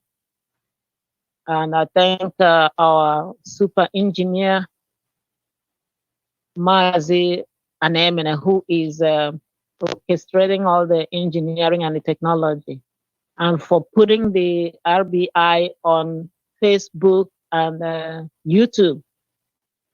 So people have no reason not to listen anymore. You know, if you can't get to Facebook, you can go to YouTube, especially those in Biafra land that's always running to Facebook. Now you have Radio Biafra International on Facebook, so there's no reason not to listen. But we will keep doing our part of educating everyone. And we know that hopefully 75% of you are awake already or woke up. So let's wake up the other 25%, and let's keep fighting the good fight of faith until we win. I thank you all. I thank all the panelists, and I thank all our listeners. Most especially, I thank God for giving us all that strength to keep going on. And we will all keep going on, and we will all keep fighting for us to be working together until Biafra is realized. Thank you, and have a good evening. Thank you very much, Sister Oziomeme, for that closing remark. I'd like Mazwan Oneni to please give us his own closing remarks for the day. Yeah, thank you very much, my brother, Odemogalo. I'm thanking Mazi Ebo Veteran Ahameflo Kando. I'm thanking our dear sister Didi Ozioma Ume. Thanking you, Odemogalo, and also my able brother Leonard Anemene and Jofo Ishiedike or Jofo Chinawata for their contributions in this broadcast. And like Ozioma has said, right now we're very happy to announce that we are on YouTube and also we are on Facebook. So we have all these platforms for you. Then also we're in Radio Garden. Radio Garden, in your WhatsApp, you just click Radio Garden, you can listen to us. So there are so many platforms you can listen to us, And we need your contributions in terms of ideas, in terms of channeling, the messages to the right sources and also making corrections. We don't know it all, we take corrections and also we enhance our research and we form our people. Right now, what is going on, the main thing that is going on now is the influx of the trained mercenaries from Chad and Niger, guided by the Fulani. So for the last time, one of the pictures, one of them was wearing a Eziago. Eziago is the traditional Igbo dress. He's a Fulani wearing Eziago so that they're gonna pass him through. So they know the games are played. So I'll encourage our local chiefs and then there's in different communities, and gangs in different communities in the south, ranging from southwest, south, and southeast, to conduct combing. We use the word combing. That was during the Civil War, where they organized young men, to go village by village, forest by forest, farm by farm, and observe and root out people who are not supposed to be there. Because now they are disappearing into the bushes and all whatnot, which is exactly where you're going to run to when there's any attack. But we know, with the help of Chukwuka Abiyama, you will get more strength and become less docile to what is going on, so that we can restore Biafra. I'm very happy for being a part of this panel team, and also the messages Radio Biafra International is putting out. Radio Biafra International is the mouthpiece of Biafra Restoration Movement. It's a movement like no other one. We embrace every person who has objective reasoning, even those who doesn't have objective reasoning. But we do not insult people or cast aspersions or innuendos. This is Iken Nawanene. Thank you very much. We'll see you guys next time. Thank you so much, Mazi Wananenya, able veteran and a very wonderful pillar of this movement. A man who is very delightful to meet or to listen to at any time, just as our lists of panelists are, and the Biafran people. From me, I will encourage all the listeners to please keep on doing one thing or the other that you can for Biafra. Thank you for listening. I thank all the panelists and Biafrans who are working as Biafran nationalists all over the world. We thank you all. We love you all because you are doing something that you should be doing. So town unions, as we say, please be in contact with one another. All those organizations, contact one another. Always have a link. Do not just say, oh, we disagree. Disagreement does not mean enmity. So don't translate disagreement into enmity. Connect yourself because you're going to need yourself. Town unions from different ethnic groups, who are persecuted because they're Christians, connect to one another. It's very important. Do it yourself. Suggest this in your meetings. Let them do that. Is very, very important in this movement. And vigilante groups, please be in contact with one another. Make sure you arm yourselves, protect yourself, because it's already started. And then abstain from patronage of Fulani people. Anything they are selling or bringing down there, don't patronize them, because they are not there for business. They are there to kill you and take your land. So the least you can do is not to ever patronize them or support them financially, because already the money that is from our land, which is the oil, they already stolen it, and they've been stealing it since 1958. So it's not a new thing. So I thank you all for listening as you continue to follow the information coming from Radio Biafra International as we inform, educate, and persuade. We thank God, and may He grant us the wisdom, strength, and His protection against our enemies, and grant us freedom, and grant us Biafra. This is what we all hope for. From me, Odimo Alo, I'm saying goodbye from now until we are able to see again, to listen to each other. You know, in future, we'll be able to have people to call in to speak. And most especially, we thank also, I don't want to forget, our brother who is the anchor of this communication system, Leonard Anemana, who is doing such a superb work that is beyond comprehension. And we cannot say thank you very much, all of you. And till we are able to broadcast again, is goodbye.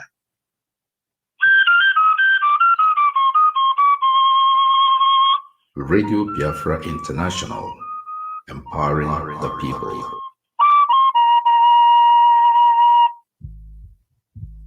Truer words were never spoken. The less you associate with some people, the more your life will improve. Anytime you tolerate mediocrity in others, it increases your mediocrity.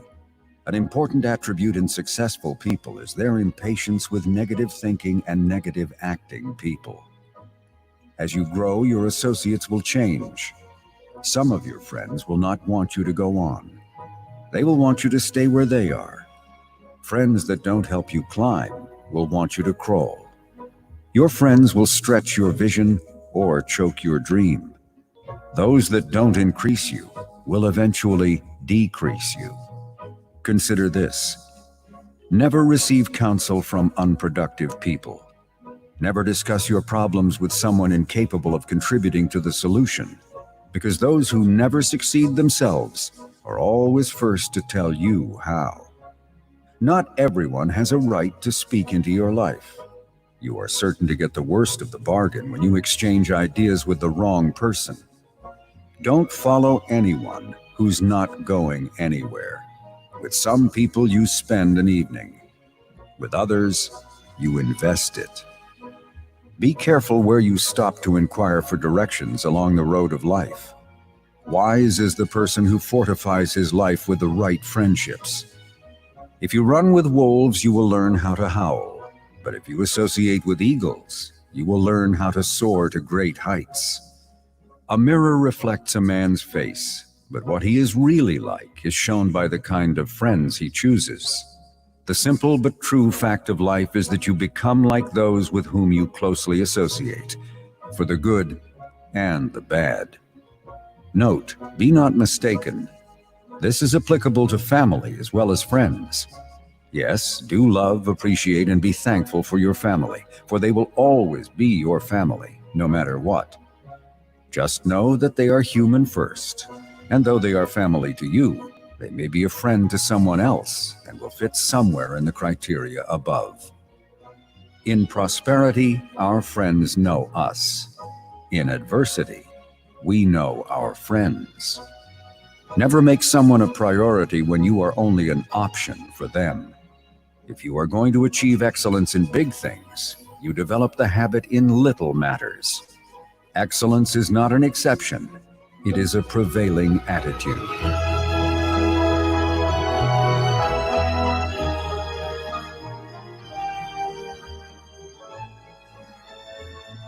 When I get excited and my heart's delighted and the spirit comes over me, I know there is no doubt you're gonna hear me shout, I'm feeling the victory. And if it bothers you that what I say is true, you better cancel your plans for heaven, 'cause I'll be there, shouting everywhere my sins have been forgiven. I'm gonna shout all over heaven, what a day it's gonna be. Gonna sing, oh, sing the bass. We'll sing the harmony. Our fans walk down in the streets of gold, in the golden avenue, and clap my hands and praise the Lord and shout all over heaven. I'm gonna shout all over heaven, what a day it's gonna be. Gonna sing, oh, sing the bass. We'll sing the harmony. Our fans walk down in the streets of gold, in the golden avenue, and clap my hands and praise the Lord and shout all over heaven. When I hear the word and my heart is stirred, till joy comes to my eyes. It doesn't bother me if the tears you see are happy man am I know the Lord above is looking down in love. He's watching everything I do. And some sweet day I'll be shouting everywhere while sailing through the blue. I'm gonna shout all over heaven, what a day it's gonna be. Gonna sing, I'll sing the bass. We'll sing the harmony. Our first walk down in the streets of gold, in the golden avenue, and clap my hands and praise the Lord and shout all over heaven. I'm gonna shout all over heaven, what a day it's gonna be. Gonna sing, I'll sing the bass. We'll sing the harmony. I'll first walk down in the streets of gold, in the golden avenue, and clap my hands and praise the Lord and shout all over heaven. I'm gonna shout all over heaven, what a day it's gonna be. Gonna sing, we'll sing the harmony. I'll first walk down in the streets of gold, in the golden avenue, and clap my hands and praise the Lord and shout.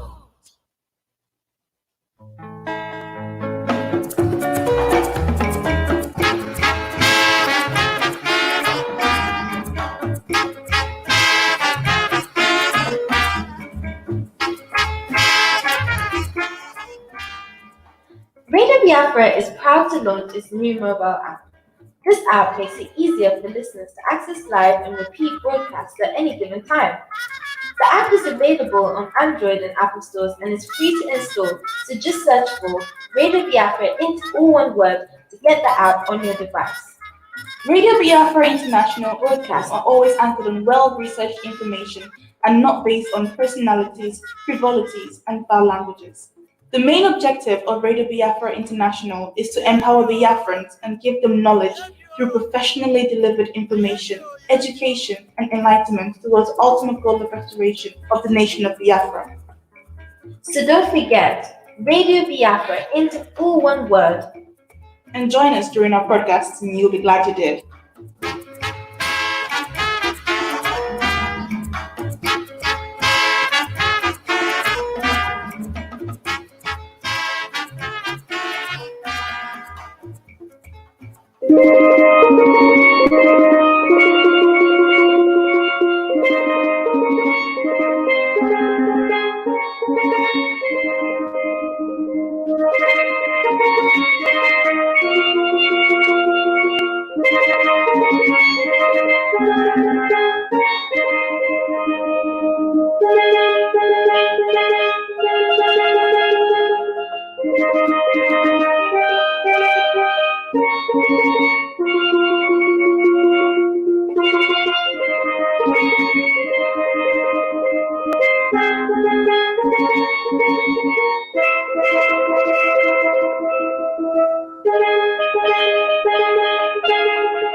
Radio Biafra International, empowering the people.